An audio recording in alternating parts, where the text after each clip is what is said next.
All right. Hello, everyone. Shalom, everybody. Peace of the Lord, peace of Christ to all of you. I wish you all of you having a great Sunday, and those who they are living in Asia having a great Monday already. But anyway, the earth is flat according to the Quran, so I think it's still Sunday everywhere.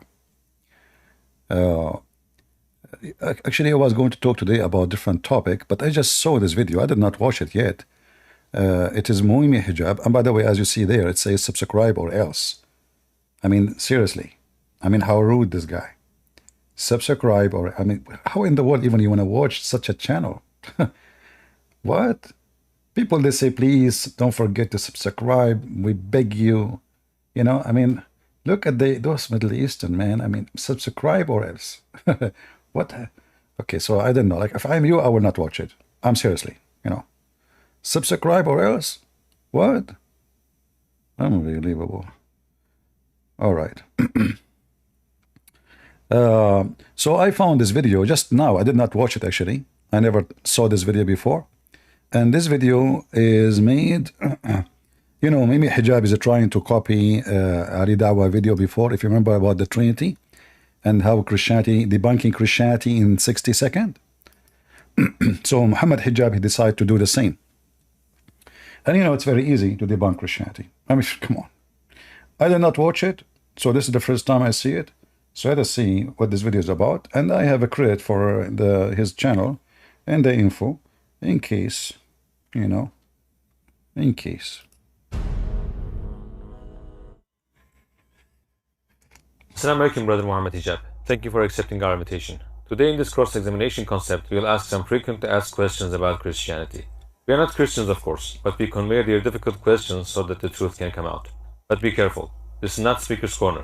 We ask more serious and... Don't make poo-poo. I mean, those are 3R Muslims. It's a pre-recording. You edit as much as you wish, and now look, but be careful. This is not Speaker Corner. Abdul, it's the opposite.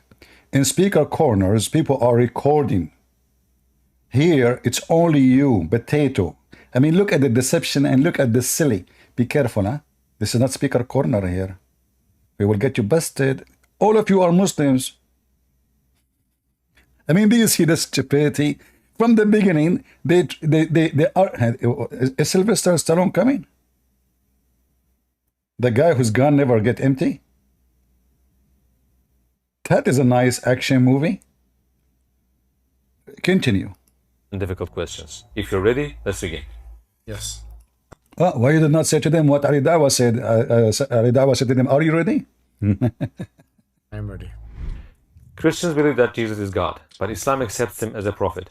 Is Jesus really mentioned in the Bible as God, or is he described as how Islam says about him? So we don't believe that the Bible is authoritative. We believe that there are remnants of truth in it, but that has been corrupted and changed. We don't believe that the... I mean, the video just started, and look, he started lying because the Quran says totally the opposite. Let us show you. We don't believe that the Quran, the Bible is authoritative, but isn't it this is your stupid Quran? I would just type one word, not even three. Each time the word believe in, which means musaddiqan, it's about the Bible, that the Quran confirmed the Bible and believe in the Bible. So he just said, lying about his book, that we don't believe. And this is why Islam is very silly and very stupid. Muslims are a lying machine. They lie even about their books. He said, listen, lying about the Bible is not a problem because, I mean, this is Muhammad, what you expect.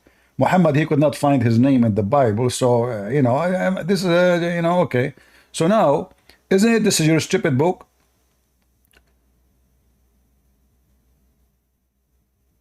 You can change the translation as you wish. Translation in front of me is funny and silly.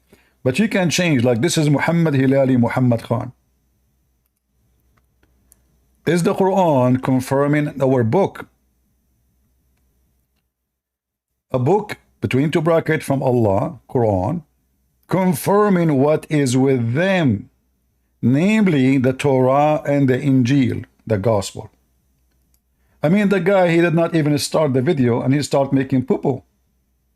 Do you remember this potato when he said to David Wood, not a single Jew believed that God have a son? And then we go in the Quran, we will find that the Quran says the Jews, all of them. The Jews.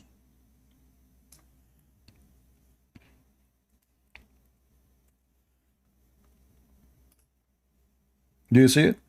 The Jews. I don't know. You know what I noticed? When you wear pink, you can do better. So we don't believe that the Bible is authoritative. When all those verses in the Quran saying it clearly that your stupid book, which is nothing but a contradiction, by the way, saying it clearly that this book confirming our book. Chapter 9, verse number 91. Do you see it? Confirming what already is with you in your possession. Not it used to be in the possession before. What is with you now?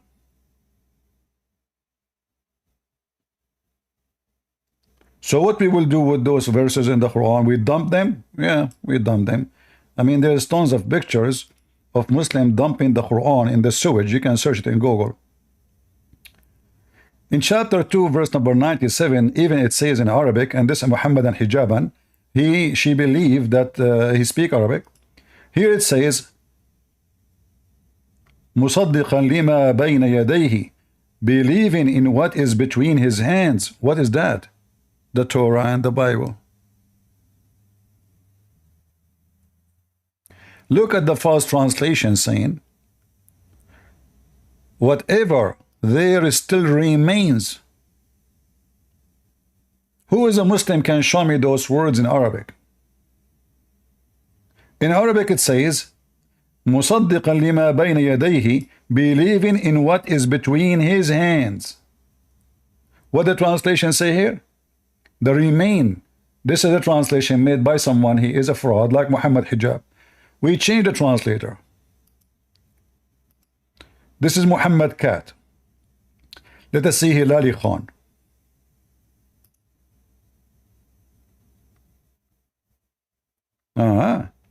Confirming what came before it.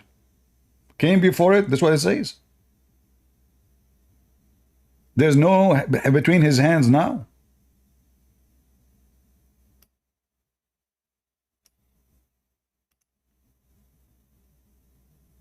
No?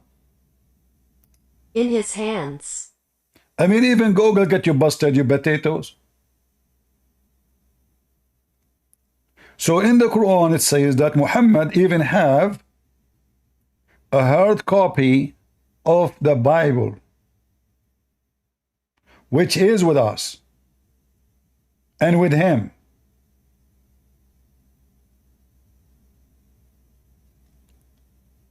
How many verses in the Quran saying that? It's all over. Chapter 2, verse 101. Confirming what is in their possession.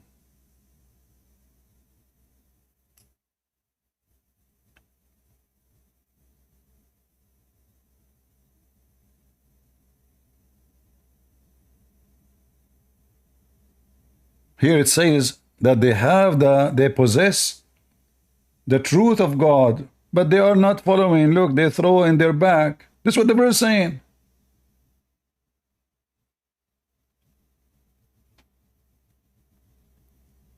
Do you see why we laugh at Islam and Muslims? Muslims, in order to make an argument, they are willing even to lie about what their book said. Like, we don't consider the Bible as an authority. So how Allah, he said to Muhammad, go to the Christians and ask them if you are a prophet or not. Isn't it this is your stupid book? Saying that Allah said to Muhammad, who have a doubt, he himself have a doubt. Have you ever heard of a prophet? He himself is the last one to believe he's a prophet. Chapter 10, verse number 94. If you are in doubt as to what we have revealed to you, Ask those who read the book before you. Who? Read the interpretation, the Christians and the Jews. So how we have no authority, and yet Muhammad, his God telling him, if you have a questions about the law, even about you being a prophet or not, go to those who have the authority of the book. So if the Christians at the time of Muhammad were corrupt, and Allah, he said to Muhammad, you have to go and ask the Christians. That means Islam is a stupid cult. Because you don't ask the false to prove you truthful. Are you with me, guys? You don't go to someone who is a liar. They corrupt their books according to Muhammad Hijab. So if they are liars, I mean, first of all, who in the world, why anyone want to corrupt his book? Give me a reason and how people will accept. Give me one reason. And how the Christian, they can corrupt a book when the Christians are around the world. Christianity spread everywhere from the beginning. Not like the Muslim, they say to you, oh, the Christianity is the religion of the white man. In fact, Christianity spread right away immediately in Africa. The disciple of Jesus, one went to Egypt, and the faith is spread in Egypt and Ethiopia, and then it spread all over Africa. Other disciple, he went all the way to India. And don't tell me that Africa and India, they are white, blonde people. So how those people who they are disconnected, there's no email, there's no WhatsApp. That's it. The one who goes to India, God knows where he is. And they are poor people. They cannot send a letter. At that time, the ones who can send a letter is a king.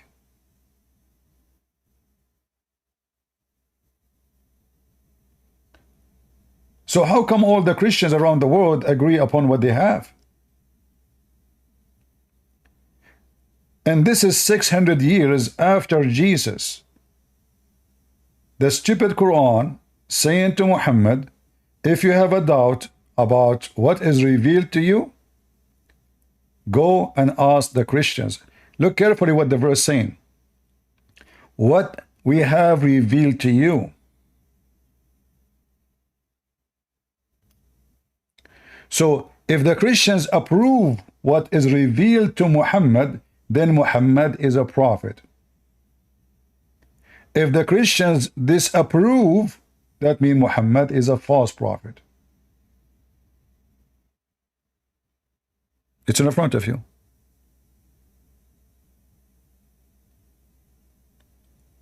Allah himself, he put the condition to Muhammad, saying to him, if the Christian reveal, approve what is revealed to you, you are fine. You don't believe me? And what kind of a prophet you don't believe is God?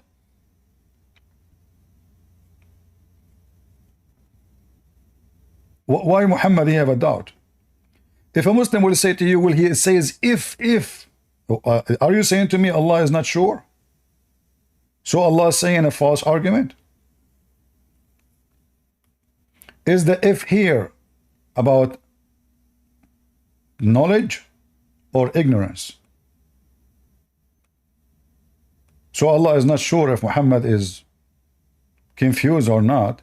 So he throw this video, this verse for him, says, you know what, I'm not sure if you are believing me or not, but if you are, go and ask the Christians and the Jews. So the video just started, and right away we saw how stupid this video is. And this is, you see here, they are trying to copy the video of Lili Dawa about God. But we will go there later. Continue. The Bible that we have today is something which is unauthoritative from that perspective, and that can be seen by different scholarly authorities comparing and contrasting the different Gospels. The Gospel of John, for example, seems to have a higher Christology than other Gospels. There are some indications. You see here the stupidity. of what he just said. High Christology. Every gospel is written for a purpose and for a group of people. So when John, he speaks to the Greek people are very highly educated, still they are pagans. So he's using their logic to refute their logic. As an example, the Greek, they use the word logos. John, he explained to them who is the Messiah by the logos. But you will find that John and all the other gospels are in total agreement with each other.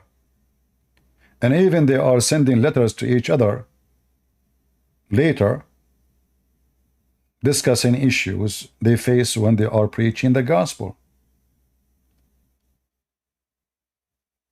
Why the Muslims, who they are making the interview with this guy, did not ask Mimi Hijab, well, what about the verses in the Quran saying confirming what is with them? They will not ask. From other gospel writers that Jesus might be divine, but Jesus himself doesn't come across as saying that at all, in fact, in the gospels. But be that as it, Jesus himself, he did not say that he is divine at all. So when Jesus says, the one who saw me, he saw the Father, he is not claiming to be divine, for I and the Father are one. He did not claim to be divine. Can Muhammad say, the one who saw me, he saw Allah?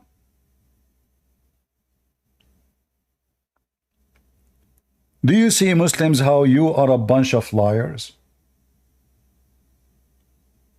Can any of you say, the one who saw me, he saw Allah? Can any of you says, I and Allah is one?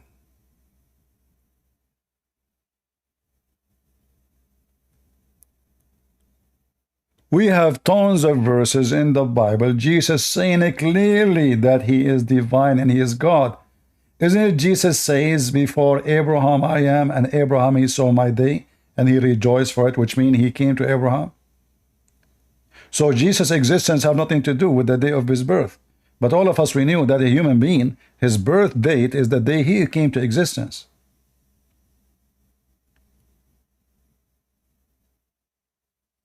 What a bunch of liars. We have tons of verses in the Bible.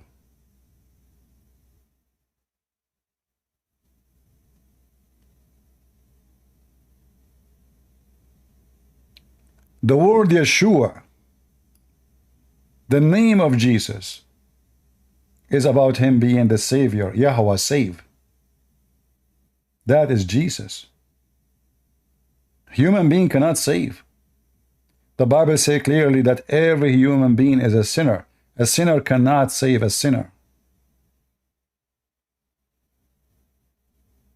Before you save me, go save yourself. It's like saying, I'm going to heal you from your disease, but you have the same disease.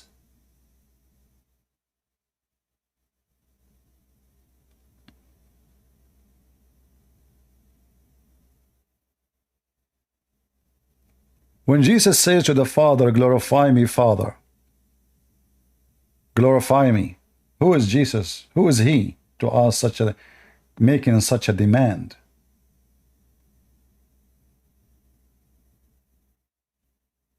Why the Father will glorify any man? He glorified them for their sin.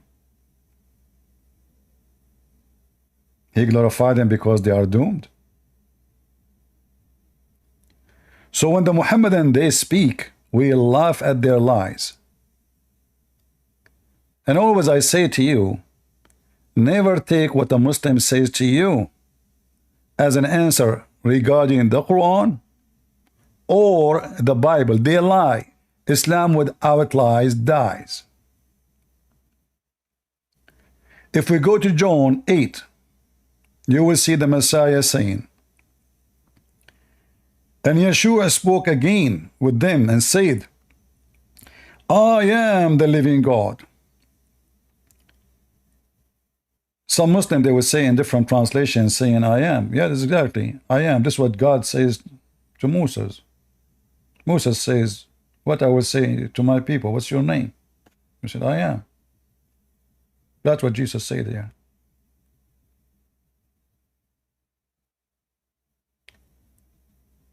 I am the living God. I am the resurrection.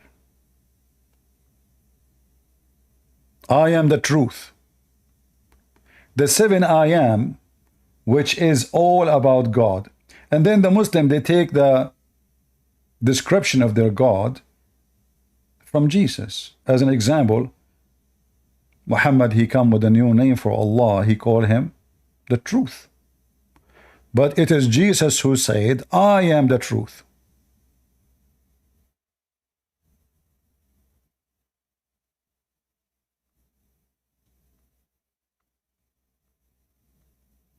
I'm not going to waste my time with this kid. He's just a potato son of Muta, making videos teaching people how have a secret wife. You want to talk about who is divine? What kind of divine teach a man to go and lie to his wife because he don't have balls to say he have another woman? Only cowards would lie to their wives. You lie in front of a woman because you are afraid from what she will do to you. Is that right? A brave man, he will not lie to his wife. He will say, I did this. But because all of you are a bunch of potatoes, Allah knows nothing about best. He told you, let us lie together, even to our wives. So if a person, he lie even to his family, how he can be trustworthy about anything? You remind me of Ali Dawa, who he said, what he said? In 1 minute? Well, it's very simple. They believe the Father, the Son, and the Holy Spirit. These are all gods, but they are not the same as each other. So the point here is that if you think about it, they are all dependent on each other. Yeah? So if something is dependent on something else, it cannot be a creator. Is Allah dependent on Jibreel? I want to go with this dependent. Hey Muslims, is Allah depending on Jibreel? Yes or no? Who want to join us? We will wait for any Abdul, especially if you have a beard. If you have a beard, even better. Dependent. What dependent mean? What does that mean? That is the most silly, stupid thing ever I heard.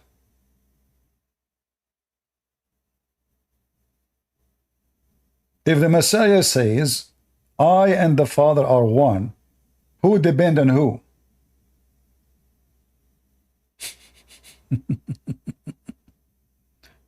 Very silly and very stupid. And remember, how Allah, He wanna save the followers of Allah. He depend on Muhammad. The Quran says even that Muhammad is the same as Allah. He is light. Do you remember Zakir Naik when he said, Bada Sitar, in the Quran it says that the word, the moon have reflecting light. And the word in Arabic there, it says Nur. Nur in Arabic means reflecting light. And then Allah, He says, I am Nur. So Allah is reflection light. Liars. But look, Allah, He said that Muhammad is a light of the world.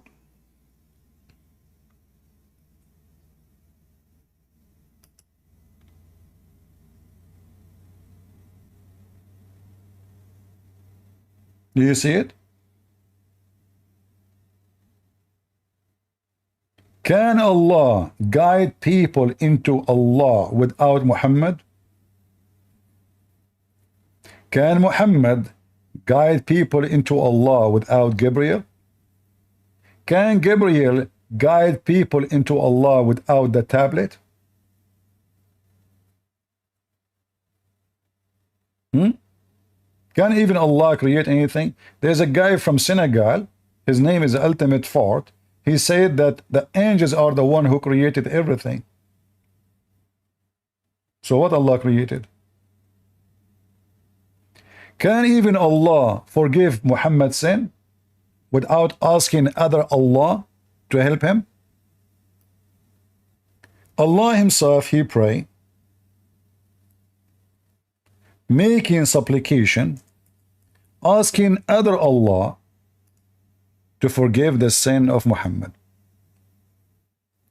And look at the translation, falsehood. They say, may Allah forgive your past faults. Faults do not need forgiveness. Where is the word faults in Arabic? Everyone knows that the word dhanb mean sin. Dhanbaka mean your sin. The Muslims, they try to duct tape the stupidity of Muhammad because now they are ashamed that the one who want to save their ass, he himself need to be forgiven, and he is not sure that he will be forgiven. May Allah forgive your sin, Muhammad. Who is talking? Allah. In fact, this verse alone is enough to prove Islam to be a fraud. Why Allah is not sure if he is going to forgive Muhammad or not. How Muhammad is a light, how Muhammad is a guidance, how Muhammad is the most beloved one to Allah, how even Allah, the first one who made the graffiti in his chair, writing the name of Muhammad, and yet Allah saying, may Allah forgive your sin, Muhammad. May Allah.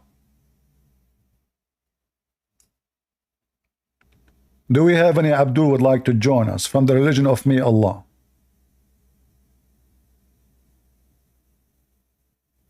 Anyone from the religion May Allah would like to join us? So may Allah give you victory over me.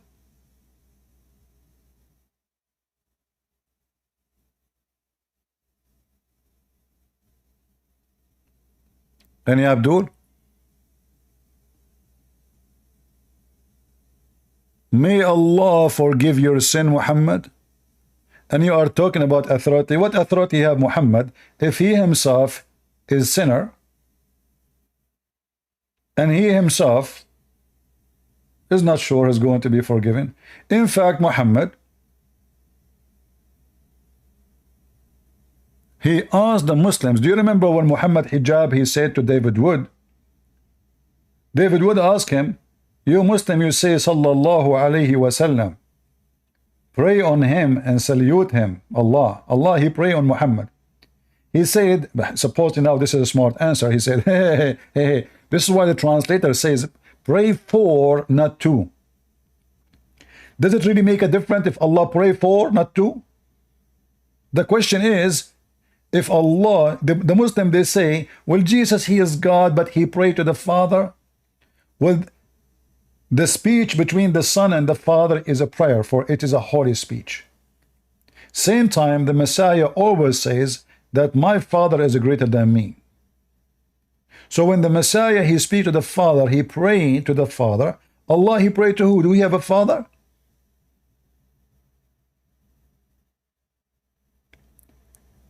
So Mimi Hijab, then he says, well, this is why the translator says, pray for, not to.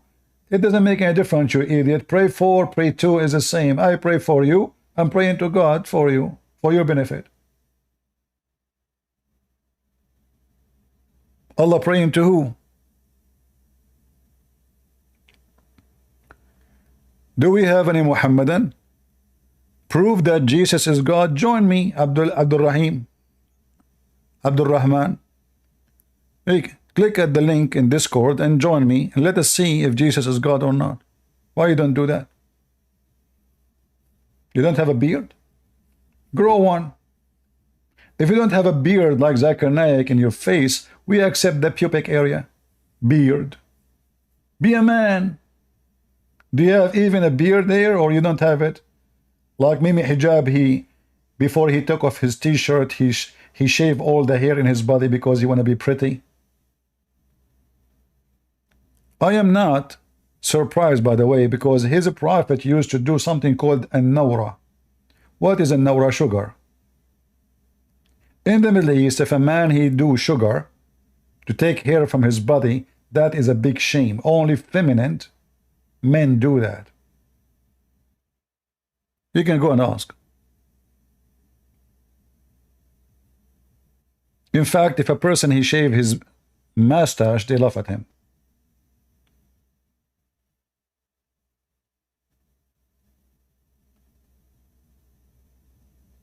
Since I was a teenage, you know, I have a beard, I have a mustache, and once by mistake, there was no electricity, I hit the mustache. It was a very bad hit, you know. So I would look funny, what I would do. And I was like in different cities. So I came home at night because I don't want anyone to see me, you know. Imagine my mom, she opened the door, she looked at me, she said, how I can help you? She never saw me before without hair covering my face. She could not recognize me. I'm her son.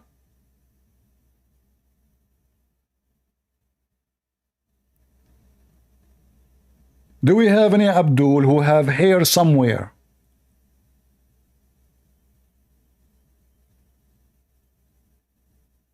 Anyone?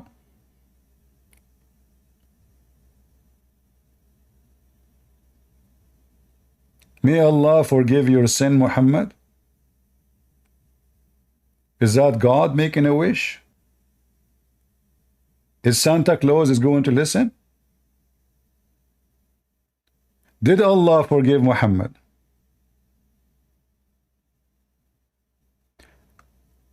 So when the Muslims, they try to debunk us, we laugh at them because they debunk themselves. Like this guy, you continue. So if God, he depend in someone, suddenly we depend. Philosophers, all of them, they have degrees in philosophy. They have high school.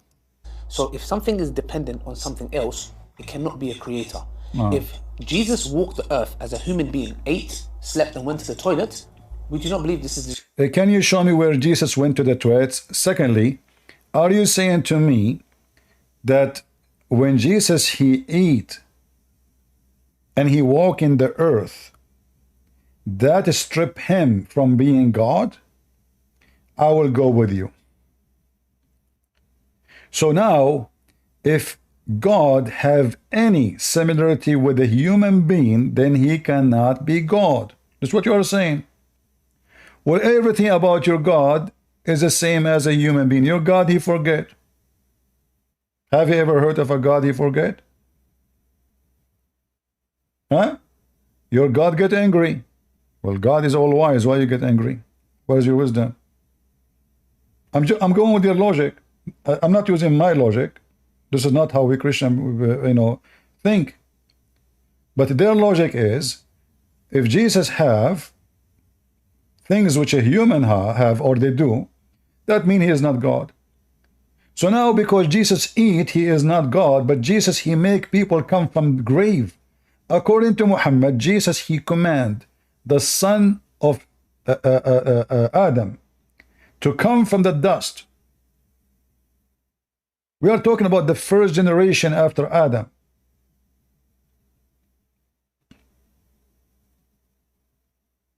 He commanded him to come from dust.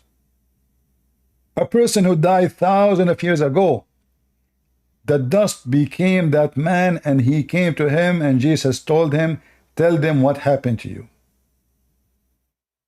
Tell them how you died. So the Muhammadan, they remember that Jesus is coming in the flesh of a human, but hold on. There is a video of Mimi Hijab speaking about Allah having body. Hold on.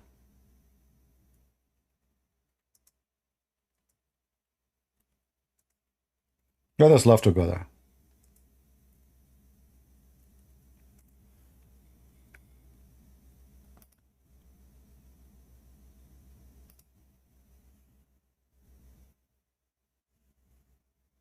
Shall we? Let me find the video first. Where is the video?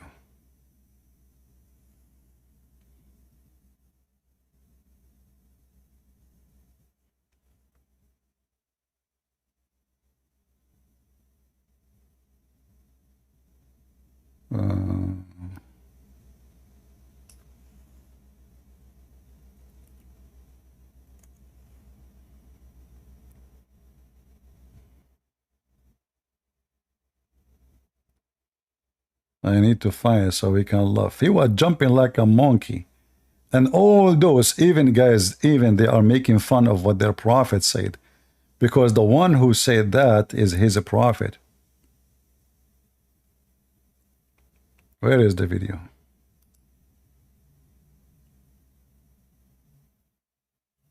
I need to remember the exact name so we can play it. What was the name of the video?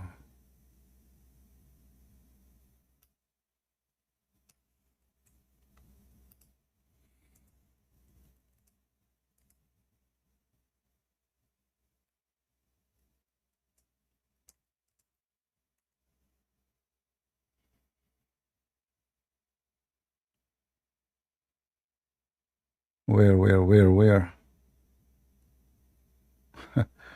Anyway, maybe I can find it. Maybe somebody can help me and find it. Anyway, so this guy, Muhammed Hijab, in the video, he was saying, Allah have 5 fingers. Yeah. Now, so if your son asks you, Allah have a foot, and he will say to you, Allah is a man. In his video. Making fun of the look of his God. And who is the one who said those things? His own prophet. We will find the video and play it for you so we can laugh. Let us continue with Lily. Deserving to be a God to be worshipped, you know. So that's the reason why the Holy Spirit, for example, is the same thing. It's in the creation. Anything that is in the creation cannot be God because they are dependent. And anything that's dependent cannot be deserving of worship. So now we understand what dependent mean. If you are inside your creation, that means you are dependent in the creation. That's wonderful. Do Allah go inside his creation, Aydawa? For example, Ali Dawa, your hadith says Allah descends to the lowest heaven on the last part of the night. Can you explain to us what that means? Yes, sure. So, I asked him a question, he replied with another question. No, I'm going to respond. Okay, I'll answer. We believe Allah subhanahu wa ta'ala enters into his creation, you said the lowest part of the heaven, the way it befits his majesty. How that happens, how it happens, I have no idea how it happens. I will tell you, he have diarrhea. I mean, the stupid he just said in the previous video, God who entered his creation cannot be God because he is dependent on the creation. 2 days after, his God entered the creation. How this happened? Who care? Shit happened, man. Excuse me. Shit happened. Your God, shit happened. He entered. And now it's time to get out. Isn't it all your religion is about Allah is inside his creation? In fact, name for me one thing Allah did without him being inside his creation. A challenge for you Muslims.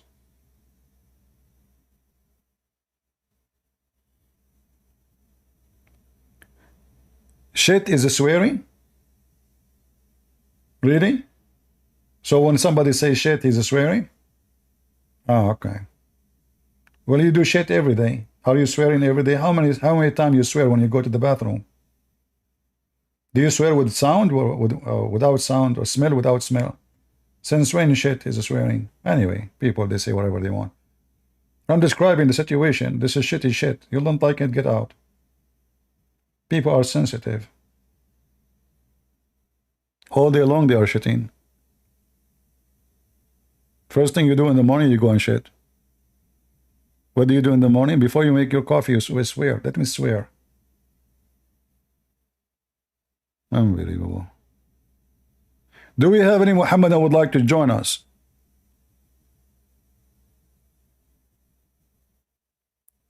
How Allah entered his creation? I don't know. Allahu Alam. Abdul, but you just said God cannot enter his creation because if he does, he cannot be God. And anything that's dependent cannot be deserving of worship. For example, Ali Dawa, your hadith says Allah descends to the lowest heaven on the last part of the night. Can you explain to us what that means? Yes, sure. So, I asked him a question. He replied with another question. Look, I'm going to respond. Okay, but- okay, I'll answer. We believe Allah subhanahu wa ta'ala enters into his creation, you said the lowest part of heaven, the way it befits his majesty. How that happens, how it happens, I have no idea how it happens. You remind me of Mimi Hijab was trying to refute the scientific errors in the Quran. As an example here, he spoke about how Adam, according to your prophet, was 6th-floor building, and then he shrunk. How this happened? Allah. What is the story of Adam? Oh, let us laugh. The first one. Today, inshallah, we're going to be dealing with a hadith which references Adam alayhi salam, a prophet of Islam, as being 60 cubits tall, which is like 20. Hey, is it 60 cubit like exactly? Muslims, is that true? Is it 60 cubit exactly? I mean, what? Like what? I heard that it's 60 cubit and 1 centimeter. I mean, we have to be precise, man. And if he is 60 cubic tall, how small his penis? Bigger than you, Muhammad Hijab? I bet way bigger than you. I mean, the guy is 60 cubit tall.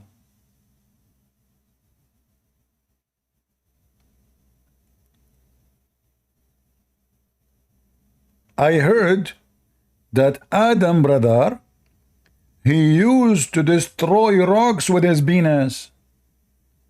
The guy was 60 cubit. I mean, listen, the Bible is not authority for us. Prophet Muhammad is authority. 60, are you sure? Good friend. First of all, I have my cousin, he is 60 cubit tall. Your cousin is 60 cubit tall, Zakir Naik, you're not lying. Good friend, he was 60 centimeter tall. Midget. Exactly. But this is exactly the proof that was it the grandfather was 60 cubit. Listen, Zakir, one more word, I will send you back to India and you will be staying in jail for the rest of your life. Good friend, first of all, I will never go to India because I don't like curry. You like curry, you don't like curry, you are going to eat it. Just wait. Continue. So what happened to the Adam? He was 60 cubit tall, and now the Muslim trying to duct tape the stupidity of Muhammad. How we can explain how Adam he shrunk? 27 meters, and they say this is unbelievable and impossible. But before we get to this hadith, let's talk about the Islamic stance on the theory of evolution. Generally speaking, talking about the theory of evolution, Muslims don't have an issue, or shouldn't really have an issue with speciation, adaptation, or even evolution of animals, because we Really? So you Muslim don't have a problem with that? Isn't it Allah, he said he created from the animal 8 pairs? And the cow was a cow from the first day? And by the way, he said 8 pair, but he count 8 animals only. Continue. we believe that there's nothing explicit in the Quran one way or the other. And actually done a podcast with Abdullah Al-Ajayri. Sheikh Abdullah Al-Ajayri is a prominent figure in Saudi Arabia. You see, he is not copying what his prophet saying. He is copying Muhammad Abdullah Al-Ujayli. Who is the Ujayli? Even his name, last name means male cow. Ajal. The cow guy is the one you can get your information from. Quote for us your prophet. Who is this guy? He's a figure?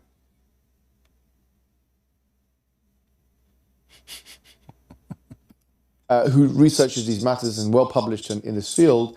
In my discussion with him, this was his opinion. So, which is quite frankly like 99.9%, if we look at it from a maths perspective, really 99.9% of the theory.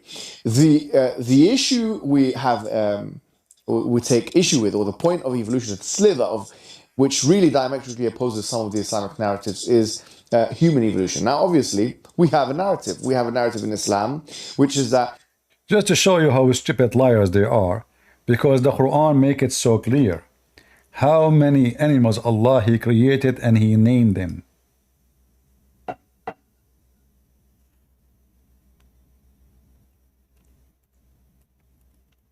This is why those people don't dare to debate me. When I call this potato, hang up on him, hang up on him, hang up on him. Evolution potato? Is that your God? Is that your God?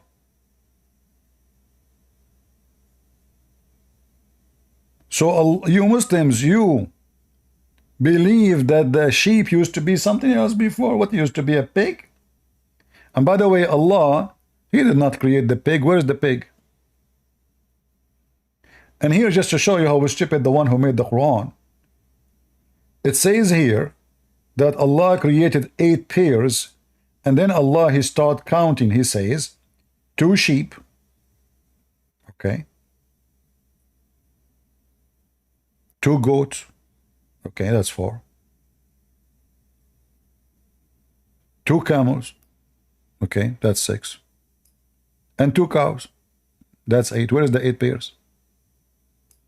Evolution. The evolution of mathematics at the time of a Prophet Muhammad and in the time of Adam, in the language of Arabia, 8 pairs was 8 animals.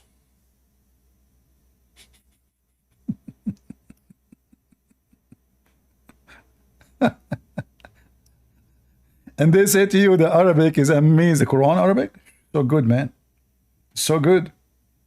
So now 8 pairs is 8 animals.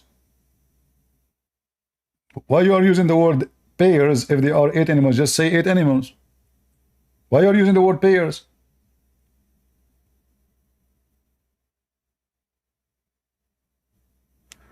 Let's go back to Mimi Hijab, because he's going to explain to you what happened to Adam. Adam alayhi salam was created directly, or this prophet Adam was created directly by Allah, by God Almighty. And there are many things which differentiate human beings from the rest of the animal kingdom. Morality, the ability to question. What are you talking about? What are you talking about? So are you saying to me that the ant who spoke to Sulaiman is a fiction story? You are saying to me that morality only for a human being, and they are different from the animal kingdoms. When your prophet companion, he saw a monkey committing fornication, and the monkey, they stone her, and the Quran says that all animals are Muslims? Huh?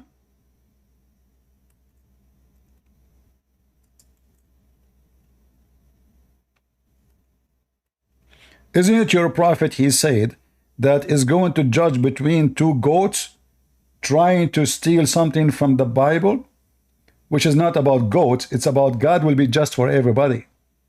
But according to your prophet, Allah will judge in the day of judgment, and all of those animals will be gathered, and they will be judged by Allah. And your prophet explained it. Allah will ask the goat who have horn, why she hit the goat who don't have horn. So what do you mean that animal kingdom don't have morality and there's differentiation? Are you against the Quran now? According to the Quran, they have a chapter, it's called Al-An'am, which means animals. Animals. There's not a moving, living creature flying with his 2 wings, his wings. Living creature or something can fly. But nations like you, we have neglected nothing in the book, and then into their Lord they shall be gathered. You don't gather animals for day of judgment to judge them if they are unconscious. Do we?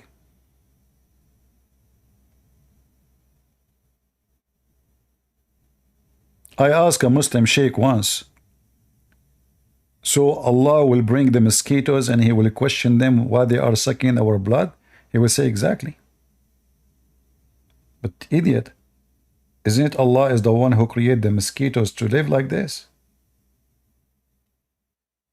We could not answer. And by the way, why they call the mosquito mosquito? I mean, why all females they share the same thing? I heard a guy, he says women they suck our blood. He was talking about his credit card is gone. Mosquito, miss, let's listen carefully, miss.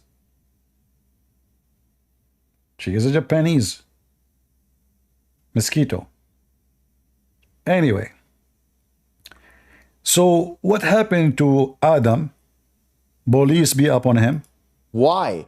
You know, this many different language, civilization, and so on and so forth. And it couldn't have been the case, we would argue, that we can actually in any way be equated to the rest of the animal kingdom, and there's something special about human beings. لَقَدْ كَرَّمْنَا بَنِي آدَمَ, Allah says in the Quran that He has dignified the children of Adam. So we don't necessarily agree or disagree. We can remain agnostic as to Darwinian evolution with other animals, but as it relates to the human being, there is something special about the human being, and that is why Allah created human being directly.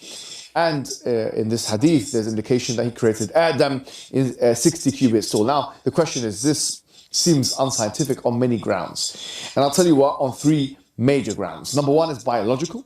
Number two is archaeological and or paleontological, you could say as well, from a fossil record perspective. And number three, looking at the kind of disparity in sizes, if we do assume that there was a human being of such great magnitude in terms of size, how can we explain the fact that... Listen. You do not need to do this drama. First of all, you Muslims, you have the grave of Adam everywhere.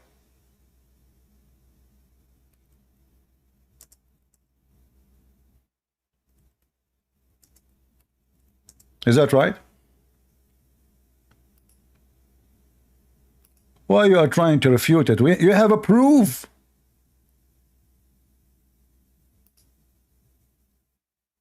What's wrong with you? You do not need to make a drama about this.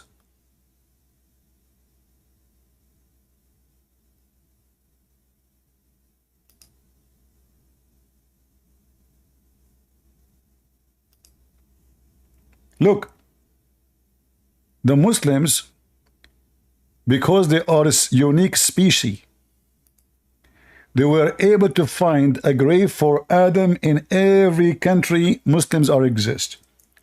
As an example, this is the graveyard, brother, of Noah and Eve. Where? In Sri Lanka. Look. You do not need to prove it. It's just open the grave. The funny is, they have those graves everywhere. Look like Adam, he died everywhere. Allah, he cloned many Adam. This is the footstep of a prophet Adam, peace be upon him. Where? In Sri Lanka. And what is make it more funny, there is only one footstep. Look like Adam at that time, he was a kangaroo. He like jump like boing, boing, boing. He don't walk like normally. That's why they could not find the second step. There's only one foot. The right foot. Boing, boing. Only Muslims, and this is in Sri Lanka too. In fact, according to Muslims, according to Muhammad, Allah, he sent down Adam into Sri Lanka. Look at this grave, brother. Hold on. Where is this grave? This is Prophet Daniel. Prophet Daniel was 102 meters too. This is in Uzbekistan. Prophet Daniel in Uzbekistan. All of this is a grave. I mean, don't you think this is too much small? Even they have the tomb of Habil. Look, Habil. Do you see it in the right? Habil, brother, Habil. This is the tomb of Habil, brother. Cain and Abel. The first kids of Adam, why they are short? The Muslims, they have the graves of everybody except Isa.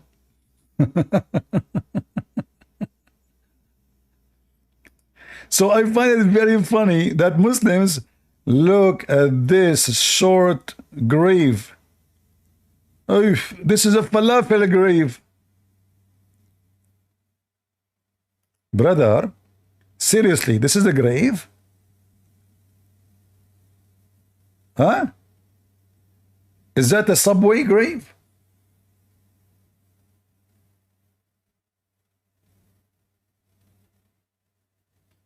Oof, oof, oof, oof, oof. Look at this, look at this. And not only this, look, here they have the t-shirt of Adam. Do you see the picture? It's a video in YouTube. You see this white t-shirt? This is Adam t-shirt. I wish they keep the sticker that says made in China. So when a Muslim, he try his best to find a logic for the stupidity of his prophet, we laugh. That human beings are like, give or take, 6 foot tall, give or take, half a meter or whatever it may be, or more, right? But how can you explain this huge disparity in the fact that you're saying that you believe in Adam, who's 27 meters tall, and a human being now, which is, typically anything between 5'5" to 6'5", and obviously there are extremities on both sides of that equation. There's people that are taller than 6'5" like myself, and people that are shorter than 5'5" like many people. So here, there's two parts of the hadith which we need to pay attention to, which is the first part of the hadith. It talks about that Allah created Adam 60 cubits tall, and in terms of hadith, there are some narrations which don't mention this 60 cubits, and there are some narrations that do mention the 60 cubits. But we don't say that just because there are some narrations that don't mention the 60 cubits, that the narrations that do mention the 60 cubits are erroneous. That makes no sense, actually. This doesn't, and some people have attempted to argue that this means that this should be disbanded. No, that doesn't mean, that's not how the hadith science works. So that's the first thing. Other people say the second part of the hadith, which talks about لم يزل الخلق ينقص حتى الآن, that the creation is becoming smaller and smaller until now. They found it problematic because Ibn Hajar himself, he mentions, how could it be the case that this is happening, right?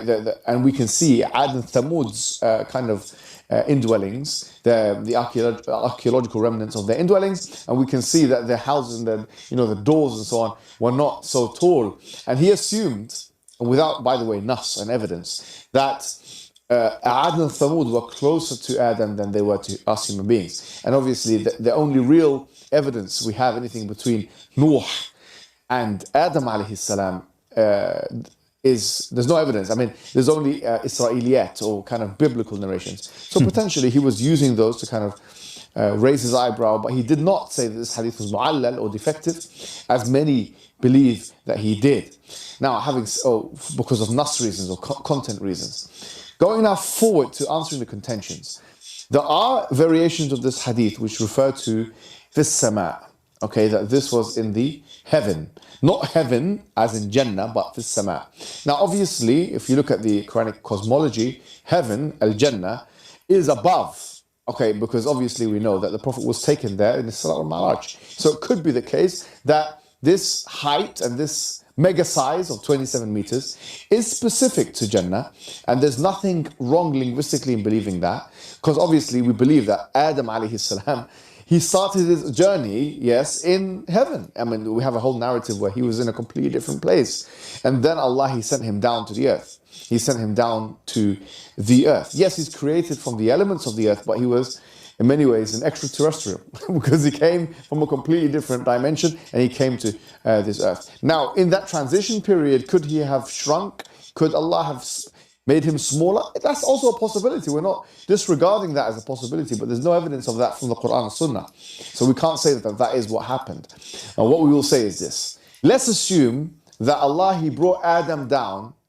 He was 60 cubits, either in heaven and on earth, or in heaven, or on the earth. But let's just assume that he was 60 cubits in heaven and on the earth. So when he came down, he was also 27 meters, which, by the way, now we're starting to make assumptions which we don't necessarily need to make. We can say, no, he was like that height in heaven, and when he came on the earth, he became normal height. That's something you can assume from the source. But let's not assume that.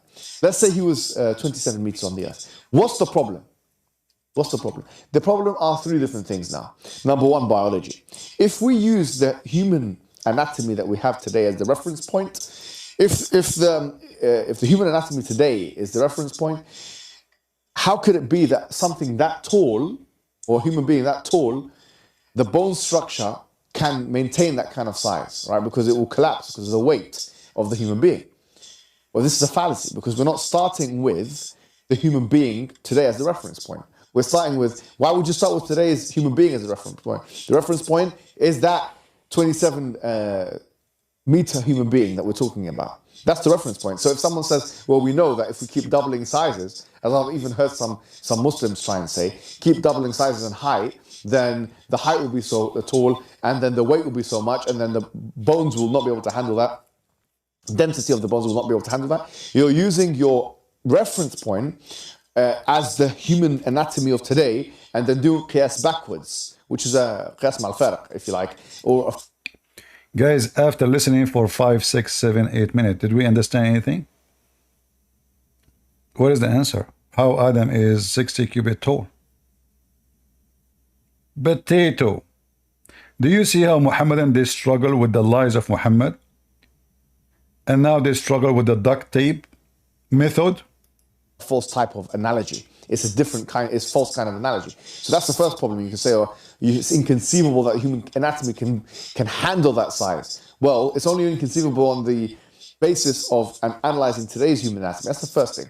The second thing we may say is, someone could say, well, we talked about the biological problems, fossilization.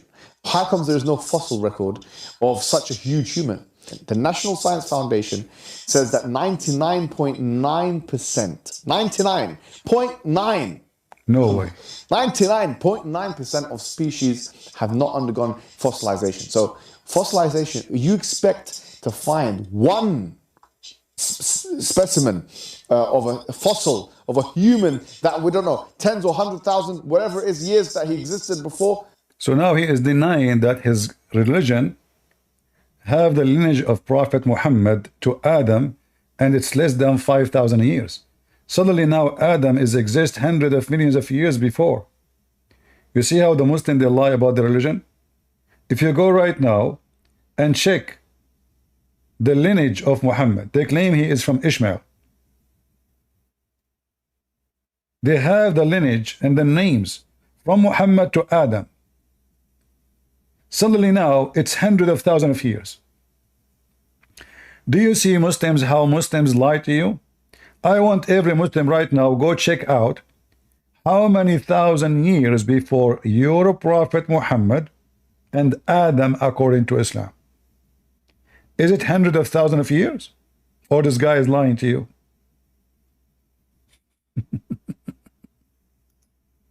No way. This is like finding a needle in the haystack. So now he's saying how we can find such a bones of Adam. You idiot.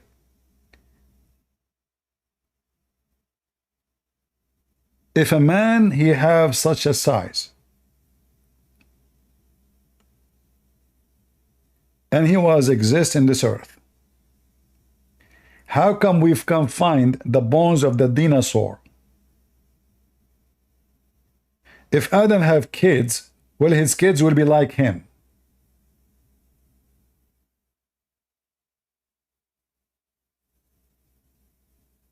We have the bones of the dinosaur. According to your God, Adam was the last one to be created, which means dinosaur was created before Adam. So if we have the bones of the dinosaur, which is created before Adam, then why we cannot find the bones of the human being of 60 cubit tall? It's ridiculous to expect to find fossils like this. It's absolutely absurd. It's such a redundant interrogation. So that one would be put to the side. The third now interrogation is, well, how can we conceive of such a disparity between humans within this, or any kind of animal within the same species like this? They say we don't accept that. We don't accept that you can have a 27-meter human being, and then you can have a 6-foot human being, and that disparity existed. And they say humans have been around for 350,000 years, which is, by the way, estimates we don't have to go with because they keep changing those, quite frankly. But let's just assume for the sake of argument. Are you saying to me, is my response, that you have, there's no species within the species that exhibit this decrease in size, this dramatic exponential decrease in size? Because I can give you an example of the dwarf elephants, which the Journal of Proceedings National Academy of Science shows. The dwarf elephants were 220 pounds. They went down in 800,000 years, according to the journal. In 800,000 years, they went down 100 times in size. So they were 100 times bigger than they were. Just a second, Mimi Hijab. How you know that those animals are the same animals? How you know that this is the same animal? Just to make it simple for you, you idiot. There's a cockroach almost 5-inch long, and there's a cockroach is 1 inch long, but both are exist. Now, are you stupid or what? From the same species, there's many sizes. So in order that animal became this animal, it's a lie. And this is against your Quran. Nowhere in the Quran Allah He says such what you are saying. All the animals created in the same way as they are here now, according to your religion. So keep trying. We are listening. Became dwarf elephants, 220 pounds, 100 kilos, which would mean that I'm bigger than those elephants. Me personally, the one who's talking to you on the. Imagine an elephant that I can pick up, or that you can pick up. And that would be heavier to pick me up than an elephant. I mean, this is just to give you some kind of visuals here. So if you can believe in an elephant that is that size, because you're looking at the fossil record and you're making your evolution inferences, then why can you not believe in a human being that's much bigger? There's just one of many examples, but within a very short time span in evolutionary terms. So why could not that happen to the human? I mean, if you really want to believe it on your part, we find the answer. That's it. Why that can't happen to a human?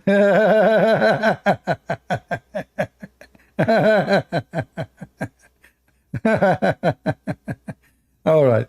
So guys, so the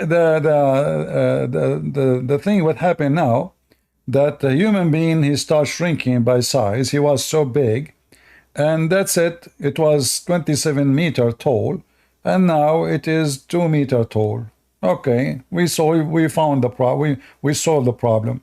But if you go and read all what he said, he spoke about, all what the scientists they say, it's a theory. Secondly, what they are assuming, they assume that it is the same animal changed. It's not true.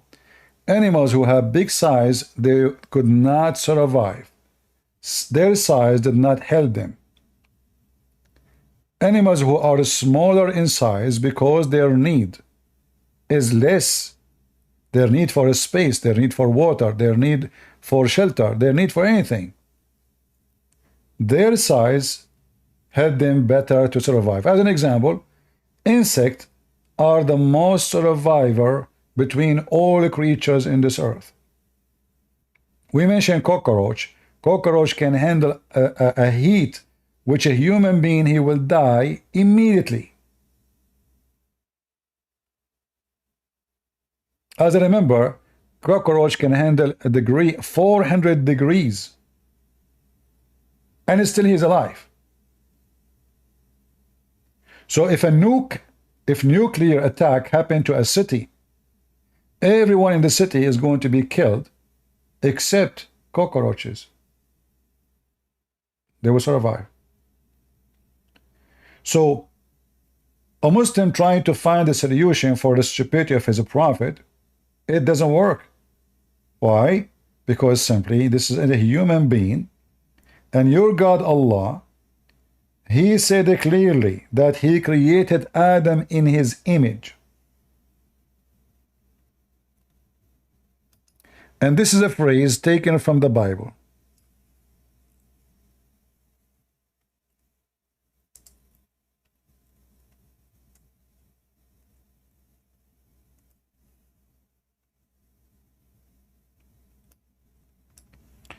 Let us see. What's wrong with this website? Come on, move. Don't tell me now you died. The website died. It's not functioning. Do we have any Muslim want to join us? You Muslim trying to duct tape the stupidity of your prophet?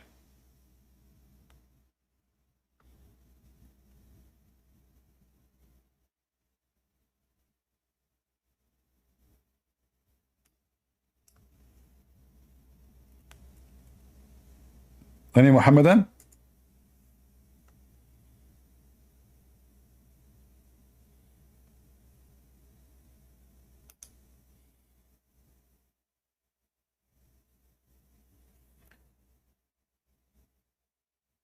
Anyone? God created Adam in his image. This is why Muhammad said, don't beat the man in his face, for God created Adam in his own image, which means the image of God. So based on this, your God is 60 cubits tall.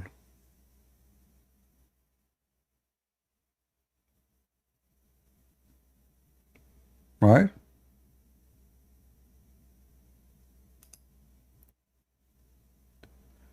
Do we have any Muhammadan?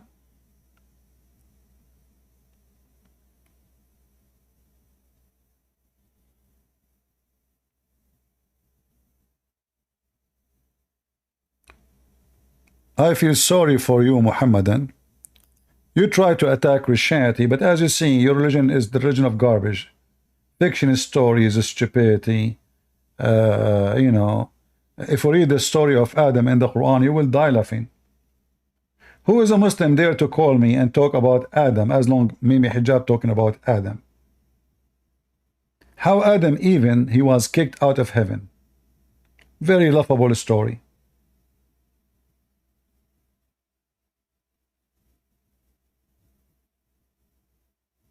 Anyone? Paradigm. Why could not that happen to the human being?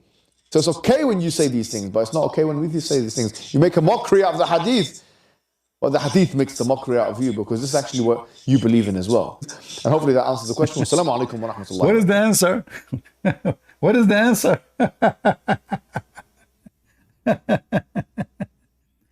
Richard Dawkins and the Quran, the mixing of the two C's. I like that. Let's continue so we can laugh. It's a nice drama. Today, inshallah, we're going to be discussing a particular verse, and actually there's more than one of them in the Quran which make these kinds of references, but we'll focus on one because the same thing that can be said of this verse can be said of all of the other ones which have similar phraseologies. And this is a verse in chapter number 55 of the Quran, verses 19 to 21, where Allah subhanahu wa ta'ala says, مرج البحرين يلتقيان بينهما برزخ لا يبغيان, that He let free the two seas of water, and He put between them a barrier that you cannot transgress between. Now, I recently saw, and I saw this before, a long time ago, a video of Richard Dawkins. Richard Dawkins actually going to a school with some Muslim students, some young students, and this is a common tactic. You go for the weak ones, the untrained ones. Look who is talking. Are you the trained one? So why you hang up on me, potato? The one who don't even say the word inshallah and never did. Huh? Mr. Trained one, you are the trained one? Are you the trained one?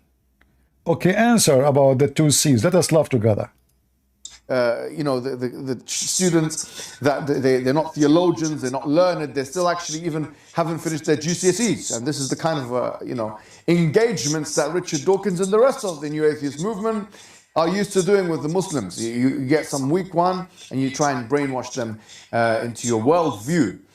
And he was, talking to these little girls or these young girls, and he was trying to persuade them that really that the Quran was wrong. He wasn't saying it in any explicit type of way, but he was being very pedantic. Maybe we can get a clip of this video and see what he's doing here. Good choice. We learned about science and the Quran. By the end of the day, we all came to one conclusion, that the Quran is evidence of science. So what science has proved to be just recently is already proved in the Quran 1400 years ago when it was written.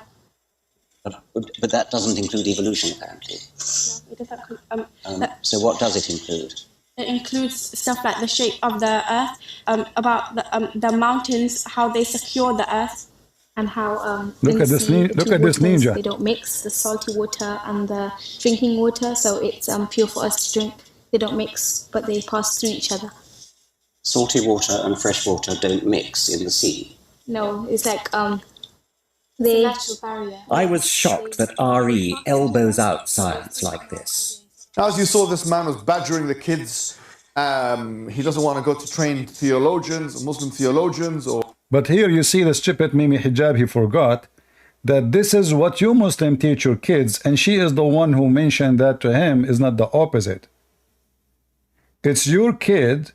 She said to him what she heard from scumbag like you, that there's a verse in the Quran saying that the salty water and fresh water don't mix. The guy, he said to them, go to the kitchen, get a cup of salty water and a cup of a fresh water, put them together, let us see if they will mix.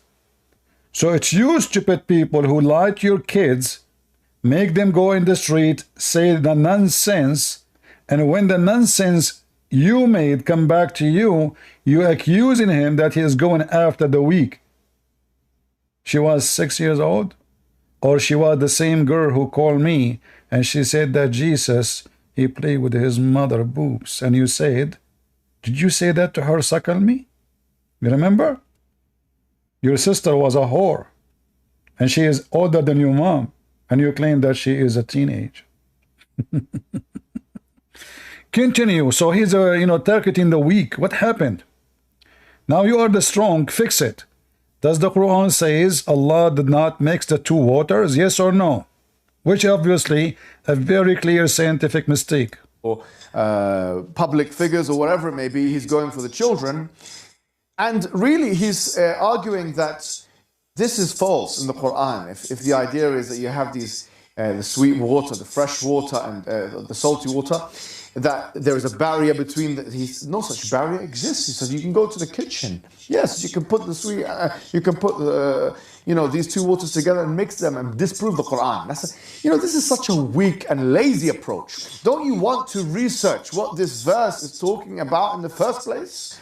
Because if you just went to even an English translation of the exegesis of such verses, you don't realize that the prominent or the most popular exegetical opinion on this was that the barrier in question were the land masses that were separating seas from rivers. For example, the Arabian Peninsula. For example, other land masses that separate these things. So on the one side of this land mass, you have maybe a sea, and the other side, you have a river, and within the land, you have a river flowing.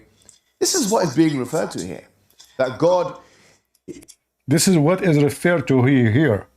So you Muslims all those years, how come you did not make videos to exposing the liars, including Lili Dawa, who mentioned this thing, that this is what the Quran is saying, not what you are saying?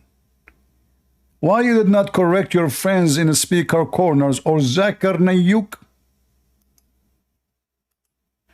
As long the Quran is not speaking about the two waters, not mixing, but there's a physical barrier, so why you Muslims in your videos all over the internet, you say the opposite?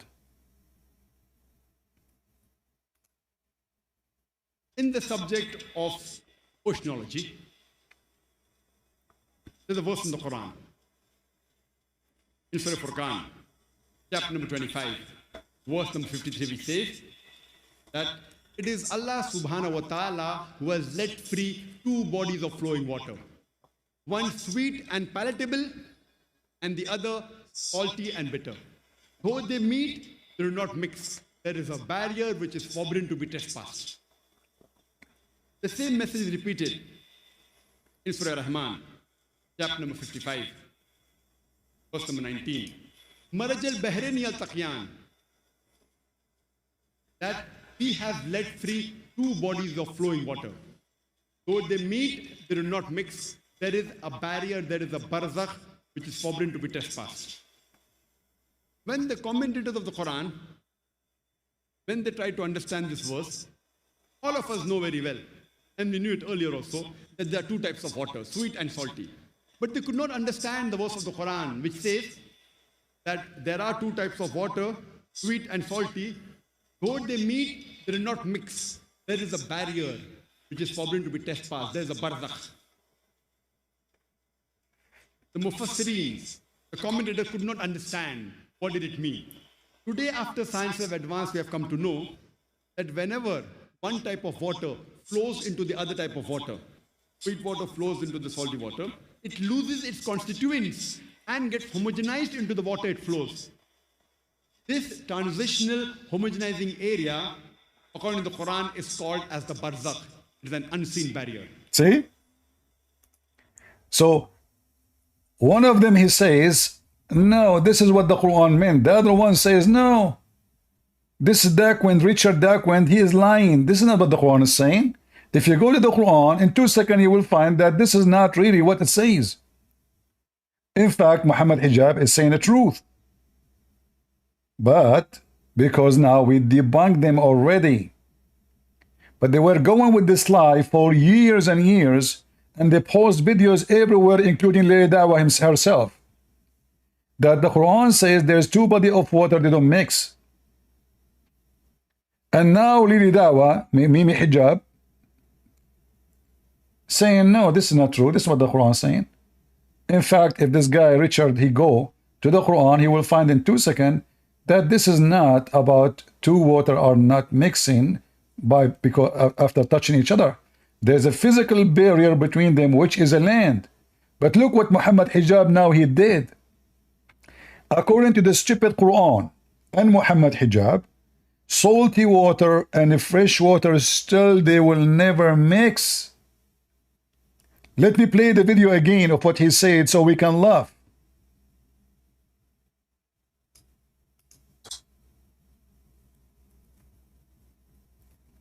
Today, inshallah, we're going to be talking about a contention which is really a feeble and weak contention, which, like many of those, is really lazy academics at its best. It's the contention that says that the Quran mentions sperm, but it does not mention... Oh, hold on. We skipped by mistake. What happened? Here we go. Today, inshallah, we're going to be discussing a particular verse, and actually... Let us skip a little bit. And he was, talking to these little girls, or these young girls, and he was trying to persuade them that... I want you to focus with me in what Muhammad Hijab will say, which is going to prove seriously that the Quran is a fabricated, stupid book. I want those who copy my videos to play this part again and again, because he will say something very important. Listen carefully what he will say. What he said destroy Islam. Now, and I challenge any Muslim to say, no, he did not. Listen carefully what he will say. Really, he was, that the Quran was wrong. He wasn't saying it in any explicit type of way, but he was being very pedantic. Maybe we can get a clip of this video and see what he has to, what he's doing here. We learned about science and the Quran. By the end of the day, we all came to one conclusion, that the Quran is evidence of science. What science has proved to be just recently is already proved in the Quran 1400 years ago when it was written. But that doesn't include evolution, apparently. No, it doesn't. So what does it include? It includes stuff like the shape of the earth, about the mountains, how they secure the earth, and how in the sea the two waters, they don't mix, the salty water and the drinking water, so it's pure for us to drink. They don't mix, but they pass through each other. Salty water and fresh water don't mix in the sea. No, it's like It's a natural barrier. I was shocked that RE elbows out science like this. As you saw, this man was badgering the kids. He doesn't want to go to trained theologians, Muslim theologians, or... Please record this. He will tell us now what the Quran is saying, the truth about the Quran, a disaster from the mouth of Mimi Hijab. Public figures or whatever it may be, he's going for the children. And really, he's arguing that this is false in the Quran. If the idea is that you have these, the sweet water, the fresh water, and the salty water, that there is a barrier between no such barrier exists. He says you can go to the kitchen. Yes, you can put the sweet, you can put these two waters together and mix them and disprove the Quran. This is such a weak and lazy approach. Don't you want to research what this verse is talking about in the first place? Tell us. Because if you tell us in the minute 19:53 seconds. Tell us. Just went to even an English translation of the exegesis of such verses, you don't realize that the prominent or the most popular exegetical opinion on this was that the barrier in question were the land masses that were separating seas from rivers. For example, the Arabian Peninsula. For example, other land masses that separate these things. So on the one side of this land mass, you have maybe a sea, and the other side, you have a river, and within the land, you have a river flowing. This is what is being referred to here. That God, in His greatness, is able to allow such different types of waters to exist within the sphere of the earth. And this is, what's wrong with that? What's so unscientific about that? Guys, what is so unscientific about that? Allah, He did not allow the river and the ocean to mix. But isn't it every river almost ending in the ocean? Your stupid Quran says they will never mix. What's wrong with that? So according to your stupid Quran, there is an ocean of sweet water. It's called sea, Bahr. And there is an ocean or sea of salty water, and they will never, ever, ever transgress. So the stupid God of Islam saying that He created salty water alone and fresh water alone, and He separated them totally, and they never touch each other. The stupid Zakir Naik, he says that the one who made the interpretation, they did not understand, but science today understand. That's false, because science does not say that water don't mix. They mix. If there's two bodies of water, it doesn't matter what difference between them, still they will mix. If you see two colors, that's because there is a current of water coming from both sides. But they are mixed every second. If we have two faucets, one even have ink, it's not even water. And one have water, totally different structures. And we open the two faucets in the sink. Do they mix? They mix. But the water which is coming right now from the faucet is not mixed yet. It needs to go down in the body of the water and they will mix. But the Quran saying that those two bodies of water, they never mix. And the stupid Zakir Naik, when he said that, because he don't speak Arabic and he's a liar as the rest of them, the word in Arabic, barzakh. Barzakh mean land. Dry land. So the stupid Zakir Naik, when he said, at that time, brother sister, at that time, there was the color and the tint. But now science explained, you stupid idiot. It's the Arabic clear. It is barzakh. Barzakh is a word meaning dry land, not just a barrier. It means specifically a dry land. So if we go right now in front of your eyes, chapter 55,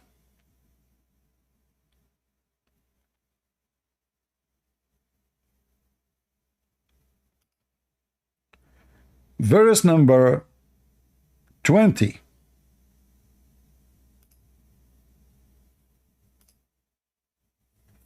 And this is Ibn Kathir. What is the word barzakh? Dry. Dry land.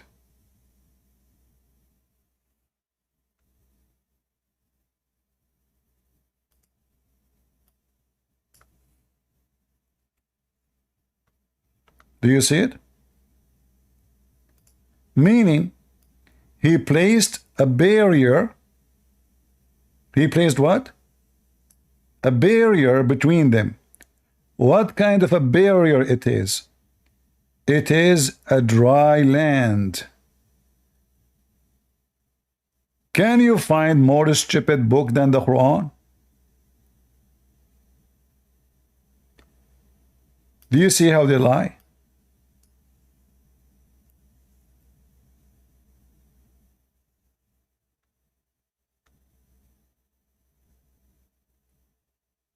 He prevent them from meeting by the dividing barrier he placed between them to separate them.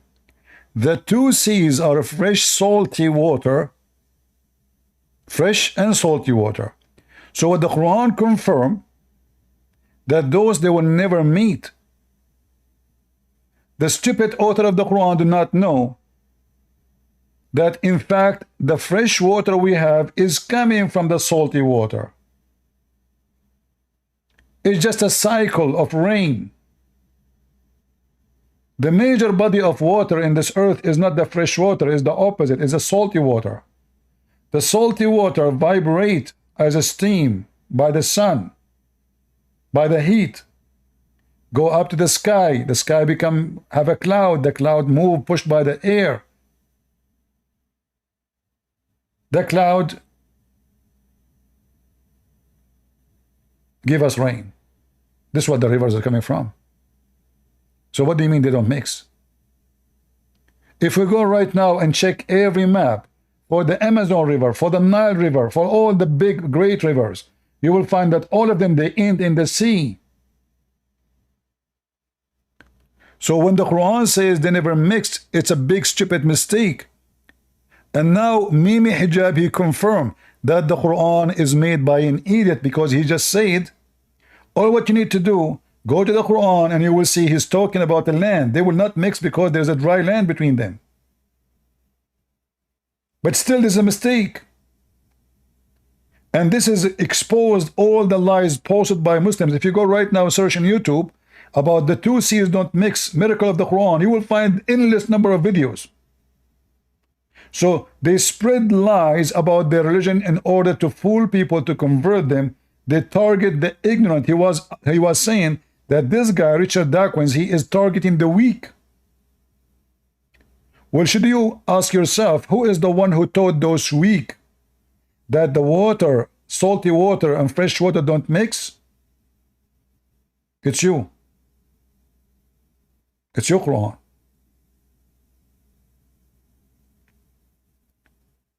Who is a Muslim agree with Muhammad Hijab that water of the salt water, the ocean, fresh water don't mix?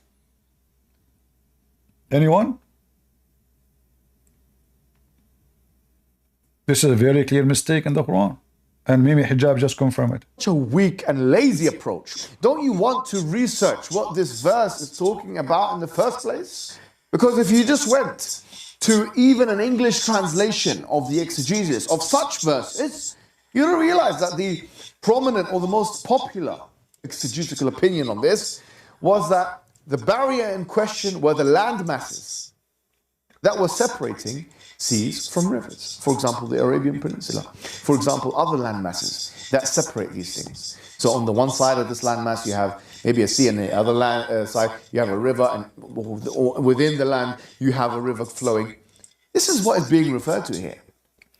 But he will not read carefully the verse. Why don't put the verse on the screen? The verse says it clearly, they will never transpass.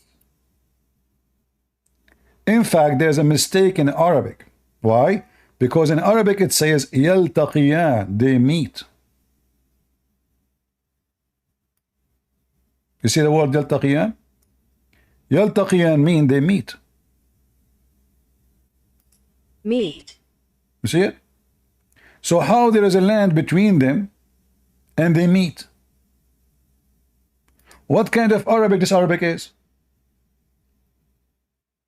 If we have a barrier between them and that barrier is a land, the second verse saying, then the word here, يَلْتَقِيَانِ, which means meeting, is a stupid word. Muhammad, he just used it because it fit with the tone. يَبْغِيَانِ, يَلْتَقِيَانِ, تُكَذِّبَانِ, الْمُرْجَانِ. You will see Muhammad here trying his best to add an to the last, to the end of the letters or the words, to make it like a, you know,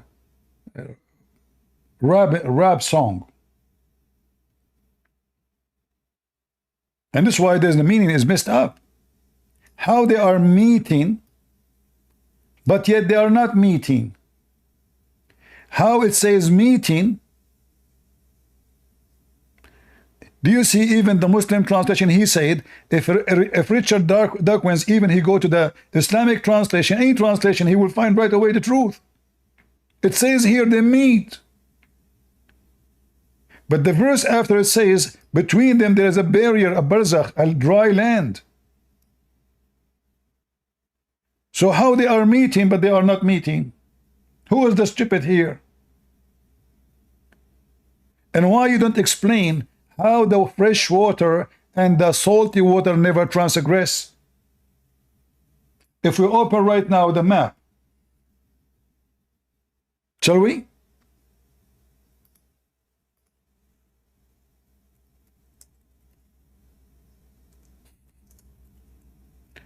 You will find that every river in the world ends in the sea. It doesn't matter how big, how small. What do you mean they don't mix?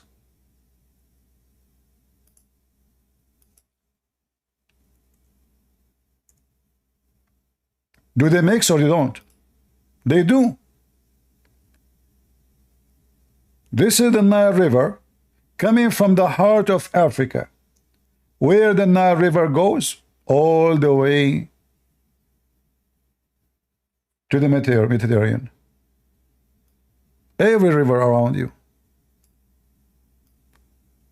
This is the river of Dajla and Euphrates.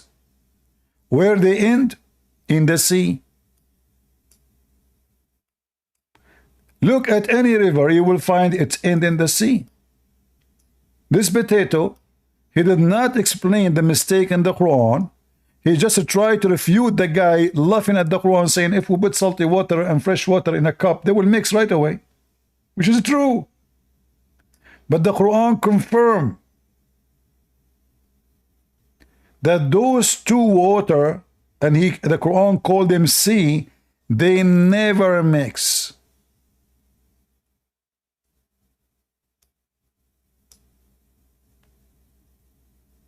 Any Muhammadan would like to join us? Or you Muhammadan are ashamed of the stupidity of your book?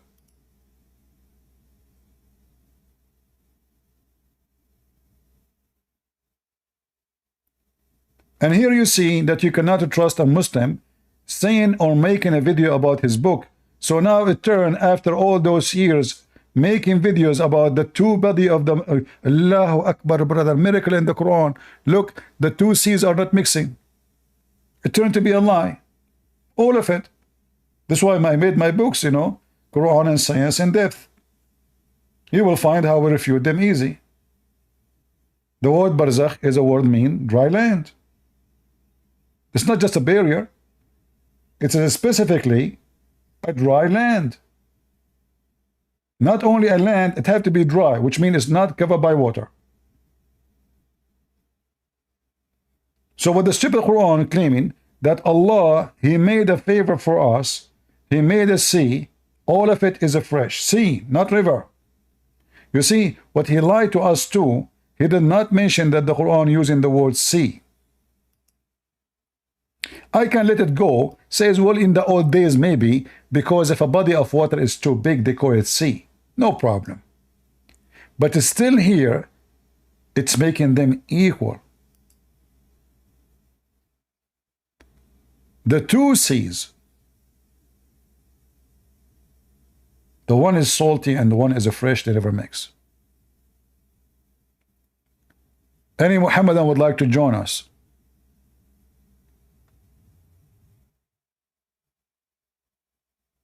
So the Quran claimed that this is a miracle that Allah did not allow the two seas mix. But all of us, we knew that this is false. They are mixing. All rivers end in the sea. Unless it's not a river, maybe it's like a creek. You know, little water, spring of water. But when we say river, you know, like the Danube River in Europe, all the big rivers, they have to end in the sea.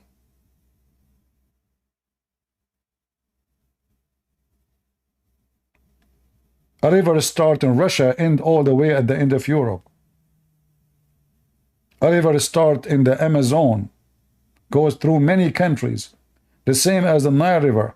But who you are talking to? A person, his prophet, he believed that the Nile River is coming from heaven.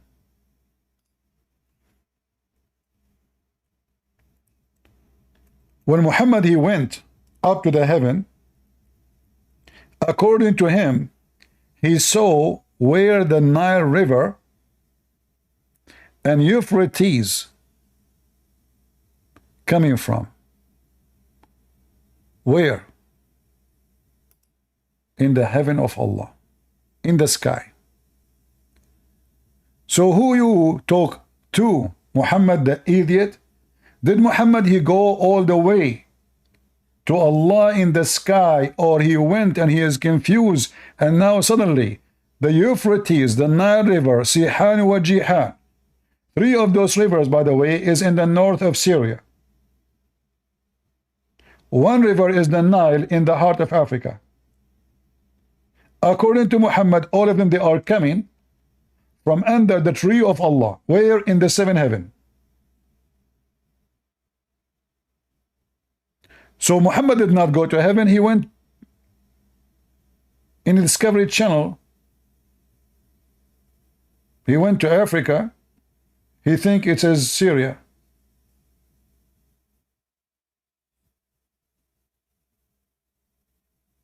Do you see it, Muslims?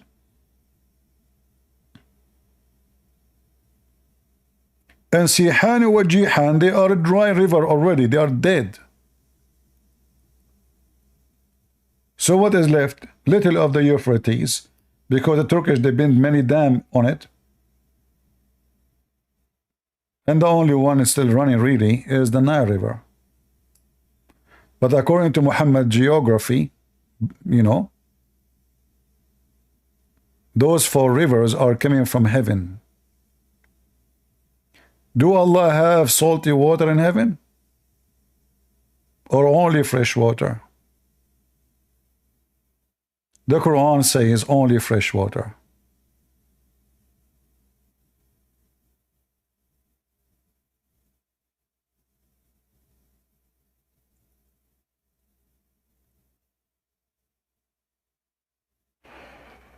Do we have any Muhammadan would like to join us? Anyone?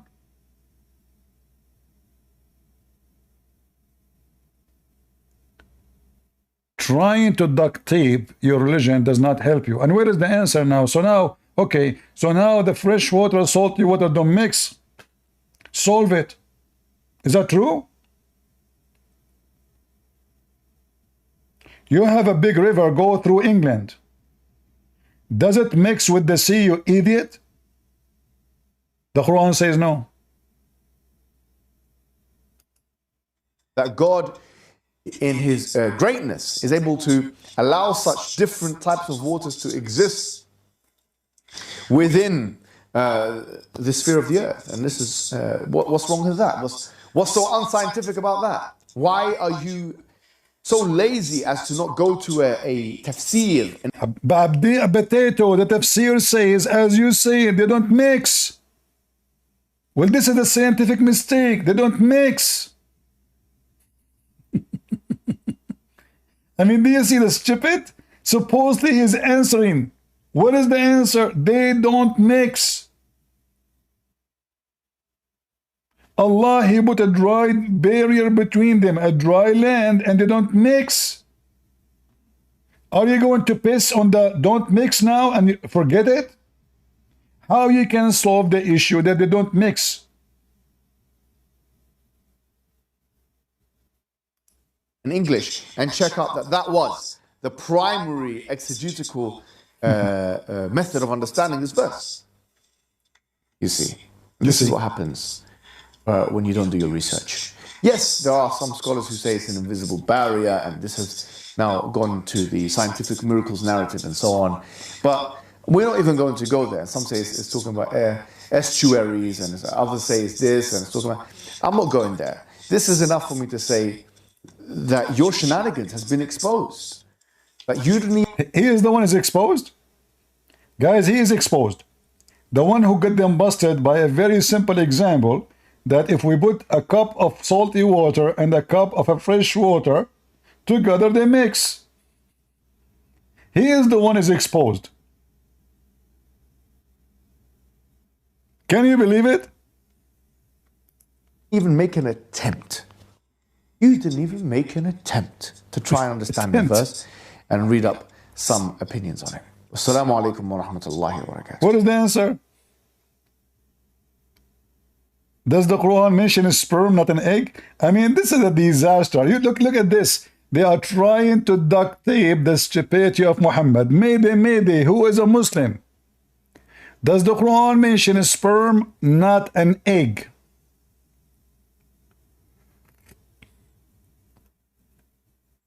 Any Muhammadan would like to join us? I mean, this video here is hilarious.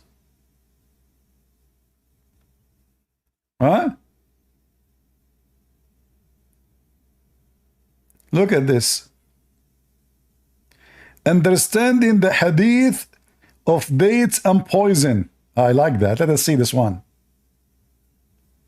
Today, inshallah, we're going to be talking about a hadith which is all over the anti-Islamic apologetics type websites, and is in their publications and their videos online, which is a hadith which says that the Prophet Muhammad sallallahu alaihi wasallam said, "Man tasabbaha bisab'a tamarat ajwa la yadurruhu summun wala sihr." That whoever wakes up and consumes 7 dates of ajwa kind, that poison will not afflict him, and sihr, which is magic, will not afflict him. And they say this is an unscientific type of hadith, because they say, how could it be the case when the chemical agents or properties within the dates, there's nothing within them that would indicate to us from a scientific perspective that they could be immunizing to things as chemically destructive as poison. So how can you understand this hadith, and doesn't this hadith fly in the face of 21st century scientific discovery? Now first, in order to answer this question, let's take a look at what some of the commentators of this hadith aforetime have mentioned. So for example, Al-Khattabi, who is a scholar of the 4th century, died 388 AH, he says actually it's not because of a specific property within the dates. He says there's nothing within the date that actually has that immunizing capacity. He says, "La li khasiyya fi tamr." It's not because of a specific characteristic or attribute in the date. Wa innama is because of the da'wah of the Prophet Muhammad sallallahu alaihi wasallam, or the blessings of the da'wah of the Prophet Muhammad sallallahu alaihi wasallam. And many of the scholars have... What? The guy, he said to you, if you eat every morning, and he count how many dates. Now it's not about the date no more. It's about the blessing of the Islam. What? I mean, do you see how stupid silly they are? He mentioned to you the word date. He mentioned you eat it. He mentioned you in the morning. He mentioned 7. And now this is not about the date itself. Do you see how they try miserably to duct tape?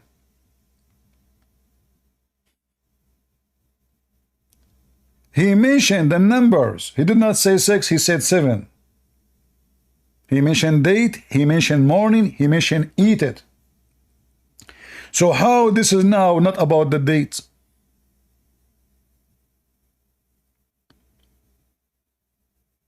He mentioned even that this is valid for 1 day.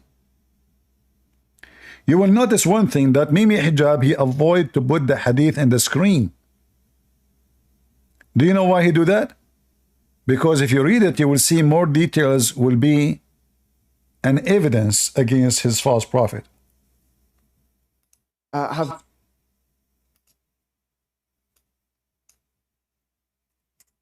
us see the element of this hadith.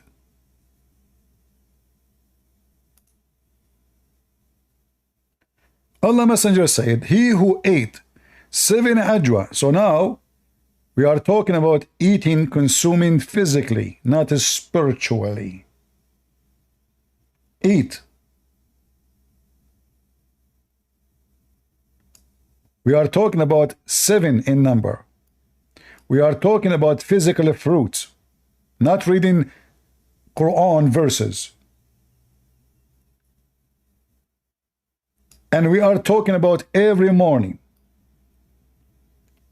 Will not be affected by poison or magic on the day he ate them. How this is about the blessing of Islam? How that, I mean, do you see how stupid this garbage cult is?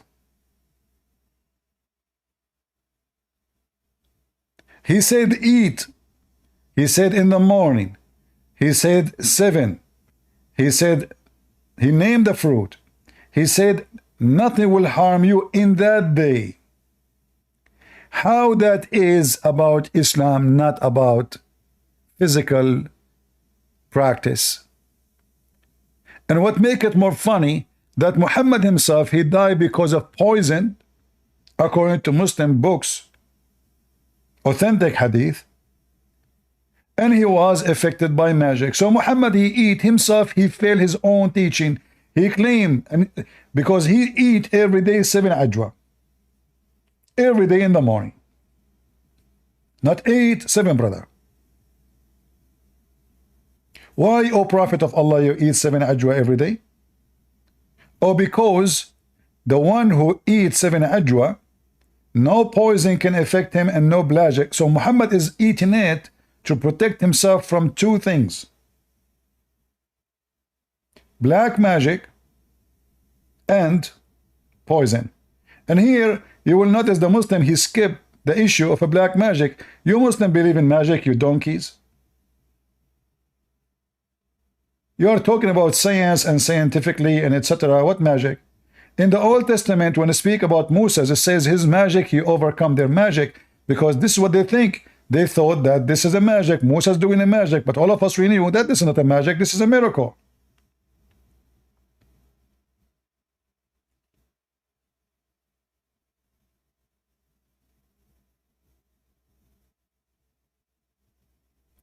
And here you need to notice how the stupid Mimi Hijab trying to fix it, saying this is about the blessing of Islam, how the poison will be stopped by a blessing. Then they will give you a verse from the Bible that says that no poison can harm you. But the Bible is not talking about a physical. There is not talking about physical. Why? Because all of us we knew that the Christian believe that Jesus himself was killed. This is a major thing in Christianity. If you don't believe that Jesus himself was crucified, well, you don't believe in Christ. So Christianity does not teach fallacy that if you believe in Jesus, you don't die. Jesus said, whoever believe in me and die, he will live. Jesus says, whoever drink my water will never go thirsty. But he's not talking about water. Jesus was not a guy who go in the street, he hold water in his hand, who want to drink. Here we are talking about 7 ajwa, a date. You eat it in a specific time, in the morning, and nothing will affect you of specific things, poison and magic. Was Muhammad killed by poison? Yes. Was he affected by magic? According to Muslims, yes.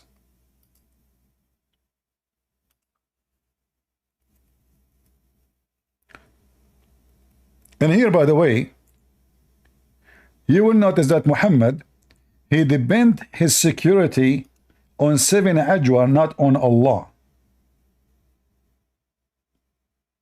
Are you with me? If Allah, he promised Muhammad to protect him according to the Quran, why Muhammad need to eat 7 ajwa every day? So no poison, because he assumed people want to kill him by poison. And this is exactly what happened. A Jewish woman, she bought poison for him from Walmart. Rat poison. Because it's so cheap, took him 4 years to die. Cheapo. I mean, at least buy the one like $10. She went to the, those, you buy them like they are bowls. I bought from them actually. Once there was a mice in my garage. Sometimes you leave the garage door open doing work outside. So a mice get in, Yeah.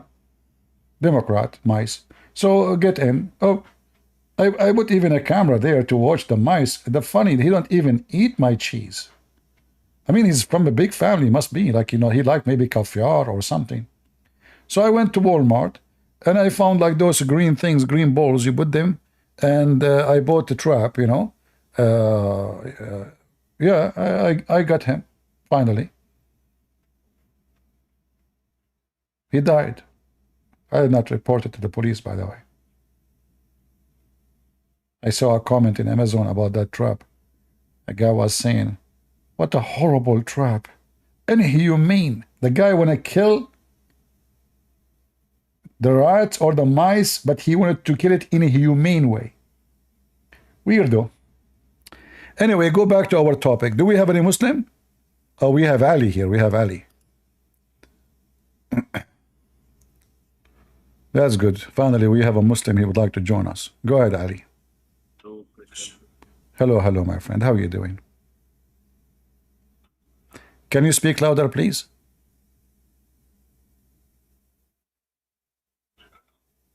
Like, is it from my side? The sound is down?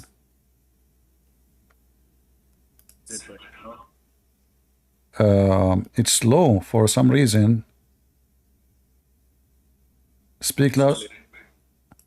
Guys, is his sound coming to you fine? Or only from my side? Yeah, your voice is very low. Hello. Are you using a headphone? Yes. Can you switch to without it?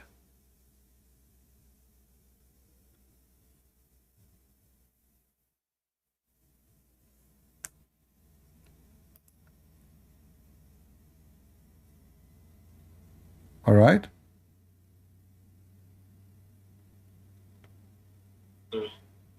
Yeah, your voice still down, my friend. Even people in YouTube, they have difficulty to hear you. I'll just fix it and come. All right, no problem.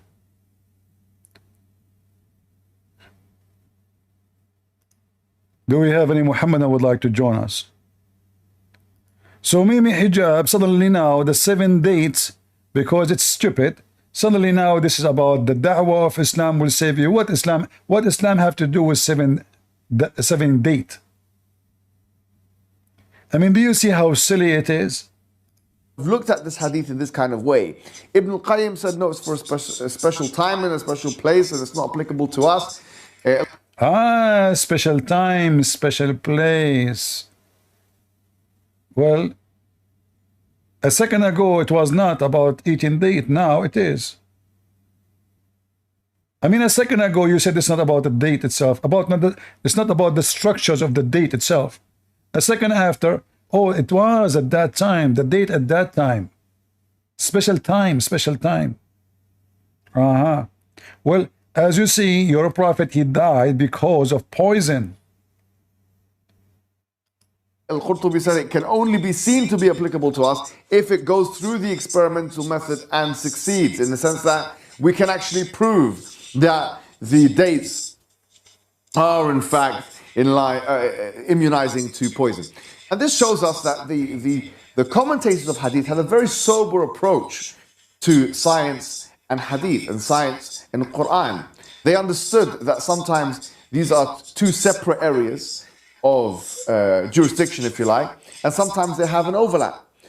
Now, before we continue with this hadith, the opinion of Al-Khattabi, which says it's not a specific property in the date, seems to be well represented if we look at other hadiths, because there's another hadith which the Prophet Muhammad ﷺ, he told us in the what you call the evening supplications of Athkar al-Masa, which we should all be making, by the way, Athkar al-Sabah wal-Masa, beautiful supplications we should be making in the morning and the evening that will cause protection for us and so on. One of these words of protection is أعوذ بكلمات الله التامات من شر ما خلق. That I seek refuge with the perfect words of God from the evil from which He created. And you see, guys, the stupidity. What does have to do with this? We are talking about eating 7 days in the morning. In that day, nothing will hurt you. What does have to do with the supplication? Did your prophet in the hadith says if you pray now in this hadith? So your prophet, he says, if you say the supplication, even that one is proved to be false. Listen to this. If we take what he just said, that Muhammad, he said, if you do supplication to Allah, that will protect you. But Muhammad, he died by poison. And according to your religion, he was under black magic. So supplication did not work. So now you have double trouble. You have a hadith about eating 7 ajwa in the morning. Nothing will hurt you in that day. And now we have a hadith. If you say a certain prayer, nothing will harm you at that day. Are you saying to me that when your prophet was eating the poison, he forgot to make supplication? I mean, do you see the stupidity? Brother, sister, there's other hadith says, if you pray to Allah and supplicate, the prophet says that will protect you. But what does have to do with this? Your prophet, he said, if you enter the bathroom with the left room and you say certain prayer, shaitan cannot get into your anus. But what does have to do with the ajwa? Are you with me, guys? What does have to do with that? Each one of them is speaking about something totally different. Your prophet is mentally ill. Your prophet, he said, when you have intercourse, if you say certain prayer, shaitan cannot share your wife with you. How? According to your prophet, shaitan, he wrap himself around your penis. So when you do intercourse, shaitan, he's going to do boom boom to your wife. But what does have to do with the hadith of the ajwa?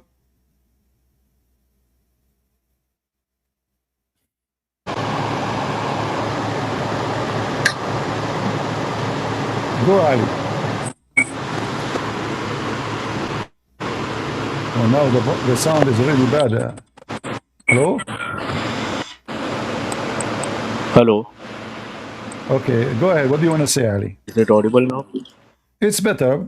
There's noise, but it's okay. Go ahead. Okay, so what was your question? My question here, we are talking about the hadith that if you eat 7 ajwa in the morning, no poison or magic will hurt you at that day.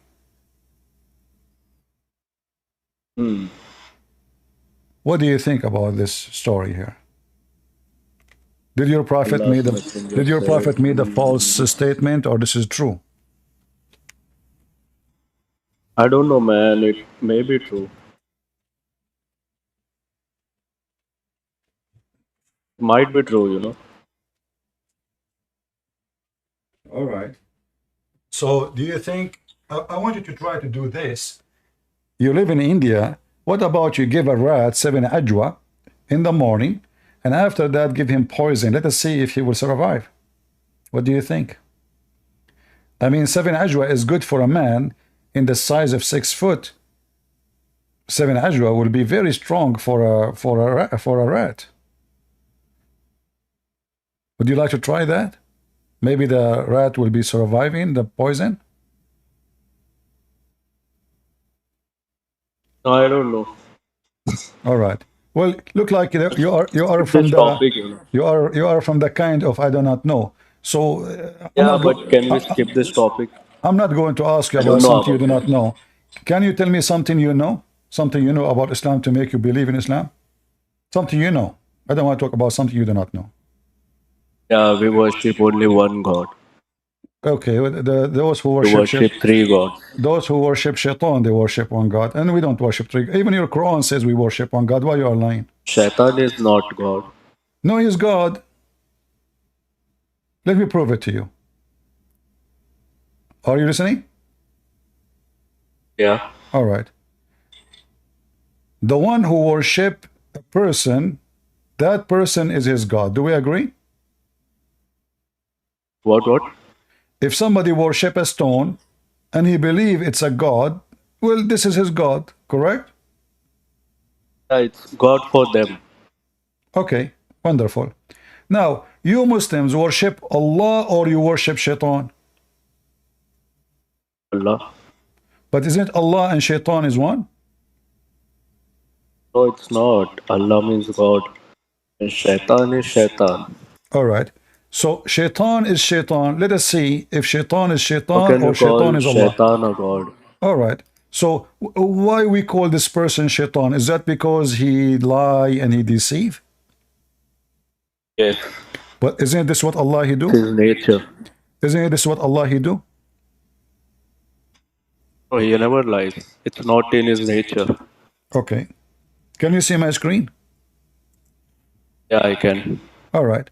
Well, this is the Quran saying that Allah is the one who deceived Shaitan. Shaitan is a good person. Shaitan is just a person. His name is Shaitan, Mr. Shaitan. He met Allah. Allah lied to him, deceived him. It's in front of you. You see the verse? Chapter 15. Verse number... Let me read. Okay, read it. Go ahead.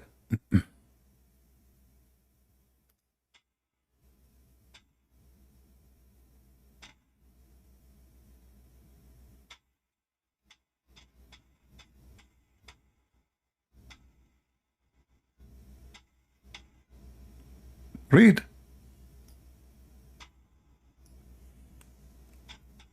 Yeah, Hello? but it's Shaitan, not the mankind. Allah is, misleading.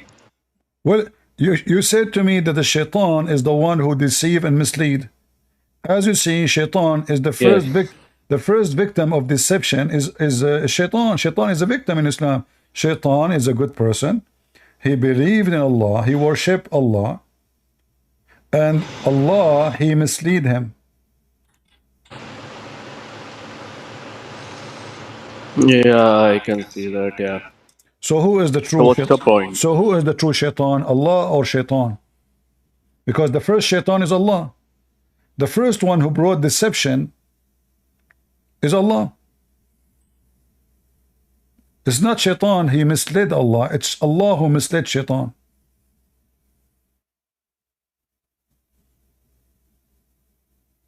Yeah, but it's Shaitan. It's okay to mislead a Shaitan. He's Allah, he can do anything.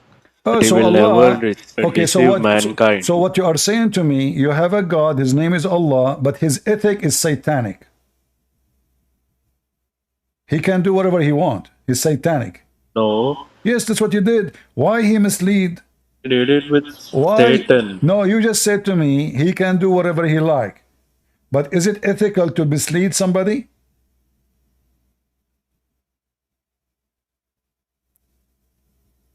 No, it's not ethical, but here we are talking about Shaitan. So what? So what? Doesn't matter. You mislead. Why you misled Shaitan? Give me the reason to mislead him. Go ahead. Tell me why. Why Allah decided to mislead the Shaitan? The Shaitan, he said, look, here it says, oh my Lord. Shaitan, he believe in Allah. He worship Allah. Why you want to mislead him? Shaitan is a Muslim. Where does it say Shaitan is a Muslim? It's in front of you. He You're says, just oh, adding words. Shaitan, he said, oh my God. Do you see it? Oh my Lord. Shaitan, he believe in Allah, worship Allah. Why Allah will mislead him? But the chat can't hear me or what? What? They're saying we can't hear. Chat. Your chat, CP. Can they hear me or not? I hear you. Okay, so what is the context over here? Well, this is the beginning of cheating and lying. Allah lied to Shaitan, mislead him. Shaitan, he decide to mislead us because Allah mislead him. It's in front of you. Because you mislead me, I'm going to mislead them.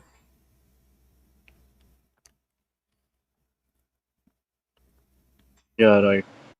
So who is the reason of every deception in this earth? Allah. Shaitan is just a victim. But it's just one verse, come on. It's just one verse.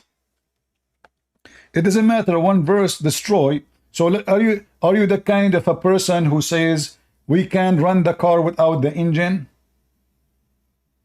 No. Okay, well this is the engine of Islam. This is the beginning. Okay. This is the beginning of deception. The first deceiver was Allah. Deceived who? Shaitan. Shaitan deceived us. But why? Why did he deceive Shaitan? Because Allah is satanic. There must be some reason, right? Well, give me the reason. Give me a good reason to deceive someone is not deceived. Give me a reason. Go ahead. I'm listening. Someone is not deceived. I decide to deceive him. This person, he believe in me. He worship me. Why I will deceive him? Go ahead. Tell me.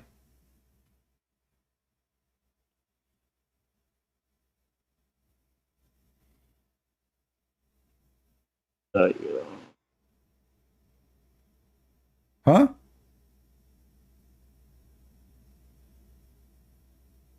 To be honest, I don't know. So when you say to me, I worship one God, I fought. Because who cares if you worship 1 or 3 or 5 or 6? The question is if they are true or not. If somebody come to me and says, I worship TV, one TV. I believe Allah is Hold on. true. No, don't you know, you Muslims, you have a zero logic. You have a low IQ. You believe in one God. So what if you have one God? But your God is an idiot and he's stupid. So you believe in one, half one, who care? Look at this God. Your God, the one you believe in, he believed that the sun set in a boiling water. Do you boil water in India? Yes. Okay, now you know where the sun set. So now you believe in one God, but this God, he think, and because he is all knowledgeable, he think that the sun set in a spring of muddy, burning, boiling water. But remember... Yeah, I've read that hadith. Huh? I have read that hadith. This is not a hadith, this is Quran.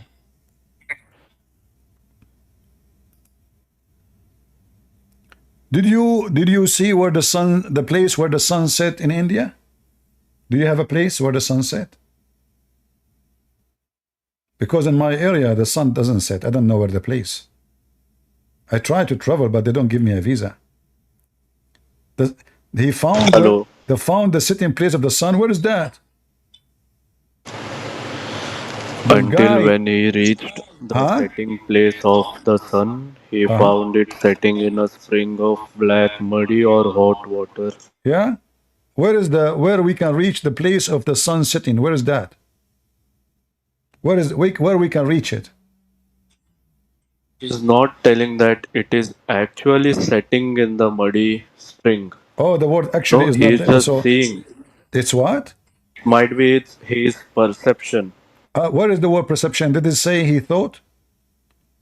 Are you Muslims adding words to the Quran? He said he found it. In Arabic is so clear. He says, do you know Arabic? No. We need somebody who speak Arabic because I do not know Arabic. Do you know like some... Can you call Zakir Naik? We need, No, bro. we need someone who is an expert in Arabic. He can read for us. With him, Prince. First of all, I don't speak Arabic. And I myself, I need to translate him. Even your Zakir Naik don't know Arabic. So now I'm No, asking first you, of all, where you get no, the first where of all, you I'm got not where a you Zakir got Naik fan. where you got the statement that this is how he thought. Does it say that in the Quran or is your fabrication?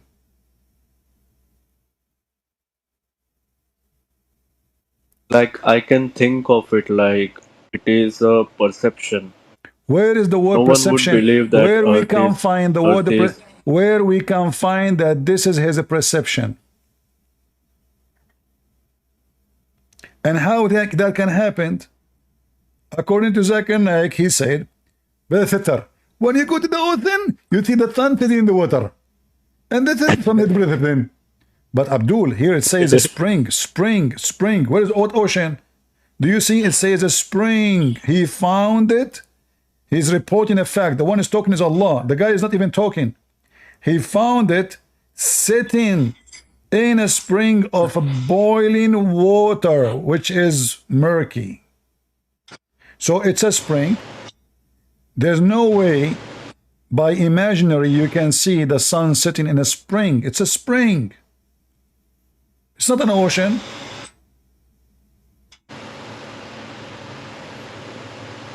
There might be some reason to this verse, because there are 1.8 billion Muslims following this religion. So, my friend, there is more than there might be some reason. There is more than 8 billion cows, yet they are not Hindus.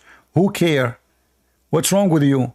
Number doesn't make you right. Otherwise, if number is the truth, we are the Christians, we are the majority in this world. Do you we believe are almost, that humans we are almost 3 billion. So who care about the number? Is that because we are more? That means we are right?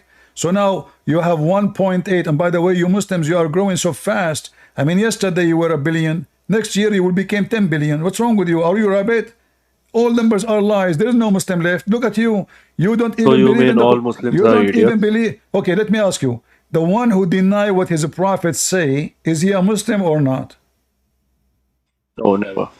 He's never, right? No, he can't be. But well, you are not a Muslim then, because you just denied what your prophet said. Your prophet said the sun set in a muddy, bloody water. You said to me, no, this is,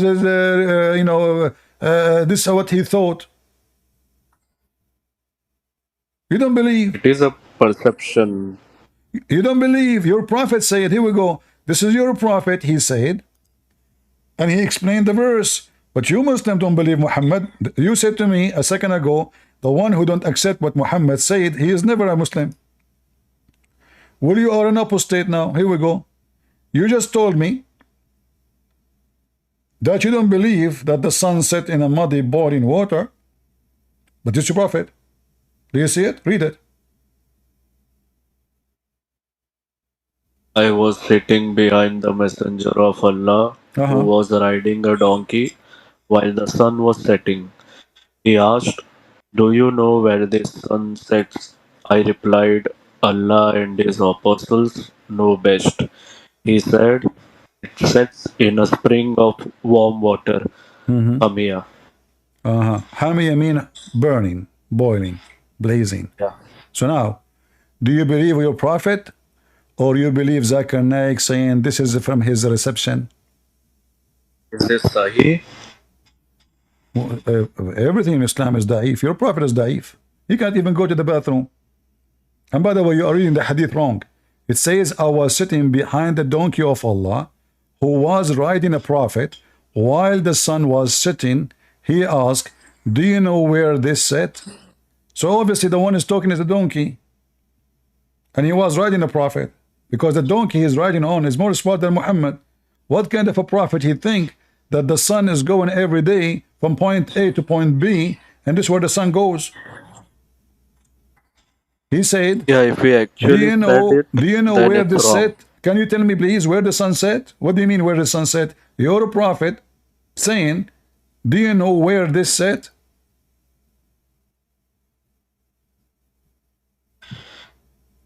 If it is actually true, then it is wrong. So you are out of But Islam. again, it might be a perception, you know. No, No, it's I'm here we not. go. It's in front But of you. This is the hadith. It is sahih. It's authentic. And your prophet is not a prophet. The donkey is smarter than him. There's no donkey will believe that sun set in a murky water. Ask them. So the accurate hadith, it doesn't say what you are saying. I was sitting behind the donkey of Allah, who was riding CP. a prophet. CP.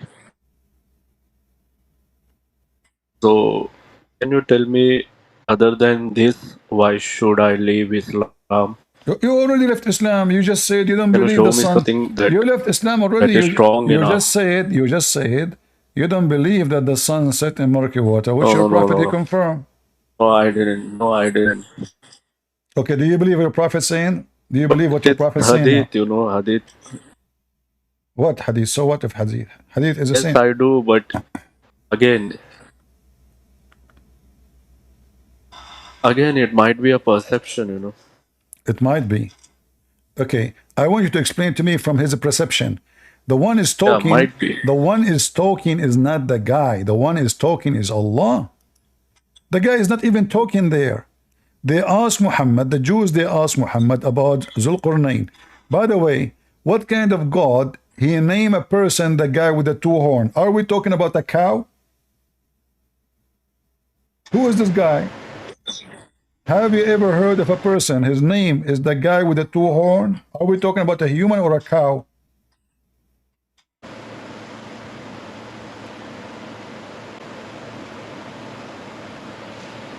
Who is this guy who have two horns?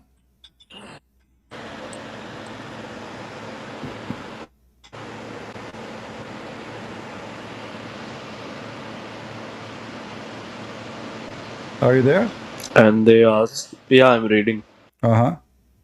So they are asking Allah, asking Muhammad. Allah is the one who's talking. It's not the guy he thought. Allah, he said, he found it. Allah is reporting. He said, they are asking you? Okay, I will tell you something about him. The one who's talking is Allah. Verily we establish him on earth. So he's a Muslim prophet. Yeah, you're right. So he followed way until he reached the sitting place of the sun. Do you know where the sitting place of the sun? There is something called the sitting place of the sun. Is that he thought? It says until he reached. Until he keep going. Until he reached the sitting place of the sun. Where we can find that place?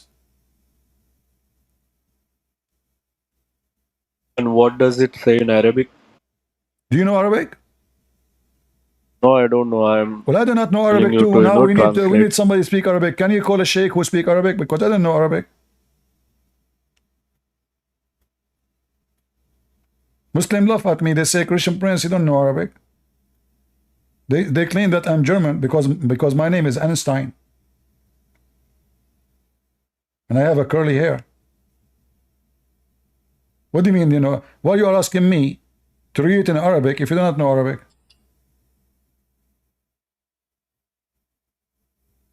I'm just asking you to confirm what it says, you know. Well, this is your translation. Actually says I just showed you what your prophet said. I just showed you what your prophet said. And this is your translation. Do you see where there it says he thought, he maybe thought? No. It says clearly until when he reached. I can't see any of that. Until when he reached the setting place of the sun. So what happened first?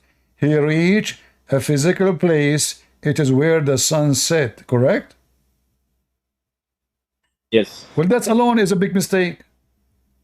The sun set everywhere. Even in my bathroom. I have a window. I see the sun setting every day.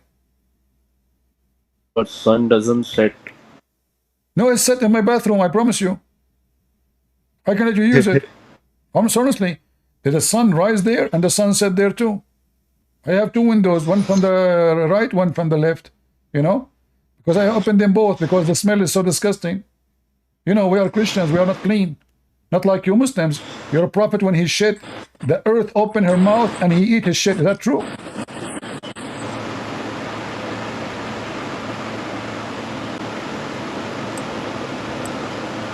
Is that true? That your prophet, the earth eat his shit? What? Is it true that your prophet, his shit, is so yummy and the earth swallow it? Yeah, I get what you're saying. What happened? Why his shit is so yum? Is that fair? Why my shit is not yum? His shit is so yum. If I have a shit like him, I can make living from it. Huh? Then you should eat good food. Good food for who? You. If I eat good food, my shit will smell good? Yeah, I guess. Okay. That is a shitty advice. So seriously, why your prophet, according to your prophet, that your prophet, when he do poo-poo, the earth swallow his poo-poo immediately. Why? What are you even saying, bro? That's not in the Quran. Yeah, but this is in the hadith. So now what we will do, you accept only what in the Quran? Are you Quran only now? Yes. Okay, he's a Quran only. All right, as long you are a Quran only, where in the Quran it says follow Quran only?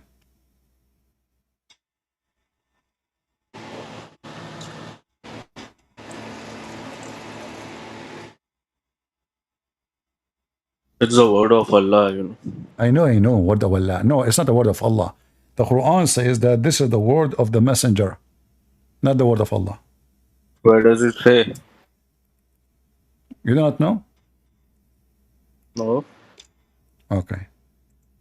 If we go in the Quran, it says, إِنَّهُ لَقَوْلُ رَسُولٍ كَرِيمٍ. Oops, I'm speaking Arabic. It's a miracle.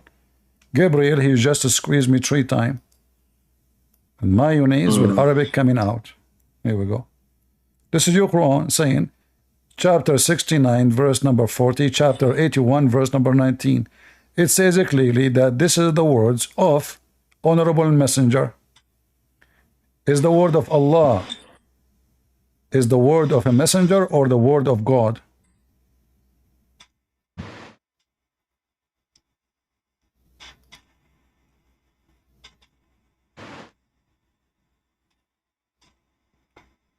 Who is making the Quran?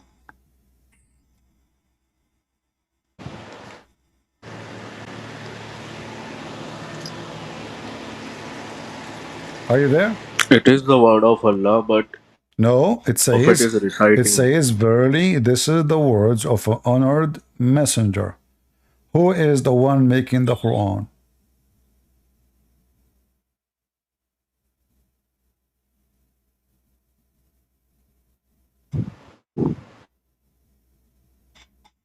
Scroll up. Well,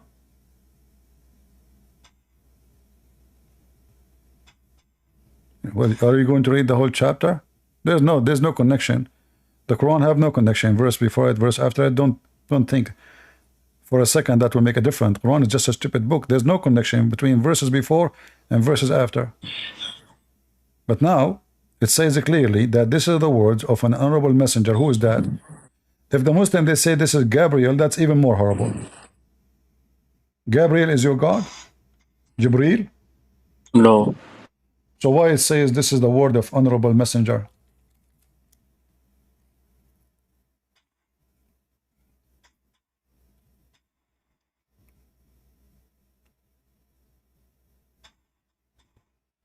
Now we understand why his shit smells so good, because he's honorable messenger.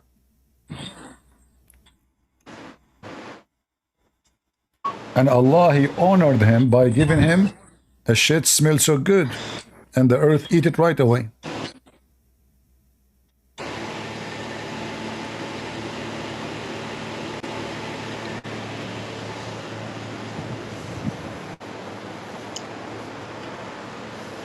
We have Musa's in the chat. He is saying it was revealed by Allah to Muhammad, and Gabriel is the messenger. No problem.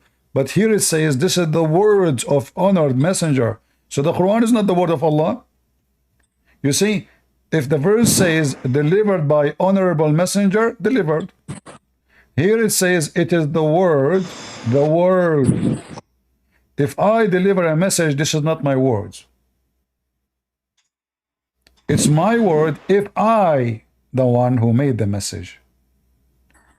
So the verse here confirmed that this is the word of honorable messenger. This is not the word of God.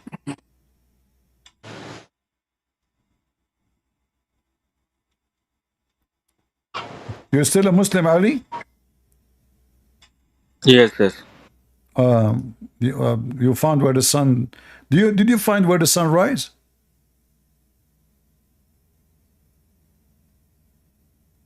Do you know where the sun rise? The location?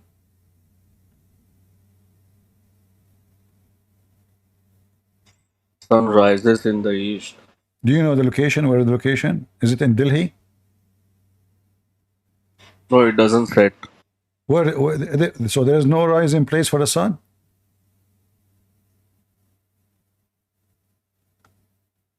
We revolve around the sun. I understand. There is a Sun rising, is not. there's a lot of rising place for the sun. There's no rising place for the sun, correct? Do you agree with me? Sunrise everywhere, even in the North Pole. Do you agree? Yes. All right. So why the stupid Quran says that this guy, he keep walking, until he found where the sun rise? What kind of God he says such a stupid thing? How in the world such a thing, can be from God? So now he keep going. Yeah, man, you got me. Huh? Yeah, you are right. I'm right. So you will leave Islam? Look, your God, he found, according to him, Zulqarnain, he found where the sun rising. Read. And he marched eastward till when he came to the rising of the sun, he found it. The translation is false. Until he came to the rising place of the sun, he found it. Again, he found it. Rising on people. Where is that location where the sun rise?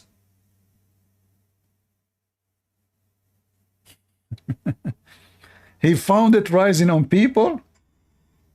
What is that?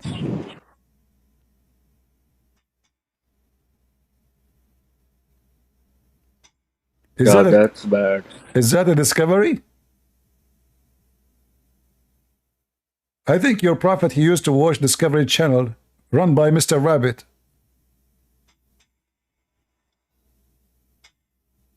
Do you watch cartoon, Ali? Nobody told me about all this. Well, now I'm telling you. And then he found the sun rising on those people, which is very weird. And those people, they are naked, wearing nothing. And then those people don't understand the word. They are stupid. They are completely cannot understand anything they say. Do you see it? Does it say that? So can I ask you one question? But hold on. Do you see? It says that you cannot understand anything they say. Okay. How the verse says you cannot understand what they are saying, and then a second after they told him, "Can you build for us a dam, mister?" A second ago you said you cannot understand what they are saying. And now they are telling you what to do. Suddenly now they became smart and they knew about dam and mischievement and build a dam for us. How they are ignorant, stupid, and now they become the advisor of the Prophet of Allah.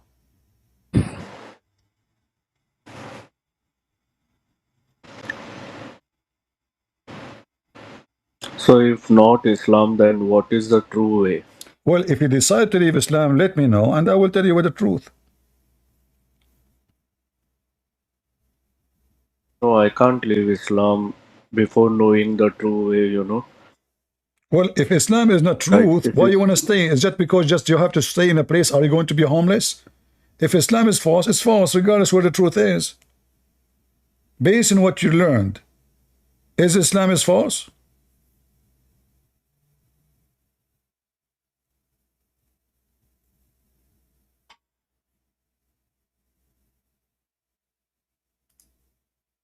What do you think?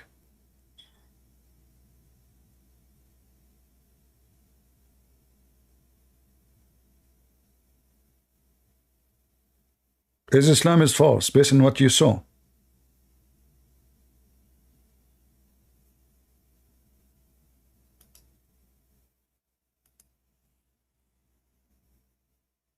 Hmm?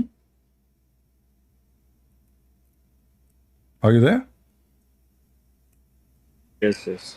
So, based on what you saw, what do you think?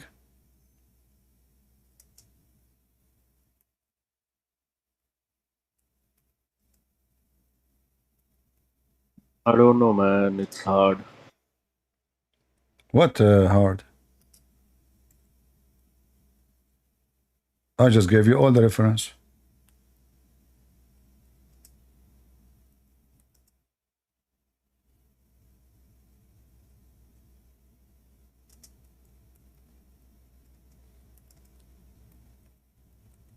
How can God be, in plural? How God can be a plural? Yeah. I mean, only Islam teaches us about oneness of God, and I also believe that it is logical That's false. that there is That's only false. one God. That's false. That's false. Islam teach always Allah is a plural. Don't you know that Allah keeps saying we? Yeah, but it is royal we. It's what? Royal. It's I don't know what. Royal we. Well, that's mean Allah. That's mean Allah is not honorable if He is one. So He use a fake language to be respected. So that's mean your God. He wished to be many, not one, but He cannot do it. He's one. He's lonely. So He said, "Let me call myself we, because I like to be many. I don't like to be one. I don't feel good actually, about it. Me myself actually, I don't like it. Like they say to you to say to me sometime, Mister. I say to them, don't say Mister. Say we. We. This is why when I joined the police forces, the reason I joined the police because they have in the top of the car a sign. It makes sound like we, and then I feel I respected people. They salute me, Mr. Police. So we. So if Allah became majestic because He is using a fake language, that means you have a fake God. What kind of God? He need we to be respected. It's a fake we. It's not even real.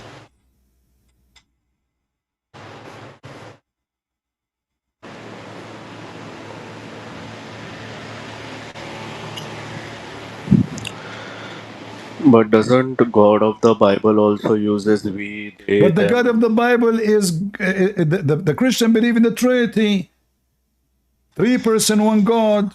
But you Muslims, you keep bragging about having one person, and then this person he like to use the word we. So Allah is a liar. What does it mean, 3 You should persons? not use. 3 persons are You 3. should not use a description of you which is a fake description. That is a shame. Imagine you are a male and you call yourself Mrs. That's what Allah is doing. He's messed up. If He is not we, why He call Himself we? You say to me, this is majestic language. Well, this is false still. Because if I need a language to be respected, that means I am not God. People, they have to respect God. Doesn't matter if He use we or I. That will make Him like lower if He use the word I. Are you going to leave Allah if He say I? He didn't say we? And hold on. No. In the Quran it says, had we like to take a wife, we will take it from us. Us who? Had we intend to take a partner, a wife, we will take it from us. Us who? Do you know? He's just giving example. If he ever wanted a son. It doesn't matter, example or not, still it's wrong. Because he's talking about taking a partner from us. How you can take a partner from us if you're one? He's coming to our level to make us understand. But this is not about our level. He said, if we want a partner, I will partner with us. Well, who is us? As humans. Who? As humans. No. He said, if we want to take a partner, I will take it from us. How many Allah there is? Do we have a family, like he says, from us? Us mean there's many Allah. Based on this, there's a female Allah, and there's many of them. So Allah is saying, if I want to take a wife, I will take it from us. See, the first we, you said to me, this is majestic. We laugh. The second us is majestic too. It cannot be, because he's talking about taking a partner. And this partner is a female partner. So it can't be majestic us. Allah will have sex with himself. Allah decide to marry himself. If I want to take a partner, I will take partner from us. Is your God Allah transgender? He have a penis and vagina or something like that? He take hormone so he grow boobs? What rubbish, man. I know this rubbish. I know. What is this? No, what you're saying is rubbish. What I'm saying rubbish? Look, your God saying, if I want to take a partner, a wife from us, solve it. Allah will marry who from us? Allah is talking. He said us. Had we. Who care? Had we not, had we potato, had Sue, had Boo, who care? Had we intended, okay, it's an option, then we will take that partner from us. Had we. No problem. Still, are you saying to me, if Allah, he says, if I want to eat, I will eat a chicken, but there's no chicken?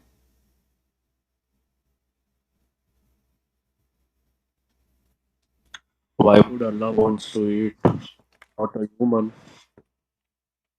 It's ask your God. He is saying, if we intend to take a wife, we will take from us. So the us exists. Is it fake? It's us. Is the us there fake or true? If it's fake, that means your God Allah is making a stupid statement. You know, he will take it from, there's nobody there. What us? That's stupid. It may be a bad translation. What? Maybe a bad translation. Well, bad translation. What translation you like so I can show you? Hilali and Khan.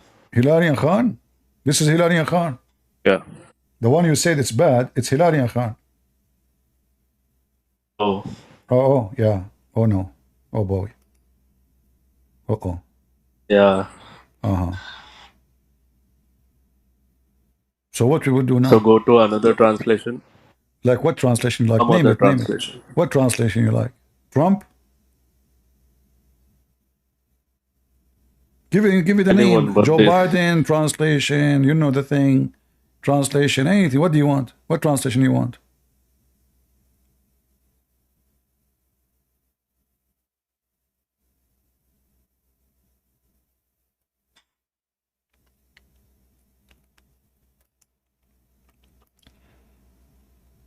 All translation is the same. Choose one. Which one? You see my screen? Choose one. Tell me which one to stop.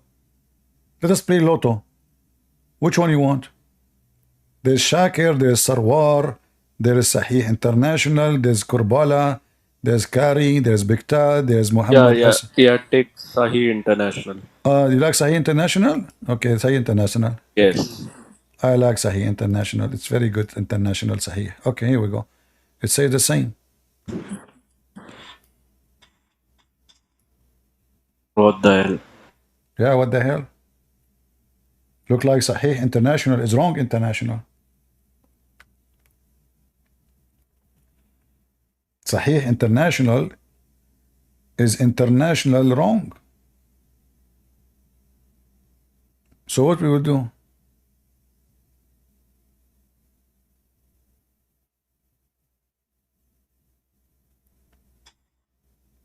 You want other translation? Do you have a translation of Zakir Naik? No. Do you know the this is good enough? You know the translation of Muhammad Curry? Let's see Muhammad Curry. No, this is good enough. Muhammad Curry Khattab.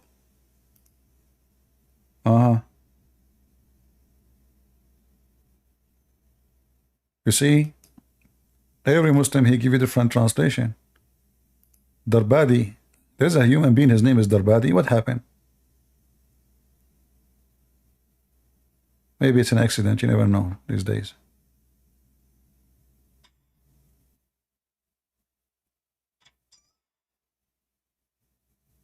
What do you think? You will not leave Islam still?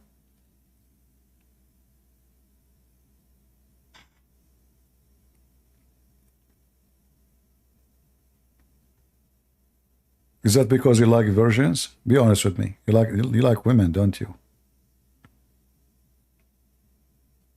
Yes, I like women, don't you? I know women these days, they look like men. Don't you see what they do? Their nails scare the hell of you. So you are an idiot if you believe that there is a God who will give you those scary creatures, at least 72. I mean, one alone will kill you. 72 in your bedroom? At least it is better than your boring heaven, you know. Better than what? Better than your boring heaven. My heaven is boring? Why? Yeah, it is boring. You can't have no fun. So are you saying to Nothing me? is there. So are you saying to me that Jibreel now is bored in heaven because he don't have women to have sex with? There may be women. There's women for the angels too? Yeah, maybe. Is that like something you came with you, or you discover it lately? Oh, just my logical thinking. Logic. A Muslim have logic. Okay. Well, yeah, I mean, a Muslim have logic. You're funny, man. You're funny. The sun set in Milwaukee water, and they drink the piss of the Prophet, and they drink camel urine, and beer is haram. And then they talk about logic. Do you drink camel urine? Do you drink camel urine? In heaven. Huh? There is alcohol in Jannah. We'll have fun there. So what the logic? If alcohol, is alcohol bad or good? It is bad. Earthly alcohol is bad. But what we will receive in Jannah, it is good. Okay, hold on. Is alcohol made by shaitan or made by Allah?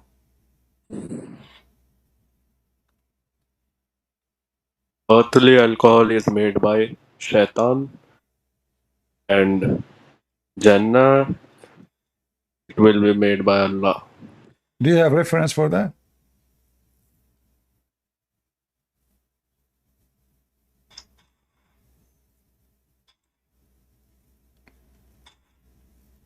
I will have to search for it. I will give you 10th century. However, no, it's a long time. I can show you that alcohol is good.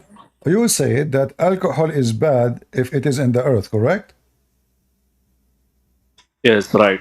Okay, but Allah in the Quran says it's good in the earth. Where does it say that? If it's good, then why we are restricted? I know. Stupid religion, man. Here we go. This is your Quran. Doesn't make sense. Chapter 16, verse number 67. Allah even he claim not only it's goodly, it is godly. He says it's a sign from Allah for those who understand. So it's goodly and it's godly. I agree. Here we go. This is your Quran. So you must Where does it say that? It says in front of you. It says it's talking about alcohol. Yeah, it's talking about liquor. You know what liquor is? Liquor, yes. Liquor coming from the word liquorine. I see that now. Yeah, liquor coming from the word liquorine, which means. Is it talking about earthly liquor? Huh?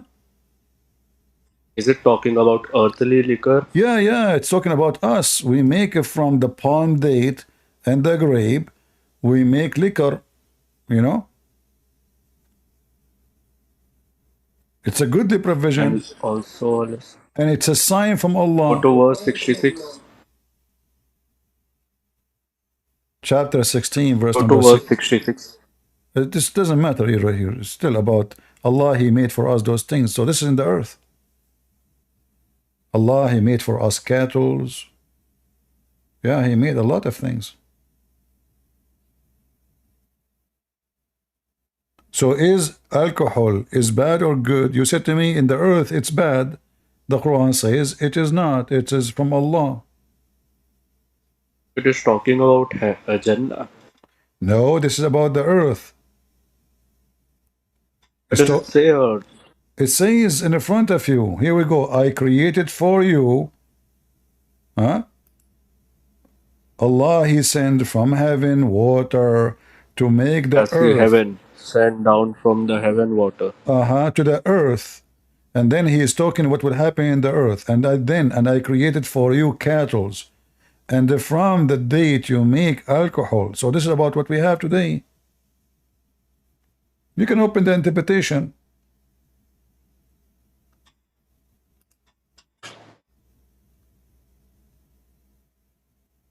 So is alcohol good or bad? It's good according to the Quran. It's not from shaitan. Here. Is it from shaitan?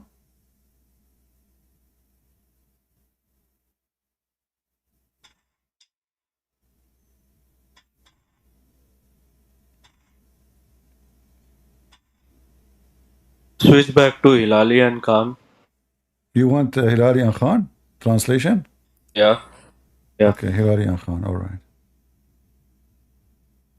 If you bring Hilali and Khan to debate me, they will leave Islam. You know that? I'm very sure. And I'm very sure that Hilali and Khan don't even speak Arabic. And from the fruits of date palms and grapes you derive strong drink. This was before the order of the prohibition of the... See, what is it written in the brackets? This was before the order of the prohibition. Yeah. It was good. But don't you see this is stupid? So they added that to explain to you that later Allah, He forbid it. But if it was good, how you forbid something good? Is it bad or good? It's good. Why you want to forbid something? So He was praising alcohol. Corrupted it. He was praising alcohol until the Arab, they start making fun of him because him and his followers, they are drunk. The Muslims, they go to the mosque praying to Allah and they are drunk, totally drunk. Is that true?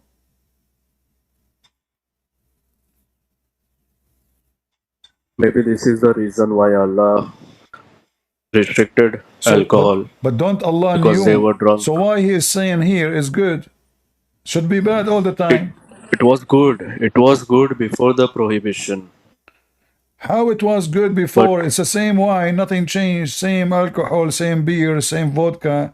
It's the same. If it was good 2 weeks ago, cannot be bad 2 weeks after. But they started abusing it. The Arab always did drink. Your prophet, he teach the Muslim to how to make even wine and vodka. No, that's not true. You want a bet? Don't put ad. Huh? Don't put your own words. You're just putting your own words into the Quran and Hadith. What if I show you the reference? That Prophet himself is telling you to make vodka? Yeah, I'm drunk already. What do you think? Yeah, show me. All right, here we go. I'll give you 10 centuries. You will give me 10 centuries? Really? Yeah. All right.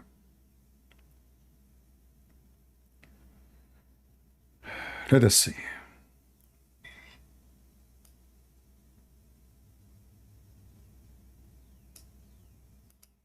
All right.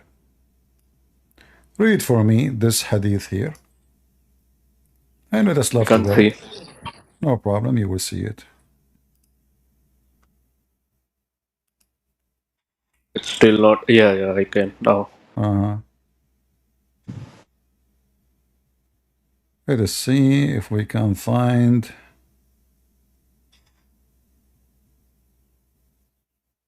Don't pull out any daif. Your religion, all of it is daif, what we can say. Oh, it's Sahih. Uh-huh.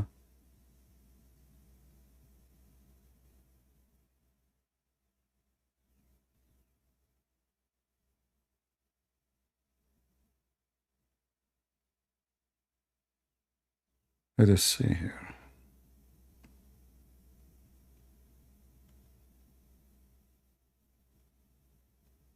I'm just looking for the hadith to show you. Uh-huh. They used to make vodka and beer from him. From what? I asked the Prophet about wine made from honey. He said this bit. I said the one made from barley and milk. He said that is a miser. He then said, tell your people every. So he was teaching them, and now he is saying it's forbidden. He was teaching Muslims how to make it. Let us see. Where does it say he was teaching? Okay. Let us see. Let us show you more. Hold on. Maybe that is not convincing for you. All right. Do you see it? Ibn Abbas reported that Nabi was prepared for Allah's messenger in the beginning of the night, and he would drink it in the morning and the following night and following day and the night after that up to the afternoon. If anything was left out of that, he gave it to his servant or gave orders for it to be. Your prophet, he drink what? He drink nabid. What is nabid? Wine. Yeah. All right. Why?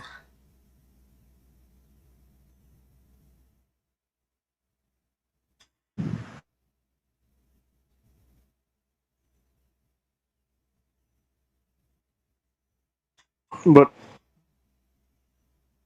Nabid is a fermented drink, right? It is. It is alcohol. It's liquor.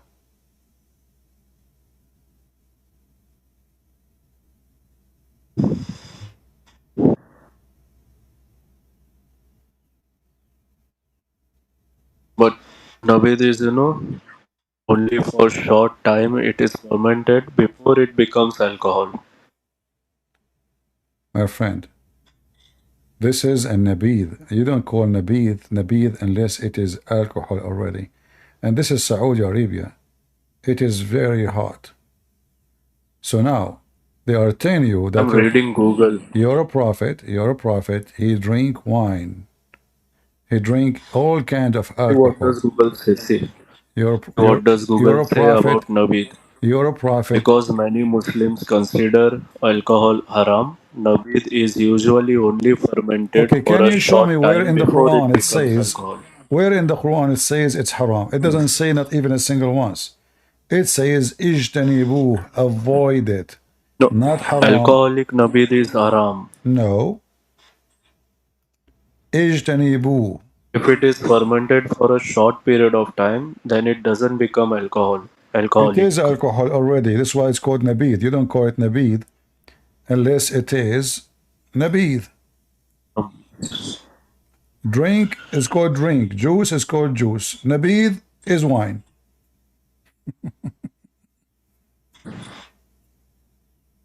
Not if it's fermented for a short time. Can you show me the verse it says that wine is forbidden?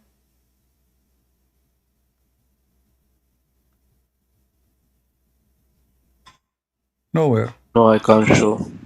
No, nowhere it says just avoid it. Things I say to you, avoid it. There's a huge difference between it's forbidden and avoid it. Nowhere in the Quran says it's forbidden. Just avoid it. And the translation here, the other things is not the Quran. Let us see Al-Hasan.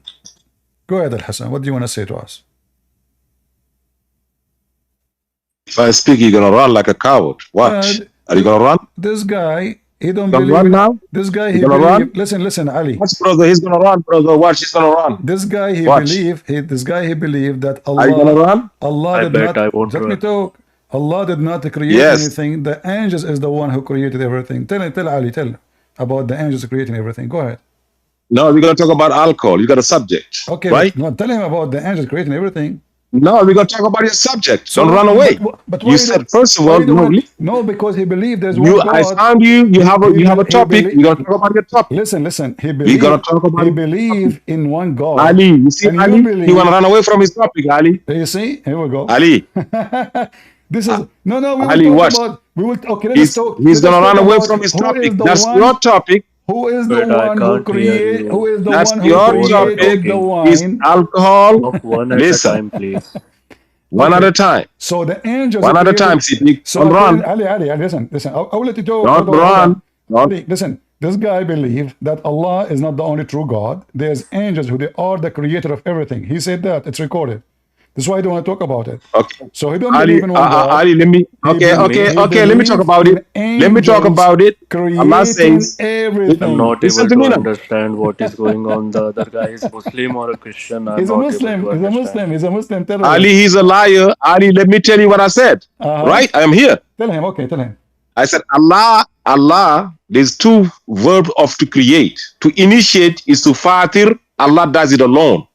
But Allah creates things through the angels.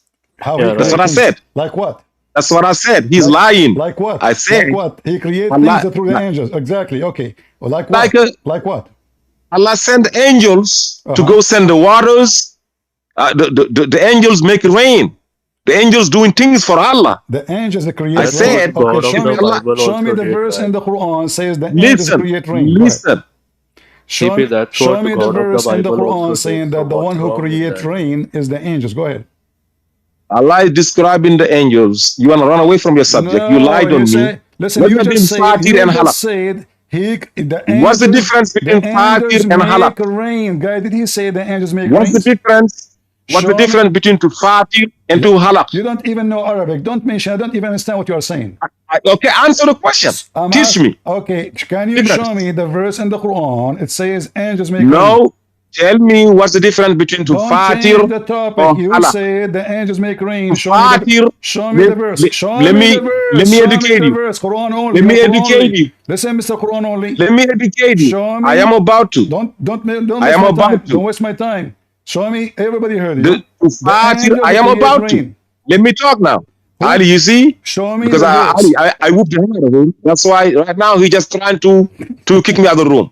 No, I want you That's to show it. me what you just said. You Okay, said let the me angels, answer you. Yes. You said in Islam the angels created rain. Show us the reference. In chapter 18, verse 51, Allah said he will not admit the wicked ones to work in his kingdom.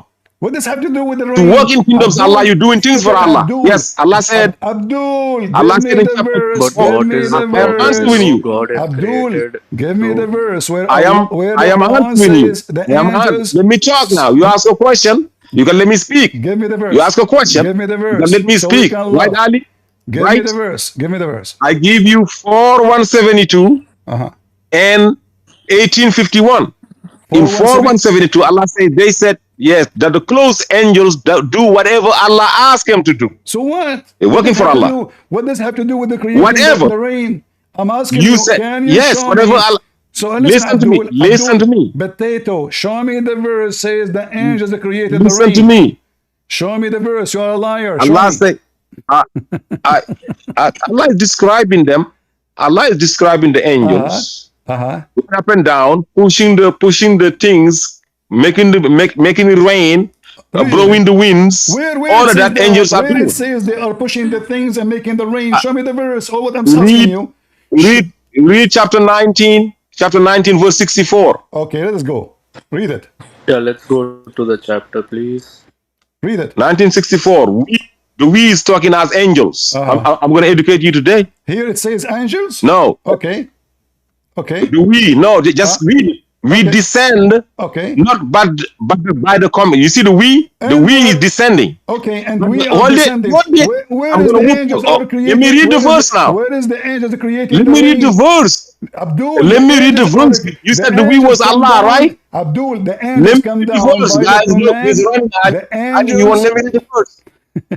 Yeah, it's my verse. The Let me angels read my come verse. down. The angels Let me come down read by my the verse, brother. command of God, where it Repeat says what it are you running created the for? rain. Let me read my verse. I give you 3 verses. Where it Chapter says 6, they chapter created the 19, rain. Until now, the angels, we 53. know the angels command, I am they getting there. receive I'm command showing you who from the we God. is.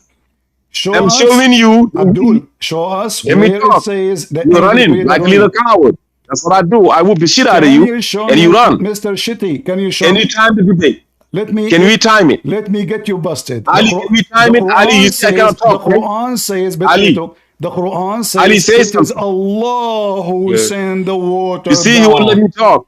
Let me show Because he don't everybody. have the truth. Let me show everybody that you are a scumbag like your prophet. You Here we better go. Read. run like Here a we go. coward, huh, pig. Read, Ali, read, you see, read. he's You see? running. I keep No, I asking brought my you to show me verses. the I brought 3 verse. verses. Let me read them. Here we go, guys. Who is the one sending the rain? Ali, if you Allah. Who I is the got 3 one? verses. Chapter 22, verse number 63. Chapter 35, verse number 27. Chapter 39, verse number 21. Who is the one who It sent says down the what? rain? Allah. You said the angels. Here's the thing. Just get out of here, son of Mutah. The angels, they come with the command of Allah. So, where it says the angels created the rain, the Quran, all of it saying Allah created the rain. What a big fat liar you are. I mean, I saw you in the video. Your ass is in the size of 72-inch TV. But I never thought that all your brain is shit. And you fabricate things. The whole Quran says that Allah is the one who sent down the water. Can you believe it? So now suddenly, those Muslims, they believe that there's many creators. Those are the believers of the Sabian. This guy is a Sabian, like the Muslims, like Muhammad. The Sabian believe that there is high rank creators and lower rank creators. This Muhammad got his religion from Ramadan and all this garbage. CP, I didn't get the argument, you know. Ali, this Both guy were is talking saying about. that the angels are the one who created the rain. Do you agree with him? According to the Quran, does it say that? No, true angels. No, I believe it is okay, true okay. angels. No, he said it through the angels. Okay, no. But the one who made things happen is the angels. The one who created the angels through the angels. Where it says that? The verse in front of you, it says Allah is the one who made the water. Allah is the one who made the rain. What is the angels? Well, then it is Allah. But he said the angels. I said Then to him, he's show me wrong. the verse. He says, well, the angels, they If descend the with the Quran command of says Allah. it is Allah, then it is Allah. The angels, they descend with the command of Allah, according to the Quran. There's an angel of death. He takes the life of people. There's an angel Jibreel. He delivered the message of Allah. There's an angel who squeeze. There's the angel do masturbation. There's the angel who play with the anus of Muslims. Those are the command of Allah. But angels create rain? You're a big fat liar. Show me. As an example, there's an angel. His name is Ar-Ra'd. He is in charge of driving the cloud. He don't make rain.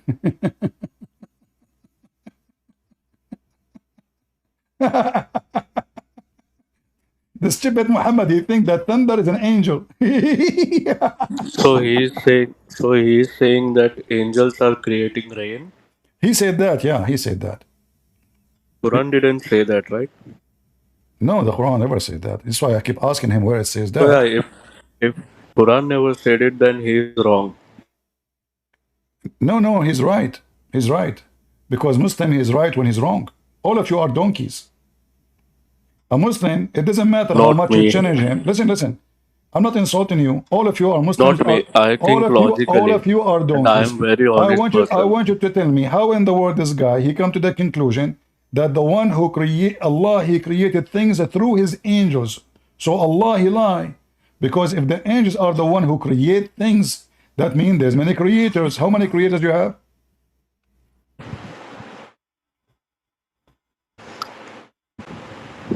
How many creators you have?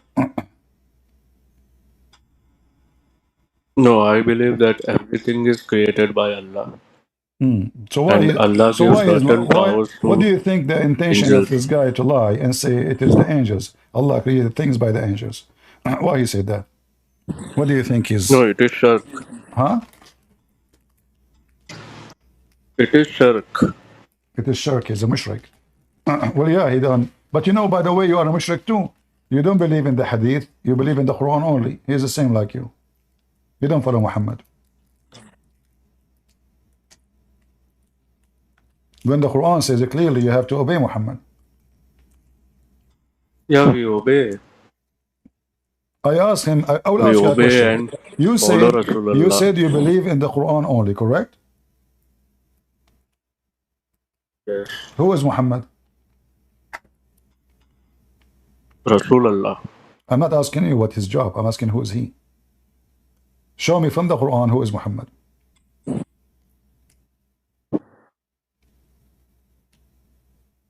So you are meaning to say that Quran never mentions him as a messenger? So how you will know who is Muhammad? Where Muhammad was born? What is the name of the wife of Muhammad? Who is the father of Muhammad? What is the tribe of Muhammad? How you know who is your prophet if you don't follow the hadith? You know nothing about him. Those are all oral traditions, oral traditions which are No, passed because down oral from can be. throughout the You history. see, the reason you refuse the hadith because you say the hadith is full of fabrication. So the tradition about your prophet, according to your logic, is full of fabrication. So your prophet is an unknown person, fiction, because there is no single proof for you. You, as a Muslim, who is he? You reject all the tradition, and you say I don't believe in the hadith. So how you can know who is your prophet? But those are all historical facts. I know, but everything is the same. The story of the Quran, who made the Quran, Uthman, all these stories, it was coming from where?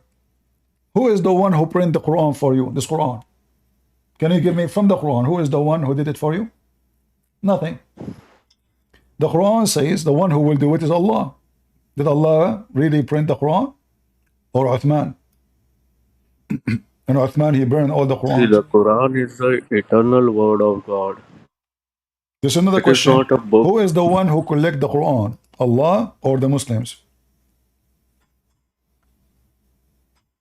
Who collected? Uh-huh. What do you mean collected? Who is the one who collected Is the it- Quran? The Quran, your prophet, he did. Did your prophet receive a book? No. Okay. Who made the book a book?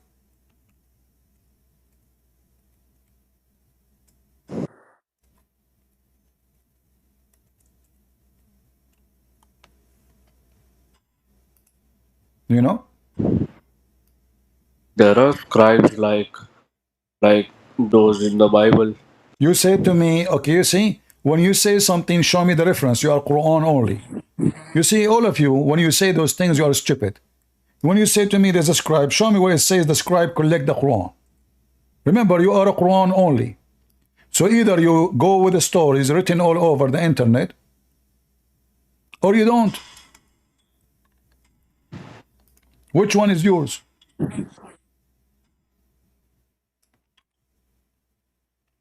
Huh? But those are all historical facts. We do not need hadith for that. I am asking you, Mr. Quran only. You see, Muslims are hypocrite. When they want Quran only, when they want not Quran only. I asked the same question for Ultimate Fard.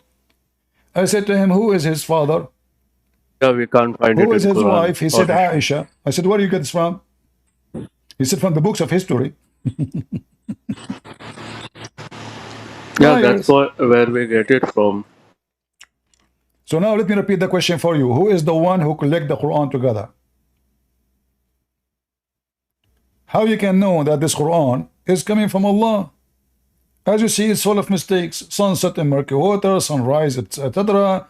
They built a dam, Gog and Magog, all the stupid things, stories, flying carpet. How you know that this book you have between your hand is a trustworthy?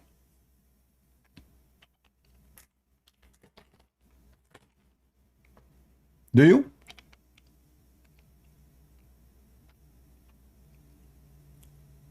Be my witness, guys. Ultimate Fort, he said the angels created the rain.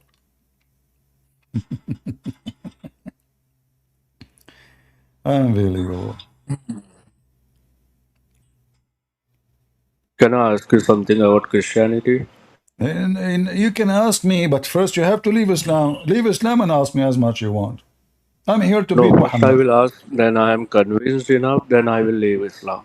You ask me what? I'm being honest over here. All right, go If ahead. I Ask ask me you the a question. question, All right. Go. okay, so the famous question, how can God die? Well, first of all, we as a Christian, we don't believe that God died. We believe that they killed the Messiah in flesh, but he was alive in spirit. For our God is a spirit and he's always alive. So when you say, how can God live? You should ask yourself, how God cannot die? Because simply, if So you Jesus believe, was hold a on, human or hold God on. when he was on earth? If you believe, Okay. if you believe that Jesus, he will be God because he did not die, well, that you should believe in him right now is God as a Muslim. Because according to Islam, Jesus never died. I'm using your logic. God never died. Okay. Jesus in Islam never died. He's God, must be. Muhammad died. All messengers died. All prophets died. All human beings died. Abraham died. Adam died. Muhammad died. Jesus never died according to Islam. So your But he logic. will surely die in the future. Huh? But he will surely die in the future. Okay. When the day Can of you the show me? judgment Can you comes. show me from the Quran where it says he will die in the future? It doesn't say that. But you said you are Quran only.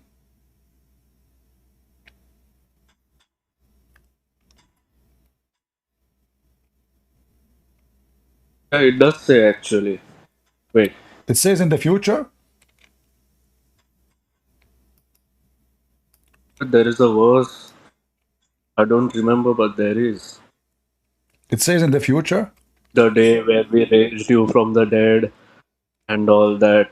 You know. It says Do in you the remember future. that verse? No, it says that Allah will cause him to die and take him up to heaven. So in It order says to, that one. yeah, so in order to happen, it have to happen before he go up to heaven. It's in front of your eyes.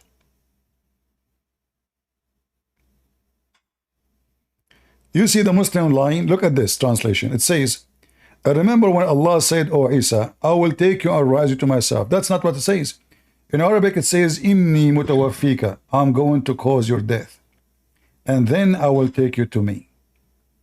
So the death have to happen before he go up to heaven. Before, not after. Mutawaffika. Right. So your Quran is a stupid book. So according to the Quran, Jesus really he died before he go to heaven. This is the Quran saying that. Allah will not take him before he causes death. And who will cause his death? Allah.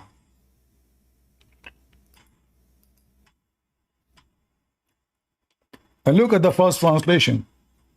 I am gathering thee. Why Jesus was pieces? What gathering thee? Is Jesus one person or 10 people? You see the first translation? In Arabic here it says mutawaffika. Tawaffa, mutawaffi. It means died. Muslims, they lie. Always they lie. You're deceased. You see it? Yes. So the Quran says that Jesus, before he go to heaven, he must die first. So the Christians are right. And the Muslims are lying against even their book.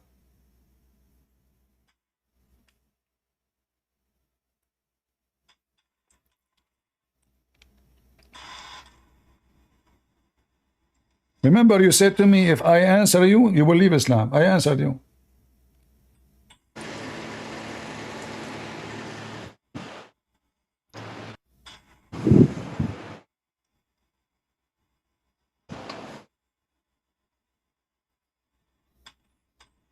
Will you keep your promise?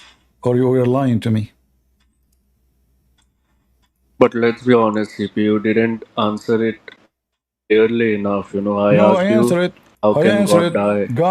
God, he's And overcome death because the Jesus. follow-up question No, was, you see, Jesus God Jesus on said, earth? no, I answered you. God is always alive. They killed the flesh. Jesus exists before the flesh. Jesus said, before Abraham I am. So the Was birth, so was he's Jesus born, human on so earth he's or born with God? the flesh, born with the flesh from Mary. That is a flesh. But God as the Messiah is always alive.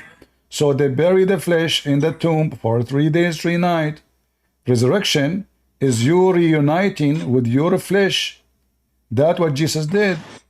So God, he overcome death. You should ask yourself, well, if Jesus is not God, how he can raise himself from death? If Jesus is not God, how come the Quran says that he can raise people from death? Is it true that the Quran says Jesus, he raised By people the from death? power of No. You see, when you say to me by the power of Allah, you need to prove it. I can say, me, myself, I can say I'm the one who gave the power to Jesus. Hey guys, you know when Jesus, he made the blind see? It's ultimate fault who gave him the power. Yeah, ultimate fault. Yeah, Jesus cannot do it. Ultimate fault from synagogue.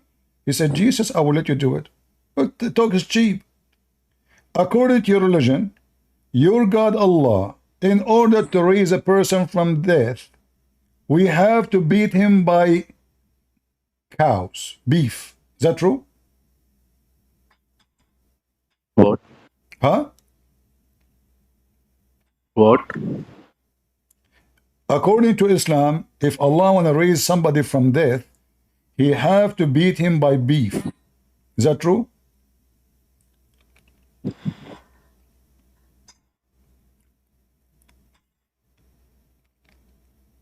Beat him by beef? By beef, yeah.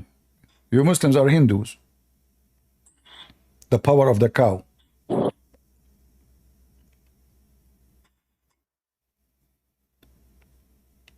Is that true? No. What do you mean no? What if I show you that? You will leave Islam?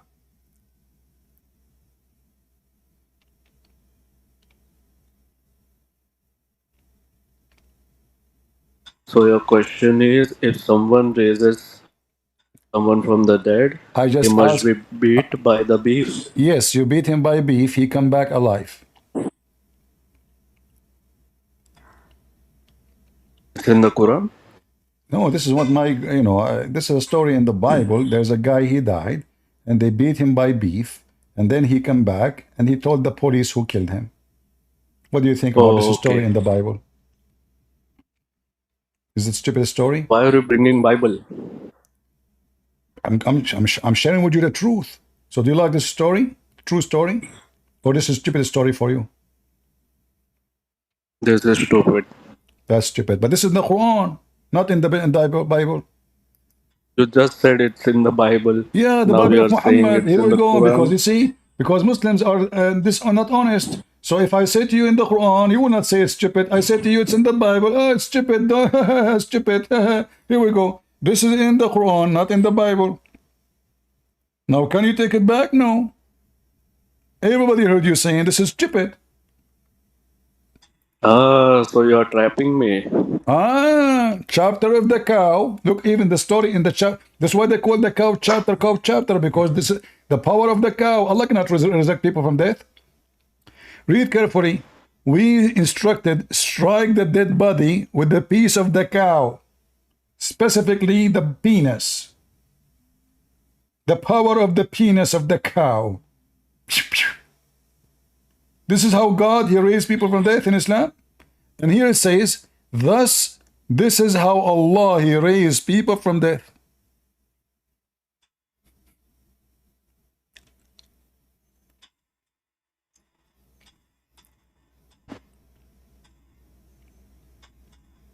Hello.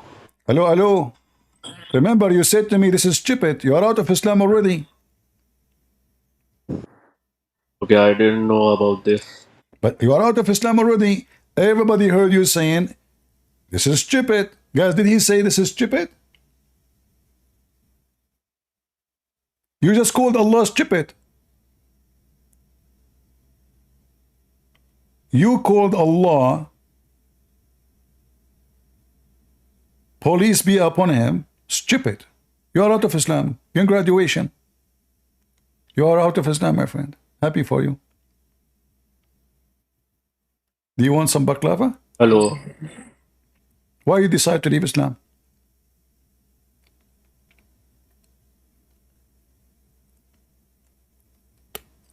Why you called Allah stupid? Be honest with me. I didn't. Even Christians call their God Allah in Arabia. This is because they occupy them. I don't call him Allah, I call him fart. Your God, he's a farting God. Look at this. God who cannot even raise people from death except by fiction and stories. I mean, what the heck is this? So now we beat the guy with the beef. Can't Allah says, okay, rise, and that's it? I need to use material? I didn't know about this verse. Yeah, but you said already it's stupid. I agree with you. Allah is stupid. In fact, It is stupid, but I will have to go through it and get back at you. You mean you have to go through the stupidity of Allah? Go through the whole chapter. No, you called it stupid already. So you have to go through the stupidity of Allah. Are you a shrink now? You want to study why Allah is so stupid?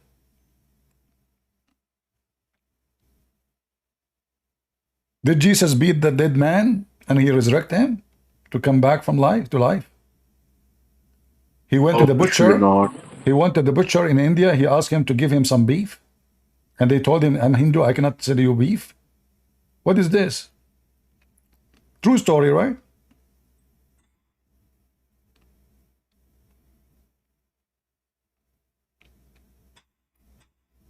Ultimate fart, he said, Allah, he do things through the angels. Correct?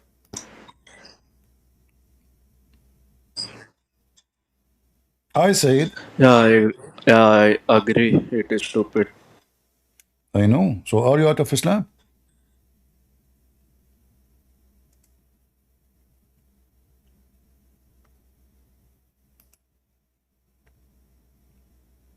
I'm on the edge. You are what? I am on the edge of leaving. Okay, jump. Jump? Yeah. I mean, what's then who will, do you want some beef? Who will save me if I jump? What are you waiting for? Some beef? So who will save me if I jump? Jesus will save you. He is the one who can raise people from death. He is the one who can. He's just a prophet, bro. He's just a prophet. How no, the one who can raise people from death, he cannot be a prophet. Only God can raise people from death. Only God can give life. I can kill, but I cannot give life. I cannot. I can kill. I cannot even. I can even kill myself, but I cannot resurrect myself. As you see here, listen. Can Musa's, this is Musa, this is story about Musa's. Can Musa resurrect people from death? No. He cannot. Why Jesus only? Can Muhammad? No. Muhammad is the children, they die. According to Muslim, he have babies. I believe he have no babies. But anyway, they claim that he have babies and they die. Could he resurrect them? No. Himself was sick. He cannot even walk. The real name of your prophet is Mr. Fainty. He faint every 2 seconds. Mr. Fainty. Like Joe Biden. Hey, brother, president, are you there? Huh? What? Yeah. The prophet, he is sick. What if I leave Islam and go to hell, man? Well, you are going to hell anyway. You are following the fainty prophet. Aren't you proud? You know why you don't type? Like make a print in the top of your house and say, I follow the prophet who faint randomly. Okay, tell me something about Jesus, It's enough. You showed me enough hadiths and enough Quranic references. Tell you something about Jesus? Well, Jesus is the only one who can forgive your sin. Jesus is the only one who can heal you. He can make the blind see, physically and spiritually. Jesus is the only one. He is the one. Can you show me the biblical references? So Are you where can saying I to me, search for it? are you saying to me you never saw the miracles of Jesus? You never heard Jesus doing miracles? Yes, I have heard, but I have heard that it is by the will of Allah. Yeah, forget about Allah. As you see, Allah cannot even help Muhammad, the fainty prophet. So Jesus, the word Yeshua, which means God save. God save. This is his name. He's a savior. That's why we call him savior. Who can save a human being? Can man save a man if both of them they are drowning Only in Allah. sin? Only God, not Allah. Only Allah is not Allah God. can save. Only God. That is the Messiah. This is his name. His name is Yahweh, Yahweh save. So Yeshua save. He's the one who save us. Why? Because he's God. For anyone, no one. No prophet can save anyone. Prophet, they come to prepare for the Savior, not the opposite. So the Messiah is the one who he can save. This is why he said, I am the way. I am the truth. I am the resurrection. No one can go to the Father but by me. So we have tons of verses, and as you see, I'm showing you a screen where Jesus says it clearly, I am the living God. Does Jesus say that I am the living God? Absolutely. When Jesus Where? said, yeah, it's in front of you, here we go. This is John 8. Each time the Bible says, Jesus says, I am, he is saying, I am the living God. Yeshua spoke again with them, and he said, I am the living God, the light of the world. Who is the light of the world? Allah. No, Jesus. Yeah, it says Yeshua spoke. Yeah, right. And which book is this? This is John, chapter 8. I am the light of the world. In So John it's 4, not corrupted or in something John, like. my friend, who in the world want to believe those garbage stories about corruption? Why the Christians even will allow anyone to corrupt their book? Who in the Yeah, world want right. to believe in such a garbage? Do you think we have no honor? Do you think we are stupid? Do you think we are donkeys? Why I want to sit here speaking for many hours to defend a book I corrupted? Who is the stupid here? The disciple of Jesus, they died defending the book. They were defending a lie? Yeah, I've heard about it. All right. So Jesus said, do you see my screen? Yes, I do. Toma, he said to him, our Lord, we do not know where you're going. How we know the way? So this is a disciple, he thought it's about direction, it's about the physical place, like where we were going. Yeshua said to him, I am the living God, the way and the truth and the life. If there's anything else Jesus should claim to be God, he is the way. I am the living God. I am the way, which means a way of salvation for all of humankind. I am the truth. One of the names of Allah in the Muslim, they copy from Jesus. Al-Haq. Al-Haq. Jesus says, I am Al-Haq. I saw what it is saying, but so why all the Muslims believe that Jesus never claimed to be God? Because they are liars. If it is right in front of them and it is in the Exactly. book, They are a bunch I of mean, liars. even I They can are a see bunch of liars. They are a bunch of liars. All what Jesus says. This is why the Jews, they decide to kill him, because he claimed to be God. He forgives sin. The Jews, they say to themselves, who is the one who is committing such a great sin, forgiving sin? Who is he? What do you think you are? Jesus said, which one is easier to say to him, you go and your sin is forgiven, or to carry your bed and walk? He commanded the man to carry his bed and walk. But when Muslims ask you that, show me where Jesus claimed to be the God, so why didn't you show them this verse? I don't I'm saying show. it for the first time. The Bible says, don't throw your jewels under the feet of the pigs.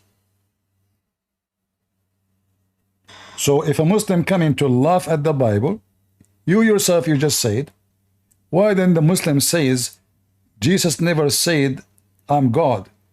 And you said, while it is in the front of them. So obviously they are trying to make a mockery because they are satanic. If they are truthful, they should open the Bible. It will find it in 2 seconds. Jesus saying clearly is God.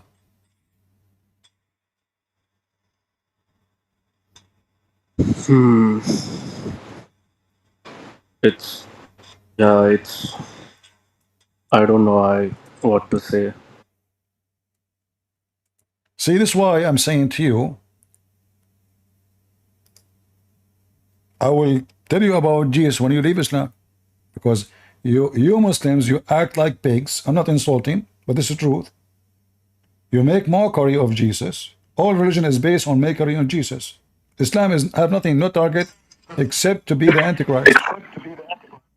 Islam, religion of Antichrist, is only about making mockery of Jesus.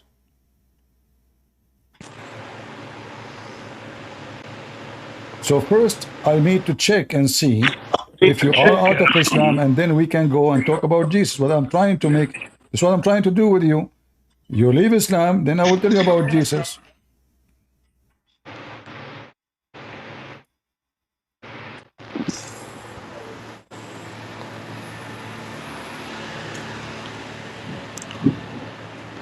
Did you decide to leave Islam?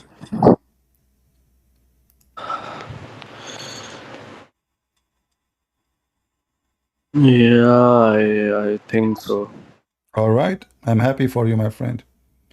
Thank God that you decide to be smart and to save yourself from the idiot Muhammad and his garbage.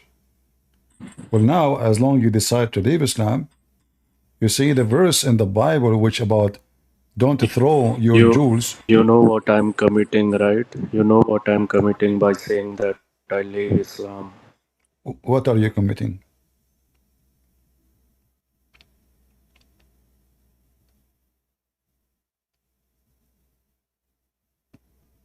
Hello? Apostasy. Yeah, you are apostate now. Good for you. According to Muhammad, all of us are apostate. According to Muhammad, everyone is born as a Muslim. In fact, it's true. My mom, she said to me when I was a little kid, an infant, I used to do poo-poo under my knees. Can you believe it? I was a Muslim. This is what Prophet Muhammad, you are born as a Muslim. This is why you eat your poo-poo. You grab dirt, you put it in your mouth. You're Muslim, you know. You eat poo-poo, you drink piss camel, anything. And then you get smarter, you grow, you learn, and you are not eating poo-poo no more. You are out of Islam, thank God. So now you became an apostate. You know, one verse I read in the Bible, but let me pull up.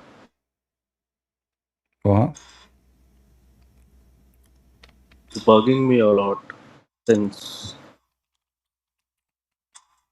The verse is bothering you a lot? Yeah, like, who is the liar? Something like that. Yeah, the one who the liar is the one who denied the Son and the Father. Right? 1 John 2:22. Is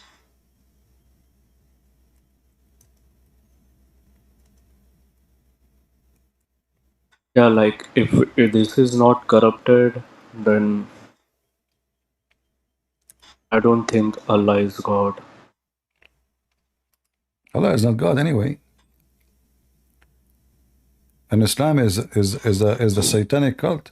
The whole purpose of Islam is to be satanic, violent, bloodshed, destroying the earth.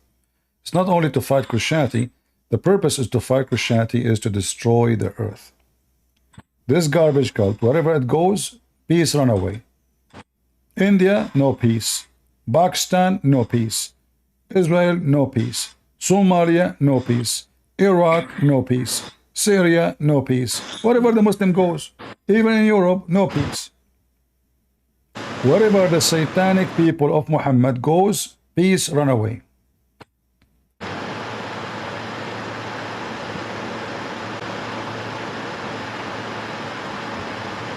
So what do you think about accepting the Messiah, my friend? You decide to leave Islam, and you agree with me, Islam is a foolish, stupid cult. Why you don't accept the Messiah? But but in Islam also we accept Messiah. No, you don't. The whole purpose of saying the name Messiah, my friend, Muhammad is a scammer, shaitan. He is, I believe in the Messiah, so he can deceive you. But in fact, you deny the Messiah. You deny everything the Messiah did. According to Islam, the Messiah accomplished nothing. His book is gone. His work is gone. His people are misled. So why he did nothing? Failure. You believe in what? all Islam is made for the sake of Muhammad. The purpose of Islam is Muhammad. Even Allah himself, he prayed on Muhammad. Muhammad, he said to them, the best of the days of the week is a Friday. So every Friday, send your prayer to me. Allah will send it to me. They said to him, but you will be dead. He said, no. My grandfather was a Christian, you know, a devout Christian. And how he converted to Islam? They gave him a cow? What, he married, you know, he met a woman? Christianity seemed like a pagan religion. There's nothing, Islam is the pagan religion. Who is the one who kisses stones? Who is the one who bow around the stone? Who is the one who believes a stone is holy? You. And the stone is nothing but what about Catholics? And the stone is a Hindu vagina. What the Catholic? The Catholic don't worship stones. They don't. They don't. They have statues, but this. They have idols and statues. Yeah, but this is okay. Hold on. Listen. First of all, no. Still, they don't worship it. Me myself, I'm against it because the Bible. I know. The Bible, they my friend, or something. But first of all, we don't follow what the priest he say. We follow what Jesus said. So the Bible is so clear. The Bible says, "Don't make images for what is up in heaven or down in earth." That is the command of God. Catholic. When they do that, I have to say they are not following the command of God. They justify it. They say there is a verse speaking about David, Solomon, they build a temple, they have statues in the temple, etc., cherubim, etc. But all of this is still, the Bible says don't make. Don't make. If he did, God did not say. So for us, it's not what people do. It's a Christianity, is what Christ say. Plus, no Catholic worship an image.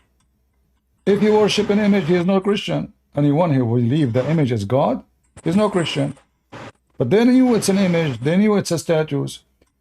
However, by the way, the Muslim, they have statues. Don't you know that?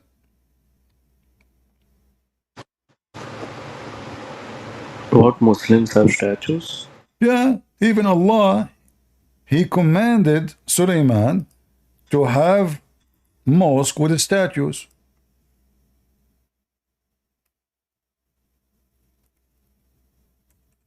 Don't you know that? So when you say the Catholic don't worship statues. They make statues. I believe it's wrong, but still they are Christians. They are. Because, you know, everybody do wrong. I do wrong too. But if you go in the Quran, you will find that having statues was a command by Allah. So if having statues make you a pagan, well, here we go. This is a chapter 34, verse number 13. They made statues to Suleiman. Do you see the word here in Arabic? Tamathil. Do you see the word statues in English? No. It's not there. You change the translator. This is translation of who? This is Yusuf Ali. You change the translator, you will see the word statues appear.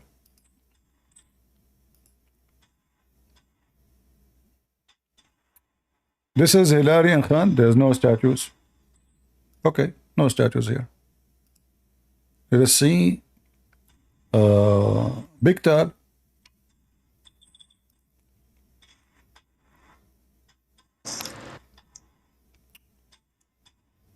Do you see the word statues? Yes. Okay. So having statues is approved by Allah. Not in the Bible. The Bible says, make no image from what up in heaven or down on earth. Never. But people, they do. But I understand, you know, I mean, they are not because they are bad people. They love the Messiah. They love Mary. They love, because they have a good heart, but this is not the right way to do it. This is not what the Bible teach. But you're a prophet, you know, now It's also Muhammad in is the not a prophet Bible no more for you. about the Ark of the Covenant. Huh? Didn't Ark of the Covenant also had statues? Statues of angels? This is what they base. This is what they base. But those are not really statues. You know, this is not a statue. This is like decorative. It's not for the purpose of worship. The statues, the paganism statues we are talking about. If you make a statues for the purpose of worship, if you do that, you are a pagan. There's no question about it. Catholic don't worship Mary. They ask Mary to pray for them. I ask all the Christians to pray for me. Christian, they ask each other to pray for each other. That is a tradition, and this is the Bible teaching that you ask your brother to pray for you. So they ask Mary to pray for them. That's all. They are not asking Mary to forgive their sin. If anyone asks Mary to forgive his sin, he's not a Christian. But nobody do that. Mary, she is a very unique person, for sure chosen by God, for she is very special. And there's a story in the Bible where Mary, she asked the Messiah to do a miracle. The Messiah said to her, not my time yet. Even though he said that to her, still he did what she asked for. So many, they believed, because Mary, the Messiah, did not reject what she asked for, so they say, let us ask Mary to ask the Messiah. Because he loved her very much. But not because she's God. Nobody, no Christian worship Mary. The Trinity is God the Father, God the Son, God the Holy Spirit. Mary is not part of it. Okay, I'm gonna read the Bible. All right. I'm not going to say to you, you should accept Christianity now, but if I am you, if you feel in your heart that the Lord, the Messiah, is the one who deserves to be followed, so you should follow him right now, immediately. First, I would like to, research about Christianity and read the Bible. All right. Well, then that's good. We don't want you to become a Christian being ignorant. I will just stay an atheist, agnostic. Yeah, well, Christianity makes sense, then yeah, I will convert. All right, my friend. Thank you very much for joining, and we are happy for you that you decide to leave Islam, and you can join me anytime to give me the good news that you decide to accept the Messiah. So we will pray for you. From where should I start? Sorry? From where should I start reading the Bible? If you have a Bible in your home, do this. Go, open the page, any page in the book. Let us see what God wants to say to you. Just go, open the Bible. Don't look for a page. Just open blindly. Let us see what God wants to say to you. I believe you will see a message from him for you right now. Do you have a Bible at home?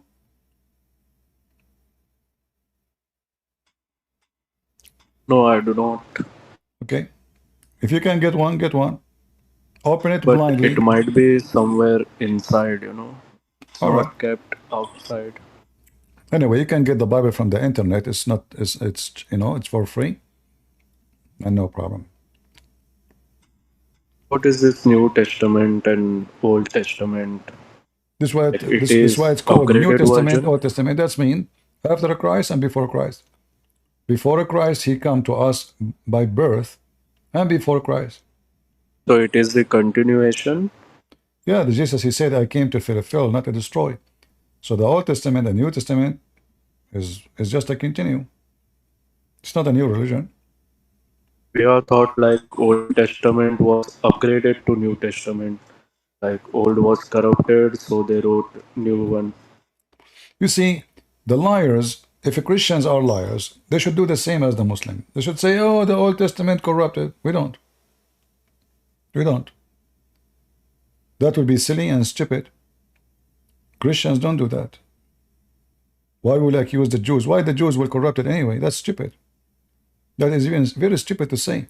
But because Islam is based on nothing, they accuse everybody of corruption, when the fact they are the one for the biggest corrupt false man, Muhammad, the child molester. All right, my friend. Thank you, Ali, for joining us. Okay, thanks. And you are welcome anytime to join and tell me good news. Thank you, CP. You're welcome. Do we have any Muslim would like to join us? Maybe you can save Ali because he left Islam before he leave today. He will be staying with us, maybe watching and listening. Do we have anyone beside the ultimate fart? I'm like a bitch, boy. Run, boy. Talk about your mother. Filthy. Your mouth is filthy like a scumbag, Muhammad. I mean, you are the trash of the earth. You Muslims trash. Trash. Go to Gaza and see them. They say the F word to Allah. They screw each other. They force children to wear a chastity belt because they screw children's. Filthy like your prophet. You see, this is the religious man. This is how he speak. But Tito, do we have any real Muslim would like to join us? A true Muslim, a true believer, a person who say go and bite the penis of your father. I saw a Muslim comment saying you use a foul language. I really? Like how? Did I tell you go and bite the penis of your father, like your prophet?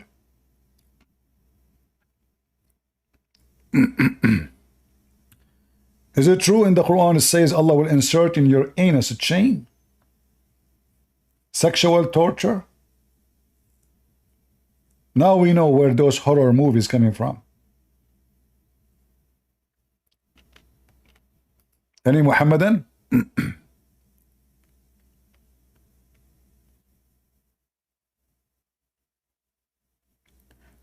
What is the context before that, behind that? Well, a Muslim, he told the Prophet, this guy, he is proud about his inheritance before Islam. He's a tribe. You are not allowed to do that. So he said to him, tell him, go and bite the penis of your father, Muhammad said.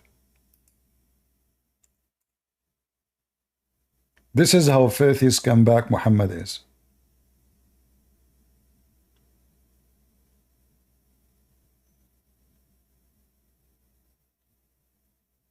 Go and bite the male member of your dad. Imagine a prophet of God is speaking such a language. I heard the prophet, may Allah pray on him, not bless him, and grant him peace, and salute him, not grant him peace. Say whoever attribute himself in lineage between two bracket with the attribution of Jahiliyyah, which means before Islam, then tell him to bite his father. Now we understand why ultimate fart, his mouth is so dirty as the toilet seat of this guy from Senegal. Garbage in, garbage out.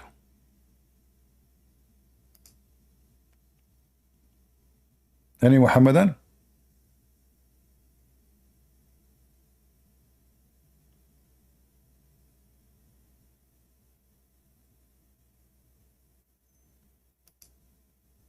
Anyone? This is why many Muslims, they don't want those books, because those books, they show really the true color of Muhammad, how filthy, how trashy he is, and how garbage this, cult. What is this? This is a prophet of God? Bite the penis of your father? What? Trash. Even like there is other statement where go and suck the clitoris of a lad. And that is proof, by the way, that the black stone is a vagina and used to have a clitoris.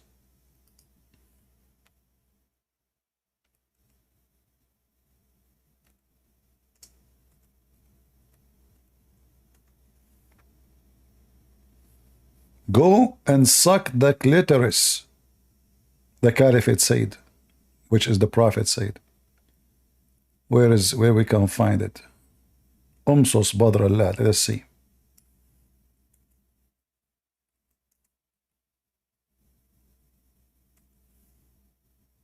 Here we go. Should be here.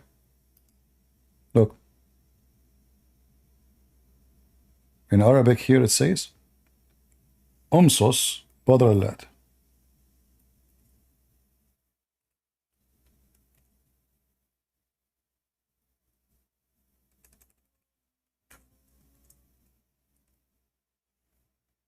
Go, Abu Bakr, he said, go and suck the clitoris of Al-Lat.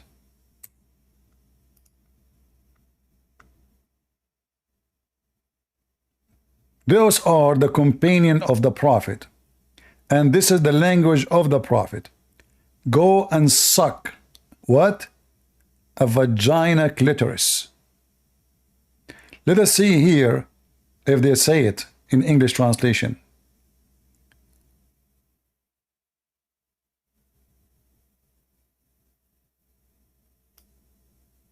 Let us see.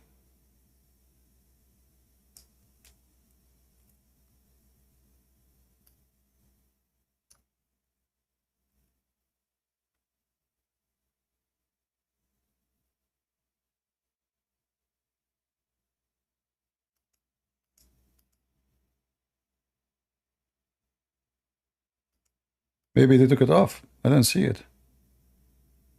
Anyone can see it in English? Let me post the link for you guys. You can tell me if you find it there. Because I don't think they have it in English. But in Arabic it's so clear. Umsos Badr al-Lat. Go and suck the clitoris of Al-Lat. Al-Lat is one of the daughters of Allah. Go and suck the clitoris. Abu Bakr, he said, go and suck the clitoris of Al-Lat.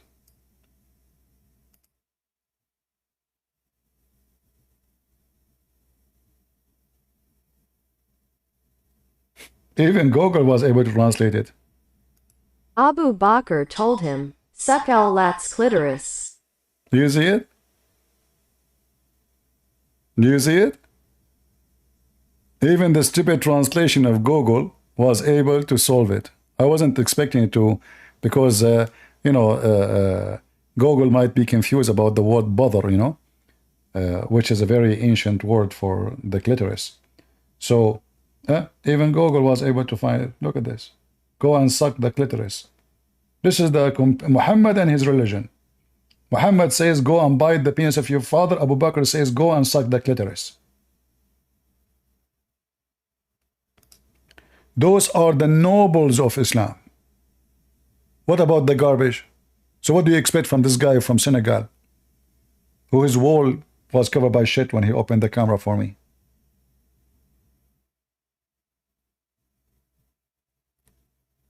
Who won the hadith? But I don't think you will find it in English. You can search, I don't know. Maybe I'm mistaken, it's there, but I don't know. Search it. Search it in the page, see if the word the clitoris is appearing. However, you can use Google Translation to translate. Let me see if I can find the word the clitoris in the English. In the search. No, see? They did not put it. Zero match in English. You see how they lied? They didn't translate it. It's not there. I searched the word clitoris. It's not there. Let us see the word suck.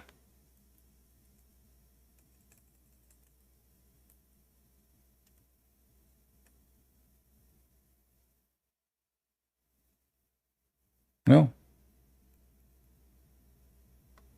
They did not translate it. Why not? Because it's shameful. They always try to hide the lies and the faith of Muhammad. This is why I say to you, you cannot trust a Muslim explain Islam. This is satanic garbage cult. Ask yourself, why in Arabic it says something, in English it doesn't say the same? If there's any reason? Yes, there is. This is the religion of the devil. They knew that people, they will see it and they will be disgusted. What is this?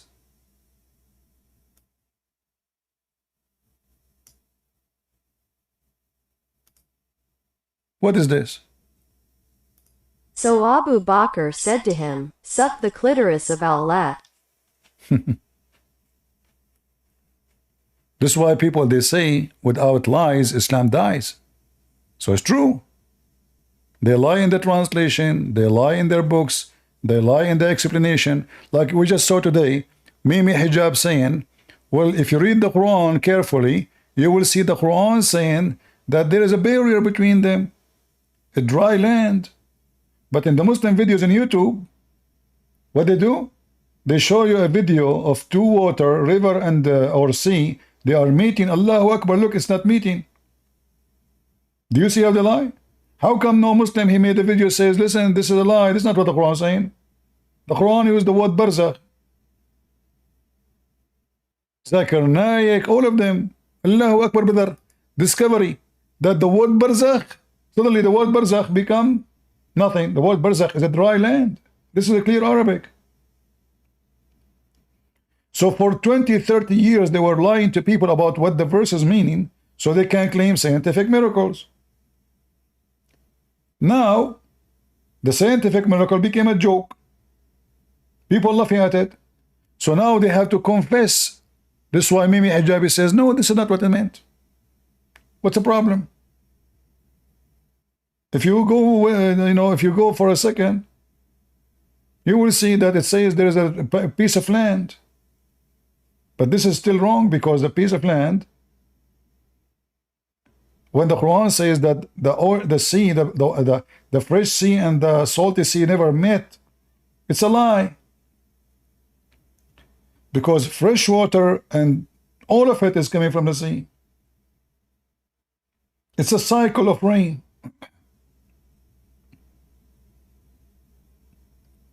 Water vibrate, go up to sky, become a cloud, the cloud come down. What do you mean they never met? They come down as a river, the river go to the sea. All what you need to do, go check the rivers, all the rivers in the world, where they end. All those rivers, they go where? They go to the sea.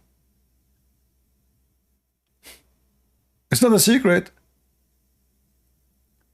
But according to the stupid Muhammad, there is two seas, and those two water are never mixed. Never, never. You see, it says it clearly, never mixed.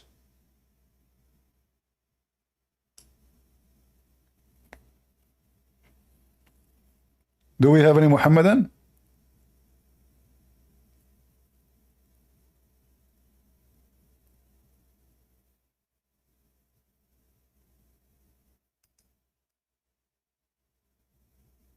Yeah.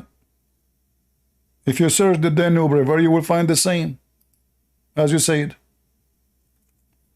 Danube River.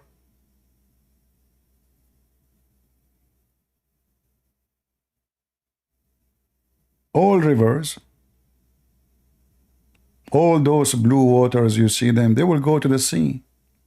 It goes between countries, it goes, etc. Still is going to go at the end to the sea.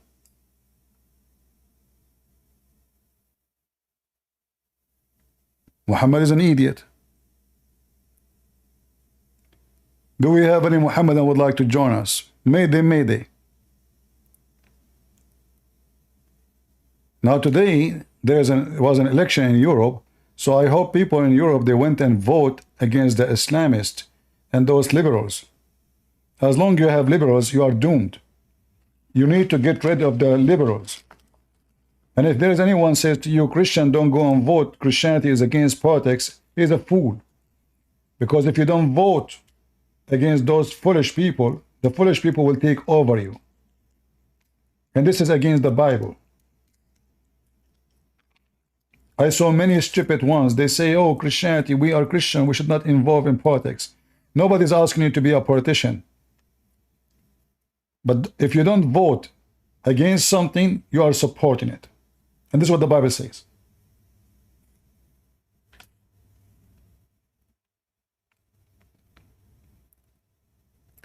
Do we have any Muhammadan who is not sucking the clitoris of Allah right now? Anyone would like to take a break from sucking the clitoris of Allah? This is what they do when they kiss the black stone. This is the clitoris of Allah. The black stone is the clitoris of the lad. Mwah. Suck it, suck it.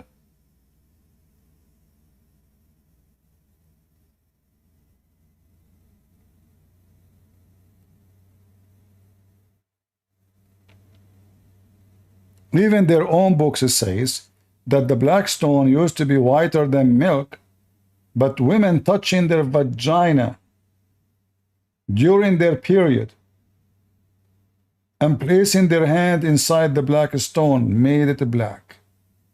What they are talking about? Those are a pagan like Muhammad. Muhammad believed in the same, that the sin made the black stone black. It was white like milk.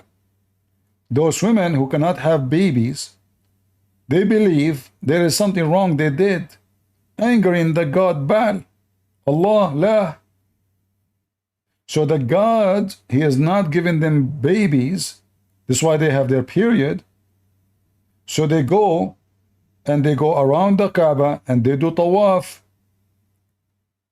They go naked, totally naked around the Kaaba, women and men. And the women who want to have a baby, she go around the Kaaba while her vagina dripping blood. And then she insert her fingers in her vagina and then she place it inside the black stone. This is why it says that because of the blood, the black stone became black. Because of the women menstruation. That is the story. And this is the garbage of Muhammad. They can try whatever they want to say, but we have proofs, we have reference.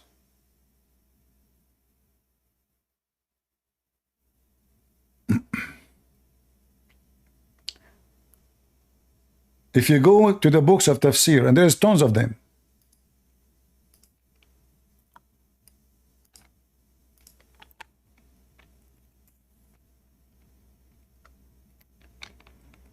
this is Tafsir al-Kashaf.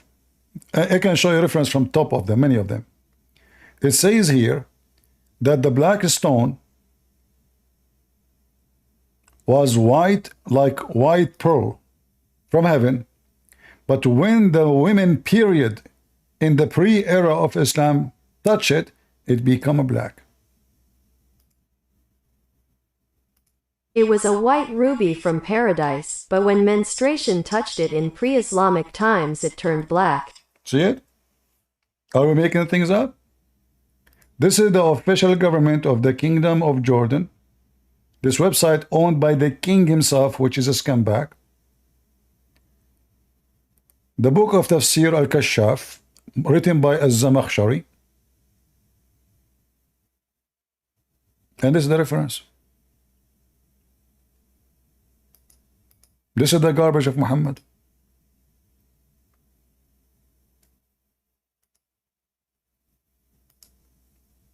We don't make things up. They do. It become a black stone because women, they touch their vagina when they have a blood, and they place it in the black stone, and the men, they come, the man who want to have sex with this woman, right away he come after her and he put his penis inside the black stone and he scratch it. This is why the ritual never was called Hajj. It's called Hak. Hak, which means scratch. So she put her hand on her vagina first. She have to do it when she have a blood, not without a blood. The man, who is supposedly her husband or her partner, after her right away, he put his penis inside the black stone. So the god of fertility will make them have babies. And this is why they are talking here that the blood of menstruation made it black, but it was white like pearl. And here Islam is teaching other racist thing, that sin make you black. The stone was white. The sin made it black. Do we have any Muhammadan would like to join us? Mayday, mayday.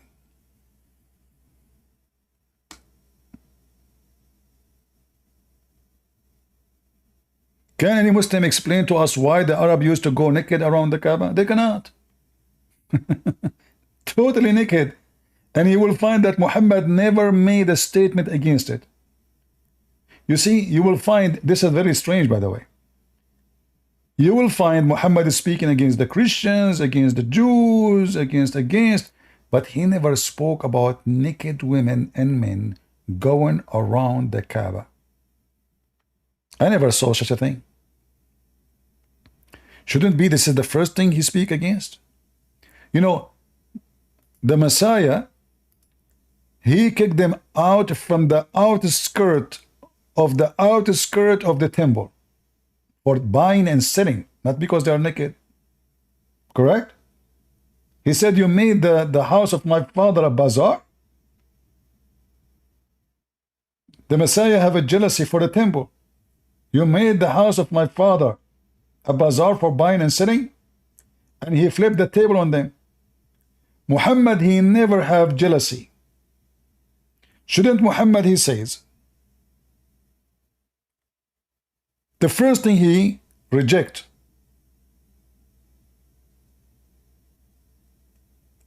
is going around the Kaaba naked?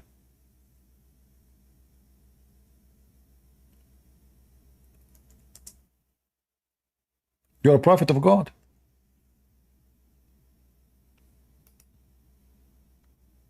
Where is the prophet of God character? Naked, totally naked. They are wearing nothing. They are not covering themselves with anything. No bikini. Totally naked. This is the origin of Islam. Very sexual cult. Going around the house of Allah totally naked. Are we making things up? No. The reference in front of you.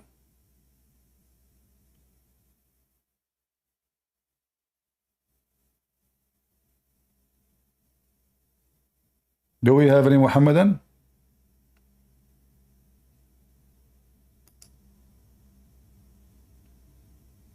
You can scream, you can curse, you can use bad language, but you cannot, you cannot wash the shame of your prophet. You can say, I don't accept those. Who cares if you accept or not? This is Islam.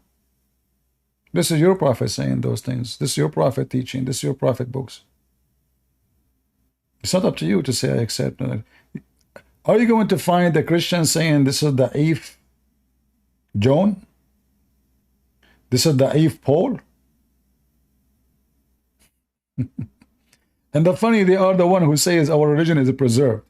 But the second you show them the stupidity of their books, they say this is not acceptable. No, this is a fabricated story, fabricated. Yeah.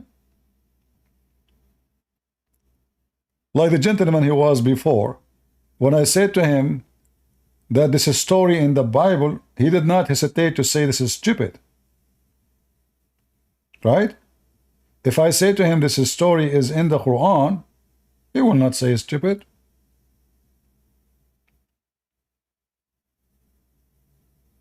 Say in the Bible, they laugh at it. Say in the Quran, it's holy.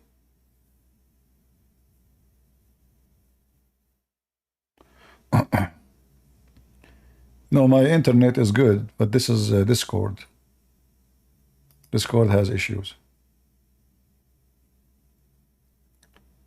All right, I think we have enough for today. Did we have a good time?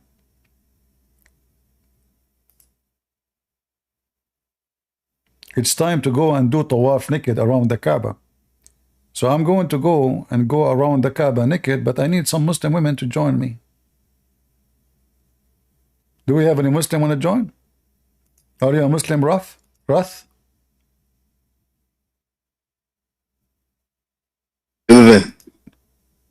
Hello. Hello. Yes, I'm not a Muslim, but I got a question. What do you think about Muhammad? I think he's a piece of trash. But trash is useful. Don't you know that we can use trash? Yeah. So trash is trash. So what is your question? Okay, so I was talking to my teacher the other day, right? What do you think about the theory for like black Jews, that the Jews was like truly black and they wasn't white? What's your theory on that? Do you think that's just conspiracy theories? You see, I believe that those people, they focus on those things, they are racist. You see, why I want to care if Jews were black or were not? Why I care even if Jesus was black? Why you think it's racist? I don't listen. No, I will tell you. I will tell you why. It's a reason why. No. I will tell you that all the purpose of this is racism is not about God. So now we want to make a group and we call ourselves the Black Hebrew, and now we say that the white man is the devil. It's just a racist group like the KKK. Those are not truthful people and they are satanic. When somebody says to me that the Jews used to be black, that is very funny because... Hey, listen, those people... My friend, hold on. I am from the Middle East, and the only black people we have there is only the one who was captured by Muslims as slaves. We don't have black people. Abraham is not a black. Iraq people are white, very white, extremely white. You will find even blonde people there. So in order to say that the Jews, they were black, then Abraham himself have to be black. He have to be African. It's not a secret that the black are from Africa. Like somebody told you that black are from Japan or from Germany. No, they are from Africa, and they are called black because their color is black. So the reason some people, they will come with such a silly thing is just racism. You know, I can be say racist now. I say, well, Christianity is not for only for white people. That will be clearly it's just for racism, and nobody care for the color. Nobody care for color except a racist. Okay. Yeah. Are you done? Yeah, go ahead. Okay, so what I gotta say on that, those people, yes, they're totally racist, right? Of course. But what they like to do is like to cover up the truth, right? And they cover up. Did you know like most of the vaccines and like most of the stuff that we make nowadays is comes from the black cell, right? The skin that we have on us. They use black cells to make those vaccines. Did you know that? No, I don't know. I'm not a doctor. The only degree I have is high school. High school? Okay. Well, so basically, yes, they use those minerals inside the black skin, right? Those people that be like white people are less of human. No. Black people and white people are the same essence. They're both human beings. They can both die the same way, right? But the true color for the human race was black, and this dates all the way back when because you remember in the Bible when it said, I will put you on all four corners of the earth, right? What does this have to do with our topic? What for now? Now I'm telling you that like the true Hebrew Israelites was black. My friend, when you say that the first human was black, where do you get this from? It's biblical. Where? I want to learn from you. It's in the Bible, bro. Where? You say I'm ignorant. I want to learn. Listen, I gotta go grab all my paperwork and research. But like, what paperwork? Even look in the this Bible. Is all fiction. This is fiction. What the first color never mentioned.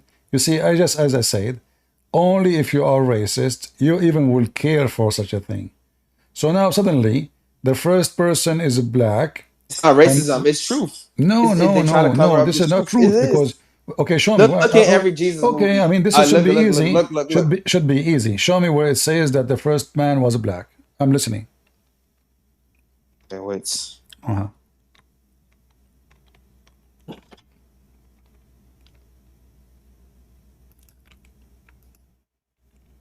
But did you see how they describe Jesus? Do you think Jesus was black? No. Then which color did you think Jesus was? The same as the Jews, the Middle Eastern color. Not too white, not too... No, that's not true.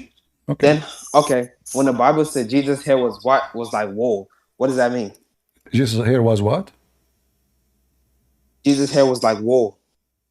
Like wolf? Wool. What? Wool? What does that mean? So? Like wool, yes. Yeah, Jesus' hair, my mother, she have curly hair and she is white like the sun by birth. It's curly hair, but it's not like kinky, like real. Come on, like man. kinky hair. Listen. Don't go there. I mean, come on. Just go and It's true. Go and check any Jewish woman in the TV. You will see how they look like. So don't make those things up. So his hair, you know, all of those. When people make things up, we laugh. Seriously, we laugh. So obviously, you guys laugh because it's not because you guys are hiding from the truth. Because you are hiding from the truth. My friend, you are desperate. You are desperate just to make Jesus black. Why? I don't care if he's white or black. I will tell you why you are desperate for that, because you are racist yourself. I'm not. It's not, and I'm not racist. You know what they do? They so cover up history. Why they care? And listen, like you said to me, and they cover up because why? It's truth. They cover up the truth with lies. My friend, that's why. As an example, you said to me, they make the vaccine from a black cell. This is absolutely a lie. What a black cell? What there's a black cell and a white cell? That is a joke. So we make fabricated things. We put things in the, you know, and we fool people. Same time. So you think black the people? Bible? So you can think you black show me where the Bible says that the first man was a black and Jesus was a black? If you can show me, I would agree with you. No problem. Show me. There's no such a thing. The Bible is a mystery book, right? It all comes so with a now puzzle. the answer it's a Everything mystery has book. to be. No, this is not mystery. This should not be. This is. You see, when you say is a black, it's the Bible is the book of context. The Bible is the book of context. You have to put the context together and understand it. Yes, very popular content. But I'd say either he says he's white or it says it's black. If it doesn't mention that, it means it's not there. That's like saying Sorry, I can't continue this conversation with you. Sorry, this is silly and this is stupid. This is trashy conversation. Actually, this is an insult to Jesus. Jesus, he came. God, he said, for God loved the world. He sent his only begotten Son to save the world. Who care about the black and the white unless you are a racist? Only racists, they curve. You see, I can describe the color for a reason. As an example, somebody commit a crime. I say he have blue eyes, he has blonde, he is 6 foot. Okay, I describe his color because of something happened so they can catch him. Or I ask you how your wife look like. You tell me she, etc. So only racist, they will look for color. Especially we are talking about God. It's very silly and very stupid and very arrogant, ignorant. It's against God. It's an insult to God. The Bible says clearly there is no Greek, there is no Hebrew, there is no slave, there is no free, for all is one in his name, in the name of Jesus. Amen. So when we are racist, we try to find a differentiation and we start saying, oh, this race is favored because the first man was white or the first man was black. This is because you're racist.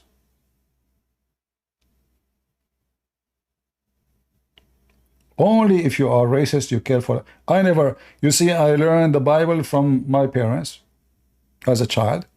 I never heard them saying the word black and white. Never, all my life. They never mentioned to me anything about Jesus' color, how he looked like. Because it's not there. And it's not important. If you have a parent who they are racist, then they will say he's white, he's a blonde, he's not a black, because black or not, etc. You know. But if you are racist, and you are rotting inside you, you cannot get out of your racism. Your racism is your enemy. You see a black person because you are racist, oh, he's a black. You see a white person, oh, I'm black, he's the white. I don't like white people. It's disgusting. Racist. Racism is a form of poison. It's a form of hatred. It's a form of enmity, and God is love. A Christian person, he don't see a black, he don't see white, he don't say Asian. He see a human being who God loved to save.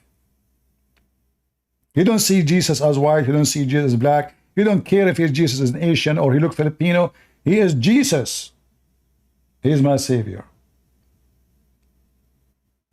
Only if I'm racist, I will see such a thing.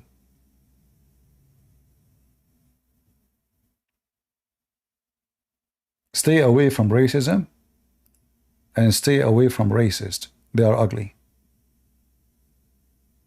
They are disgusting. They will bring nothing but hatred. The truth. Suddenly the truth is about being a black. Yeah, that's the truth. Okay. What if it was white? Are you be upset now? Who cares? But nowhere it says that. It's a fabrication. And curly hair? I just gave you an example. I never saw my mother. She have silky hair. This is her hair by birth. She have a very dark black, like night. You know night? Exactly like the night. And her face is so white. What is that? So, but people are silly. Maturity is not about age. Maturity is about knowing God. If you know God, that God, He loved the world. He loved the black people. He loved the Asian people. He loved the white people. He loved the people.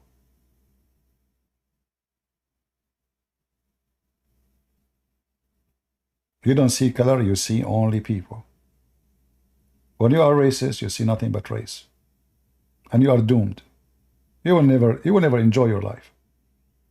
If somebody mistreat you, because I'm black, because I'm white, because simply you're racist inside you, your racism is killing you.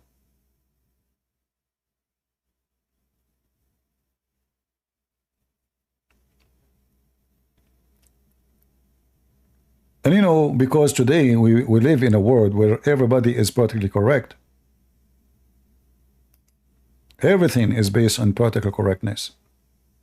Nobody even dare to say the truth, because if you say the truth, they accuse you to be racist. Right?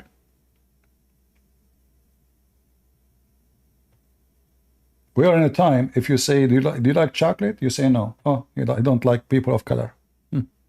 See? Do you like milk? Oh, I like milk. Oh, you like white. See? Yeah. This is the logic. We are in a time that you discriminate white people because you are against discrimination. Do you see how stupid they are? So if you are a person applying for a job and you are white, they give it to the black. But this is discrimination. You should be against how you can stop the discrimination by doing discrimination? Are you against discrimination or you support it? By doing that, you are making the white person angry because he need the job too. He have a family too. What about people, they apply for the job and the one deserve it, he take it. It doesn't matter what his color. Be fair with everybody. No, we will give it to someone because he's black. This is exactly what discrimination is about. Two people apply for a school. One is black, one is white. We give it to the black. Why? Let the one who deserves to be there go there. He don't deserve. He's not fit for a school. He go do work in plumbing. He will make more money. If he is not qualified to be in the school, he is not qualified to be successful in the future too. So people are stupid. They claim that they are fighting discrimination, but in fact they are promoting discrimination.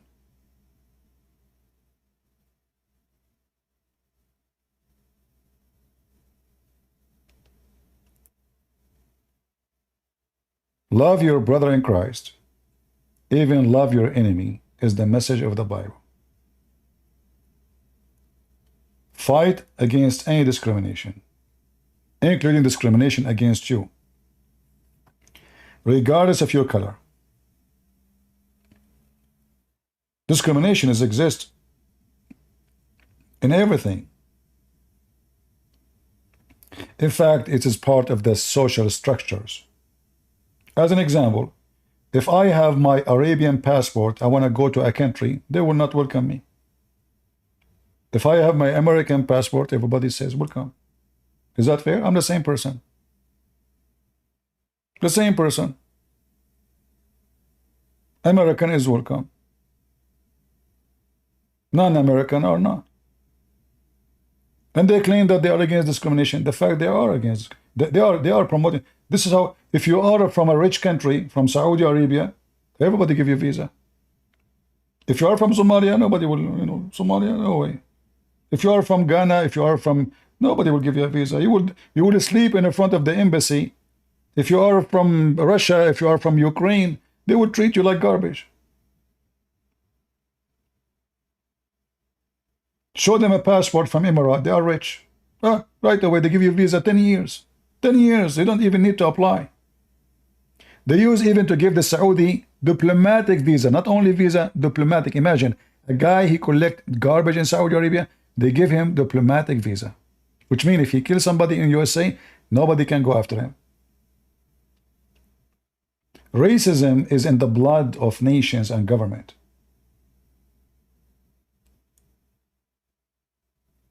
If you are poor, people spit at you. If you are rich, people call you sir.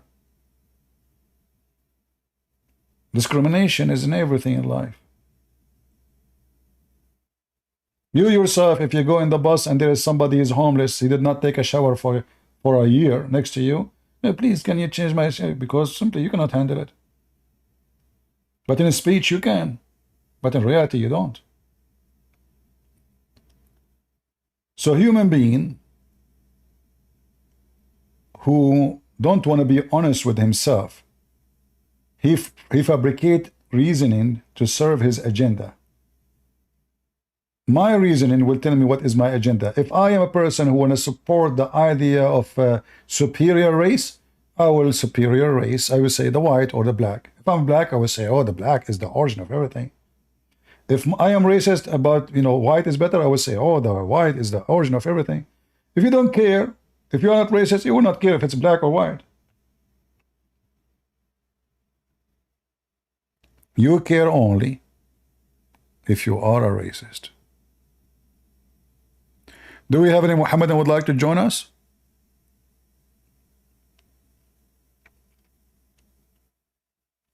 Anyone?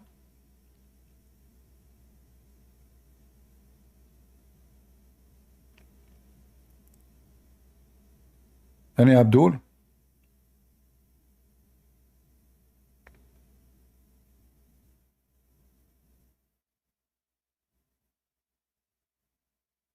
Mayday, Mayday. Any Muhammadan?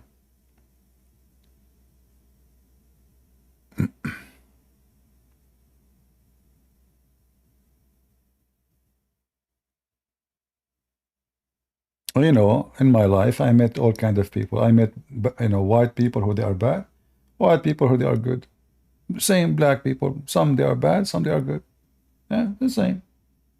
The Lord, he says, from their fruit you shall know them. Not from their color.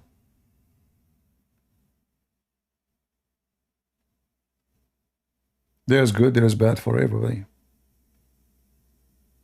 There's a trash inside the same family. You will find that the mother is wonderful, the father is wonderful, the son, the sister, etc. And then there's a scumbag in the family. The same family, which means the same race, the same color, the same name, the same last name, the same house, the same food, the same fridge, the same fan, the same light. Still, one of them is a scumbag.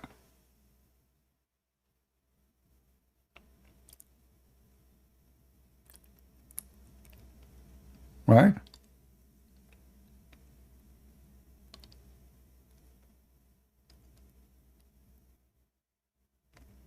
Any Muhammadan?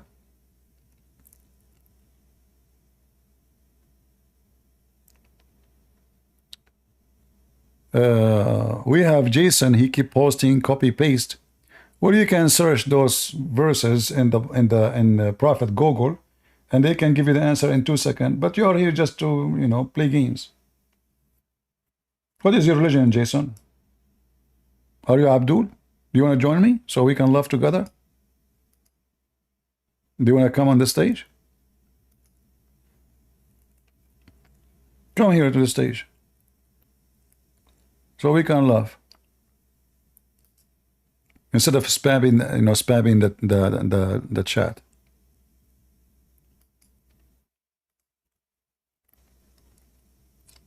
Any Muhammadan?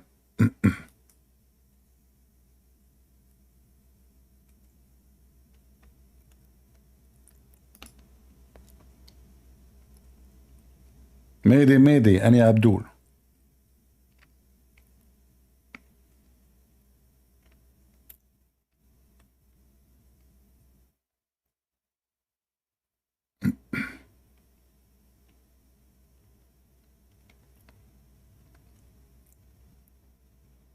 Nobody?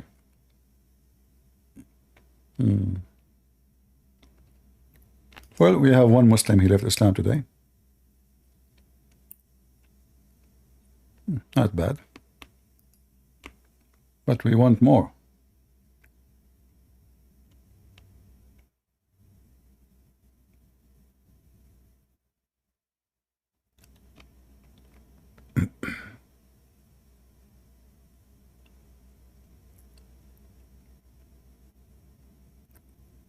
Mayday, any Muhammadan, last call.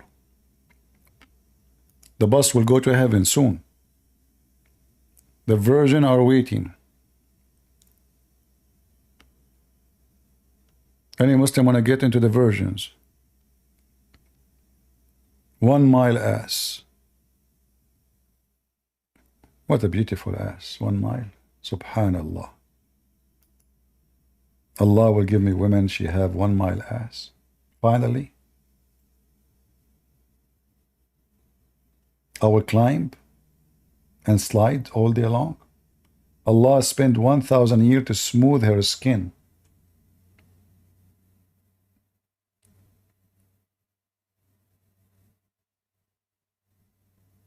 I don't know if at that time we will have a camera in the heaven so I can show you guys how smooth the ass of a Muslim man in heaven. It is 1 mile and you slide over it. That's so beautiful. Let us be honest here. That's amazing.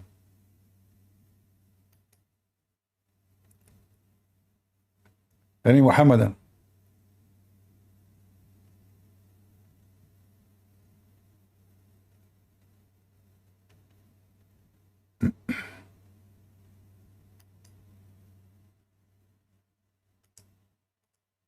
All right.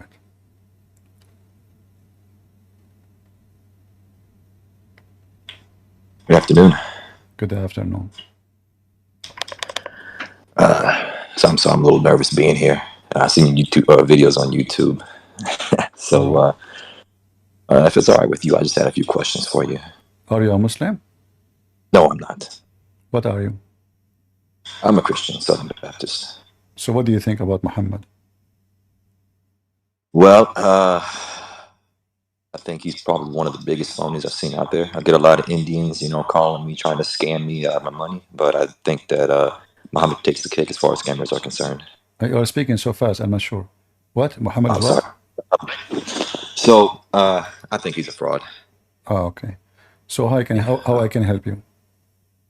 So, I've been all around the world, traveled everywhere, made a lot of friends, a lot of Muslim friends as well. They invited me to, and basically into Islam, tried to get me to learn about it, understand about it. So I took them up on that little challenge. And so I had some questions in mind, and every single answer that I found just about horrified me about Islam. So I see it for what it is, or I look to see what Islam really is. And so I would look at the Quran, but also the hadiths, the tafsirs. So when I would ask them my questions, they would tell me that half of everything I had is not authentic. When I showed them my Quran, they said my Quran is fake or the translation is wrong. When I showed them hadiths, they told me that's not an authentic hadith. So I'm wondering, why do Muslims pick and choose which hadiths and which tafsirs they follow and which ones are just magically non-authentic? Okay. So what is your conclusion about it? What do you think the reason? Well, I'm not sold on the whole idea. But I do want to know, like, why these people operate in the manner that they do. Especially we're all open to discussing religion and stuff. And so I will show them in the hadith or in the Quran what exactly it says, and I'll show them that their logic is wrong. Like do you have any Muslim you can invite from the one you know? Not for the moment, no. Okay. There is one that I had in mind. The problem is that her internet would probably go out very quickly if she were here. All right. But she does mention the whole story of the birth of Jesus or Isa. So I believe that Jesus or God came down in the form of the Holy Spirit, breathed life into Mary. She says that Allah commanded an angel to bring life or breathe life into Mary. But I thought that Allah would be the only creator, only He can give life. Yeah. Well, you know, the Quran, because the Quran is a book of confusion, so the Quran never said that Allah He sent down the angel. The word angel never appear actually. It says our spirit. Our spirit.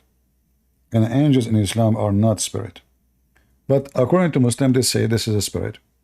And we can prove it easy that this is not spirit. But if you go on the chapter she's talking about, chapter 4, verse 171, it says that the Messiah is the word of Allah, and he is a spirit from him. In different verse, so this is the Messiah. In chapter 15, verse number 29, Allah, He speak about how He created Adam. So it says He breathed into him of my spirit. Now the problem with this, Muslims don't believe that Allah have a spirit. And this is where their confusion is coming from. So they try to fix this statement here. So they come to the conclusion saying this must be the angel. But if this is the angel, that means Allah is creating Adam from the angel. Which is a contradiction of what creation is about, because the spirit is alive. Life is only from God. Based on this, Allah don't have life. He never gave life, for He created. He just breathed from the angel into Adam.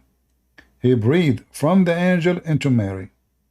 So if this is what they believe, that's mean Allah, He did nothing. As the guy who said to us that the angels created everything today. But here, even this one doesn't say the angels create everything, but it says that from the spirit, Allah created life.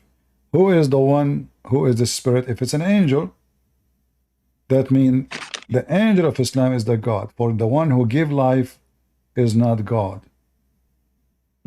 But nowhere it says, but nowhere it says angels, you know. This is why actually the same verse prove Islam to be false about claiming that the angels are the spirit. Why? Because it says here, and when I have made him and have breathed into him of my spirit, then the angels, they bow down, prostrating for him. So if the spirit is the angels, why the angels will not bow down for something created from them? If they are the spirit. You know what I mean? Because so they told me that he did this to prove that a woman can have a child without a man. But then I told them that doesn't make sense, because how often do you hear a woman getting pregnant on their own? Yeah, that's false, because simply nobody can prove such a thing. For it's impossible for proof. The story about Jesus being born of a virgin makes sense only in the light of a Christianity. In Islam does not make sense, because there's no proof that Mary, she was a virgin, unless it is a faith. Like my mother, she can claim that she gave birth to me and she was virgin too. Nobody can prove, nobody can disapprove, but people will laugh. So in Islam, the story does not make sense. In Christianity, it does. For he is the Son of God, not the son of any man. If he is a son of a man by birth, then he cannot claim to be the son of God. So the Messiah is born of a virgin, for God the Father is the Father. And there is no sexual intercourse relationship here. You know? But allegedly, Allah also had 3 daughters. I've only heard of it. But I'm saying the logic the Muslim they use is against their own logic. For if Allah want to prove that women can have a son without a husband, then why Allah in the Quran says, how can I have a son without having a girlfriend? So if Allah himself, he cannot have a son without a girlfriend, how then just Jesus' mother, she gave birth without a husband or boyfriend? Allah himself cannot do it, you know. He said, how can I have a son without a girlfriend? Chapter 6, 101. 6, 101. Okay. I'm taking notes, by the way, too. All right. Anything else? Yeah, so they told me this other story about owls.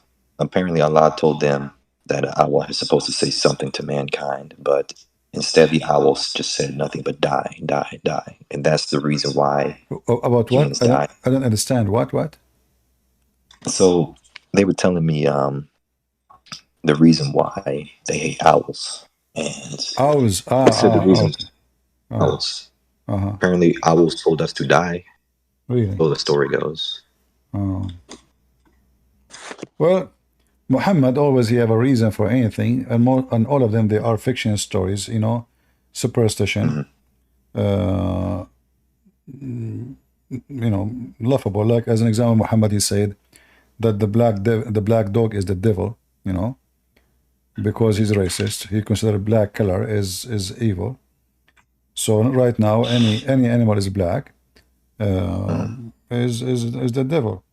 And about this owl thing is just another stupid thing. The Muslim they come with it, but who is going to listen to this? I mean, this is silly and stupid. So black animals are evil. Does that also apply to people as well? Yeah, because simply the one who will destroy the Kaaba is a black man, according to Muhammad. The devil is a black person. The most enemy to Allah is a black man. That's what Muhammad said. And the black stone was white like milk and become black because of sin of mankind. So sin is about you being punished, and that will make you black. You know, sin causes you to be black. That's why in the Quran says that in the day of judgment, before the day of judgment, Allah will make all those who sin black, and all those who did not, white. The one we're talking about sin here, and we're talking about normal sin. We're talking about the one who don't believe in Allah. So if you believe in Allah, is that chapter? Allah will make you white. Chapter 3, verse 106. So all those who believe in Allah, Allah will make them white, gloomy, shiny white, and those who they don't believe in Allah, Allah will make them black. And we are black since birth, so basically that's their whole argument against free will, right? Well, there's no free will in Islam anyway. But here we are showing the racism, because even in the day of judgment, being a black is a penalty. Being white is a reward according to Islam. Penalty and reward. It's all about penalty and reward.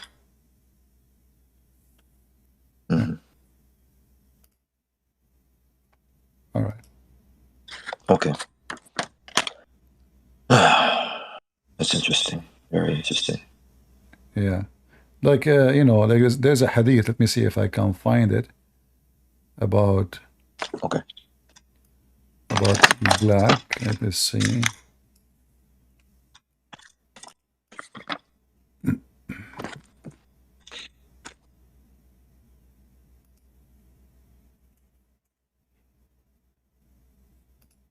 Yeah, they will say to you this is da'if, but this is not really.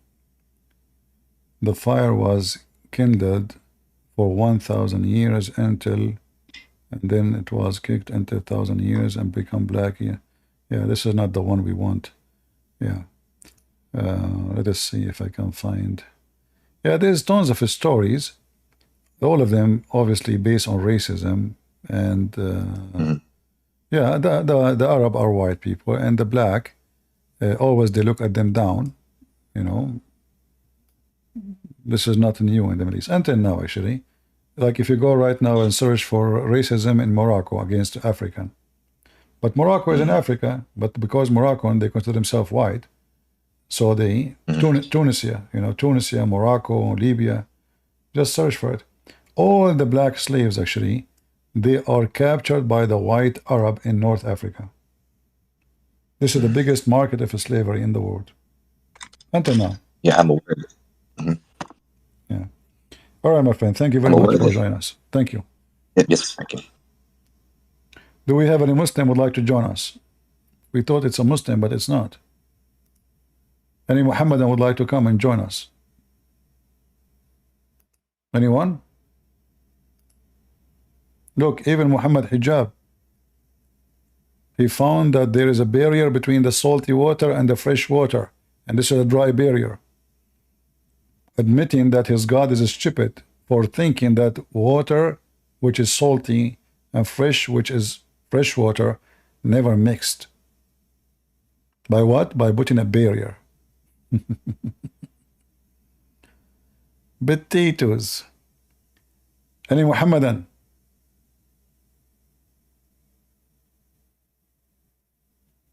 Anyone?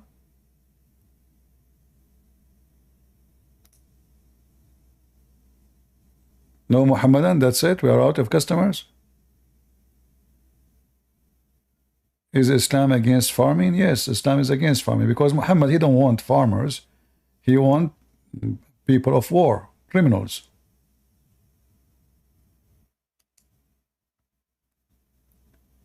To the point Muhammad, he says, the one who bring agriculture tools to his house, Allah will bring immunity to him.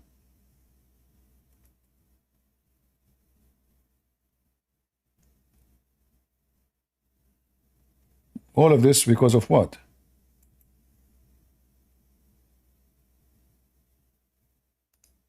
Because he decided to do farming.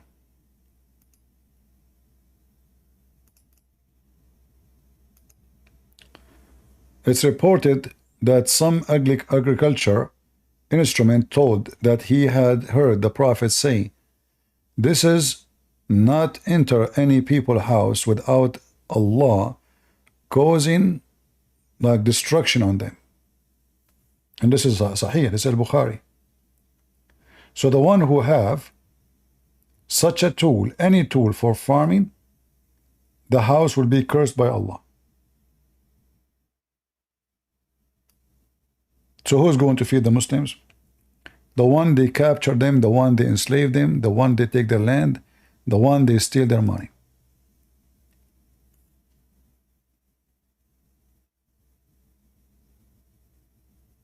And as you see, this is very authentic hadith.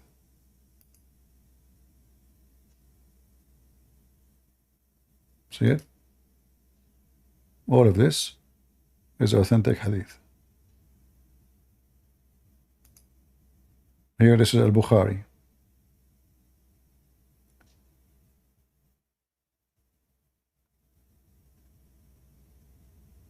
Because it's satanic religion, they don't want people to live in peace. If you're a farmer, you stay home, you work in your land, you know, normal, you know. No, he wants people who ride their horses, attack the neighbors, kidnap the women, bring the money, bring the chicken, and when we are out of money, we go attack the neighbors again.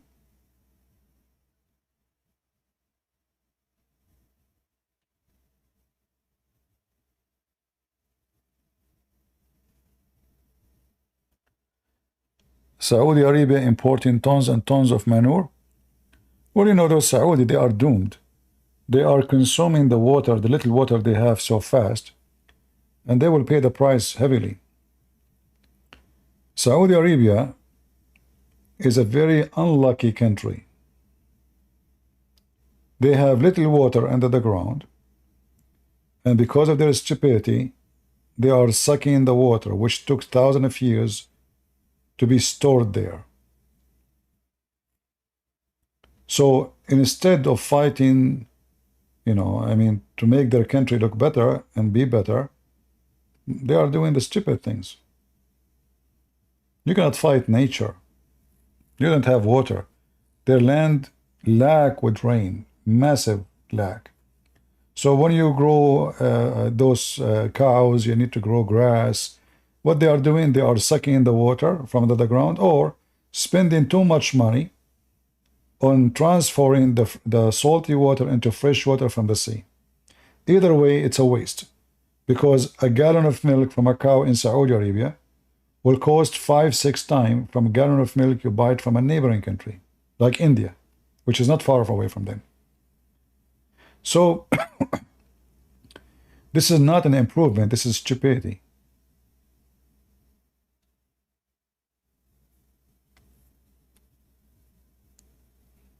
Like now the Saudi, they are building a city in the desert, and everybody's speaking about how amazing this will be. This will be just another ghost town in Saudi Arabia. You see, transformation can happen so fast. The same as transformation happened from donkeys into cars. Not long time ago, everybody need horses and donkeys. Then we have a transformation, we have electricity. And then we have machines. And then we use the oil. The whole world will be transformed. What those people will do when their oil is not needed no more. It's going to happen. It's just a matter of time. Technology is changing extremely fast. Extremely. It's hard even to believe sometimes how fast it is. So many, they will say to you, we will need oil for a long time. Even that long time is still is a short time, because in the future, let us say 100 years. Still, this is not long time. I'm talking about the human future, a country future. So what the Saudi, how they will make living when their oil nobody buy it and nobody need it? The country will be doomed.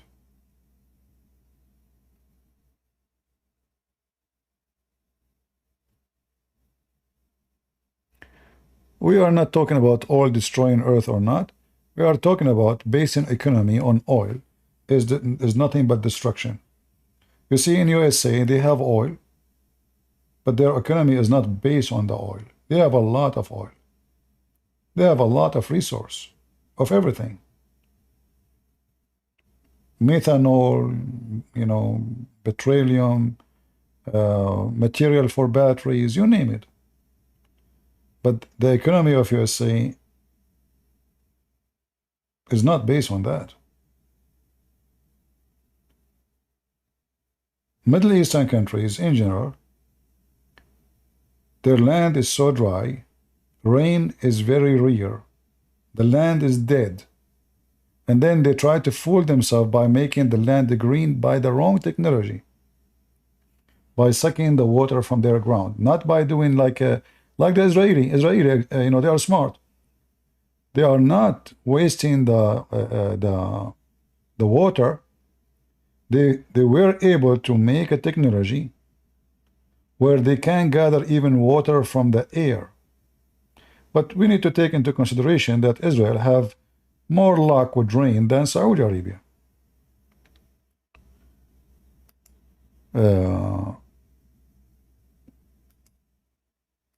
If you go and look at the map, you see this color, the yellow color? This is telling you how dry the land is. The yellow color is there for a reason. The whole land is just dead. The green colors are located close to the Mediterranean, like Lebanon, a little bit of Syria, little bit of Israel, not all of Israel, little bit of Israel. Just you go a few meters away, deep, it's dead.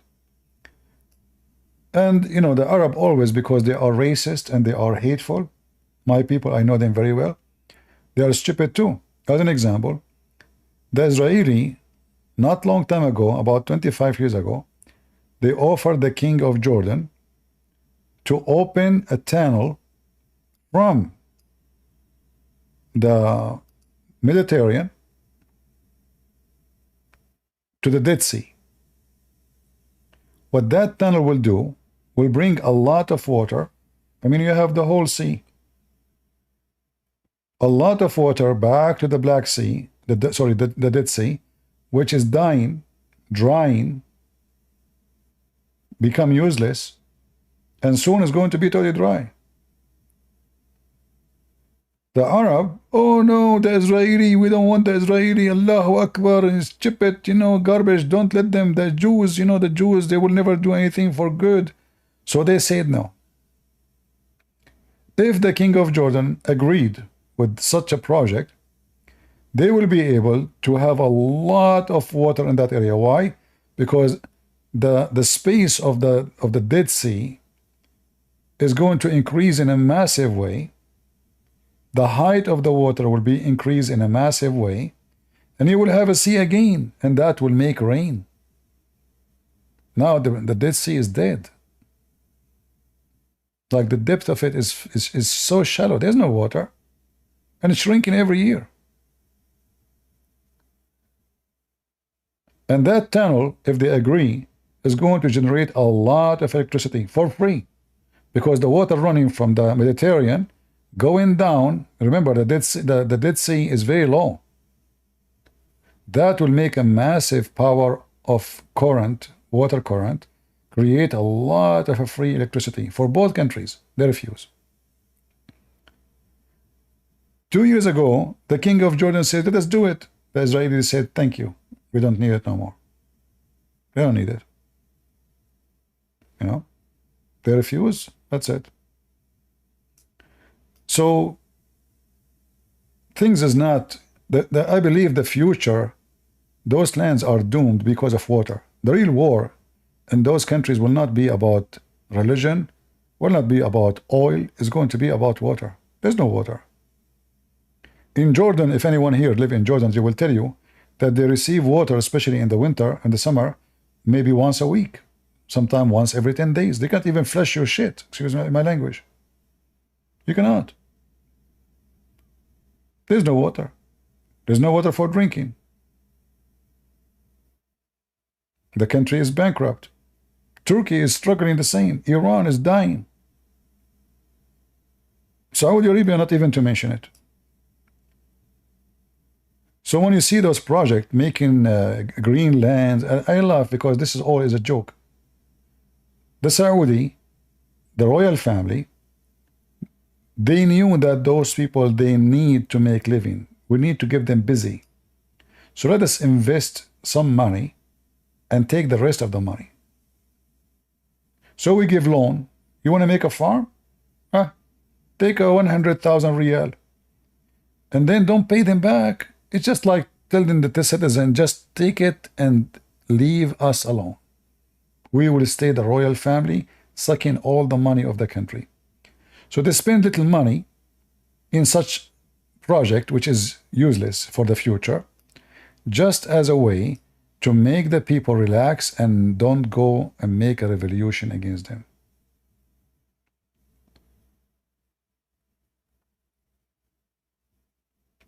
I don't know if you understand what I'm saying. It's just like a bribe to the citizen to not make them suffer from hunger and go into revolution. Any country, if the people go hungry, people will be in the street right away. As long people they can eat, they can afford it, etc. The president is bad, is good, it's okay, you know. But the second people go into hunger, the story will be different. So the royal family in Saudi Arabia, they understand very well that they have to spend some money in order to take the rest of the money. You can't take it all alone. The same as the Prince of Qatar. He gives salary $5,000 for every citizen. You don't do any job. You don't pay for electricity, you don't pay for health insurance, you don't pay for water, you don't pay for anything. But a citizen who is from Qatar, he will say, oh, that's amazing. No, The royal family, who they are not royal, they are garbage, they are taking trillions of dollars and they are giving you $5,000. You know, they suck all the money of Qatar and they give you little tiny salary, and you think that this is amazing. You want to go to have a medical, a trip to somewhere, they pay for your medical to make you feel that you are owned by the royal family. You know, you see, we pay for your medical, but the fact, this is the money of the oil and the gas. This is your money. So it's just a way. It's like a drugs to make the nation, the people, cool down and don't ask for their rights.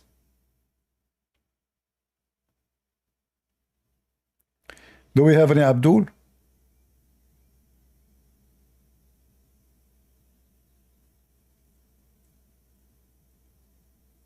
Anyone?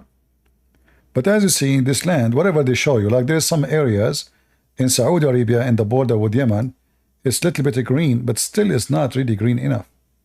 Like this area here, close to Yemen, like Jizan, you know.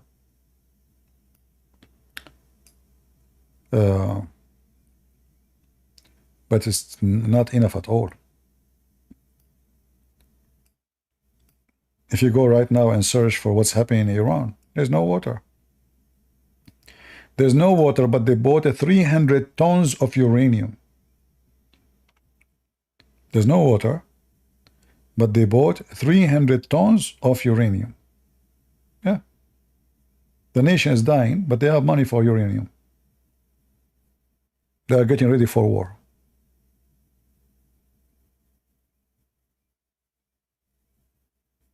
And about the Israeli raid for to free the hostages, those are free hostages, I find it really amazing that the Israeli, they lost only 1 soldier, and they were able, according to the news, more than 300 get killed.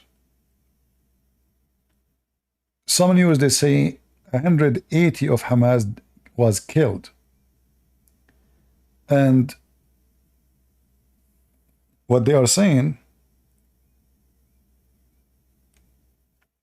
that the Israeli soldiers, they enter into Gaza wearing civilian clothing. They have a unit, it's very well known, powerful unit, very the top, you know. They are trained very well, women and men. They dress like Arab, they speak Arabic very well, and they look like the Palestinian. They went inside Gaza as a people from Gaza until they are in the heart of the territory where they are going to free the hostages. Then they start the attack. Like now I'm looking, it says 210. Some news says 300. Some people, they say 400. Some they say 800. We don't know. I mean, numbers are, you know the news, how everybody lie. Like here in Associated Press, it says 274 Palestinians were killed in the raid. You know, but this is the Hamas ministry. They are saying that. However, I find it very amazing that an army unit in civilian clothing going inside the heart of Hamas territory, and yet they lose only 1 soldier. Yet they killed hundreds of Hamas. That's really astonishing. That is a mission impossible. You know? That is even crazy to believe, you know? Hamas, they have a lot of weapons, they have RPG, they have... So what happened? How those people, they go inside the heart of the town, not in the... You know, it's not like in the... They put the hostages in the middle of the city, so it's going to be impossible for the Israeli to be there. How they can go there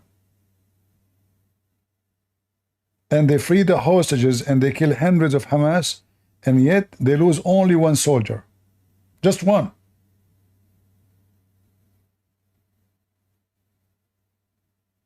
I mean, what kind of army is this army? those things you see in movies, you know, like it's fictional movie. You lose only one?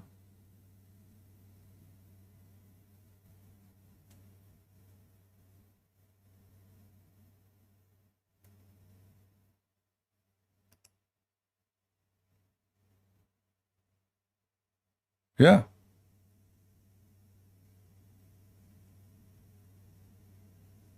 In Lebanon, the Israeli army, they landed with their helicopter. This is many years ago.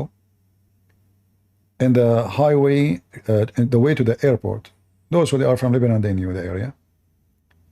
Imagine the Israeli army, they came down. They have even dogs with them. It's like picnic, you know. They captured the second one of Hezbollah.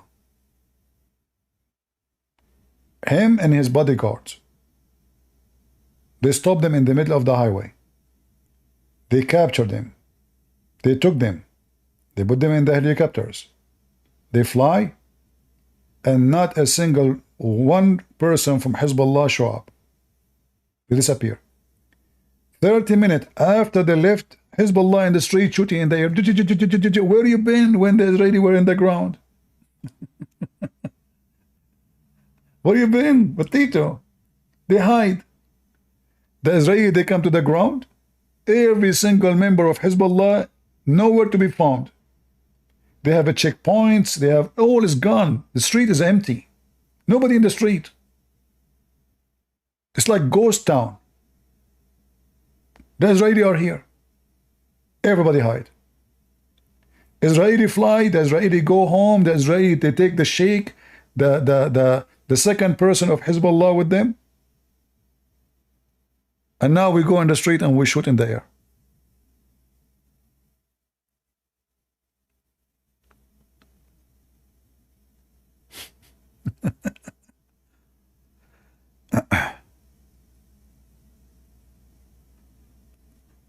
All right.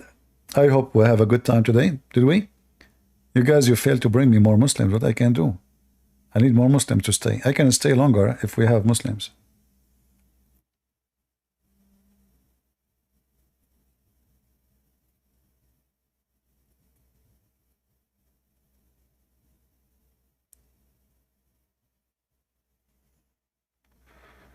Yeah.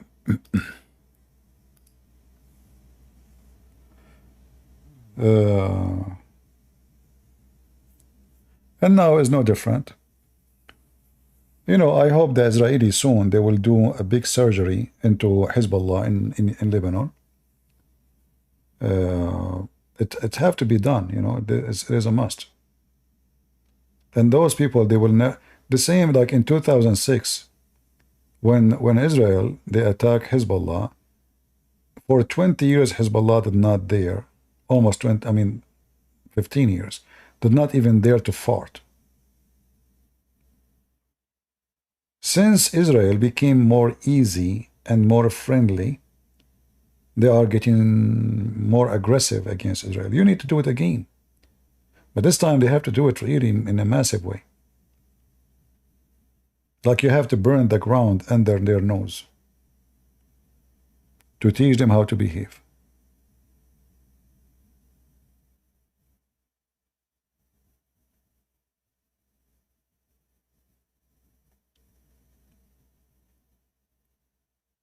But I don't trust Netanyahu. I don't think he is a serious leader. But what you can do?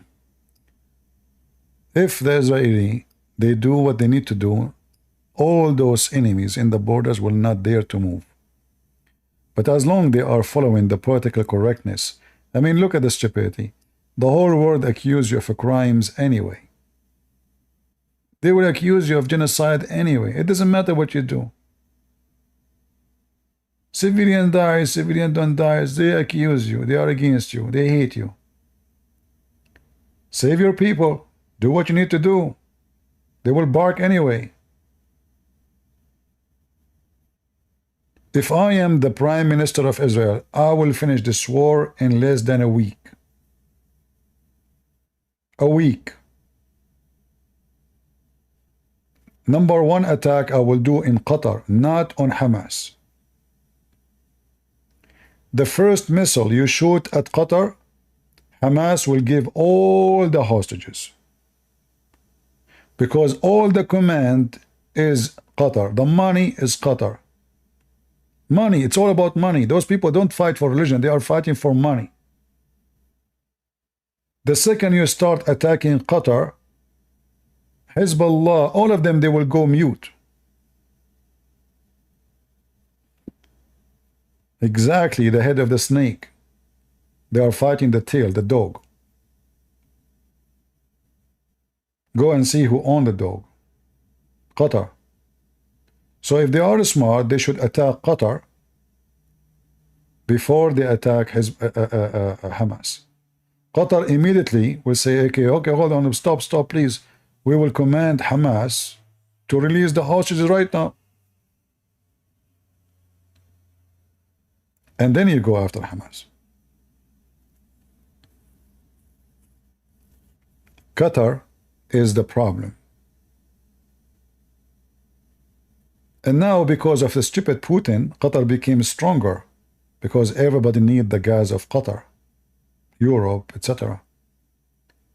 So having Trump back is very important to free Europe from the gas of Qatar. If Trump is back, the USA will be #1 producer of gas and oil, and things go to normal, and then European, they can have their supply, and they will not need Qatar at all.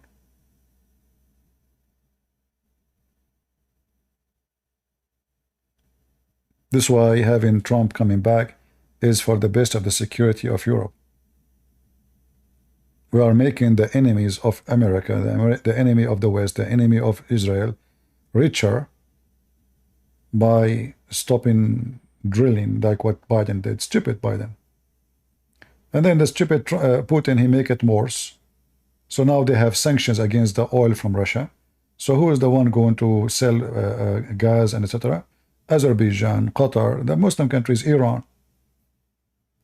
So this war between Russia and Ukraine, at least 1 million Christians were killed from both sides. Muslim country, they flourish. Their oil price is high. Even America, they gave a rank to Qatar that they favor them now as the best friend to America. Can you believe it? The stupid Biden, he went to Qatar and he was discussing with them to increase the volume of their production of oil and gas. And he named them the best of friends. Why don't do it yourself? You have the gas, you have the oil. Now, the stupid Biden, because he found that he's a donkey, and the election is coming soon, in about less than 5 months. So now, just yesterday, he allowed the first time since he became a president, a company to drill. Because he's trying to lower the price of gas before the election. Not because he like America, not because he care for your pocket, because he don't want to go for the voting day, and the price of gas in California is $6 or $8. So he can go in the States and say, see, look, it's cheap. Inflation is coming down. So now, in order to fix the economy, he's trying to do what Trump was doing. And this is just to win the election temporarily. After the election is closed, he will shut them down. He will tell them we gave a license for a year, and that's it. Bye-bye. Let us buy again from Qatar.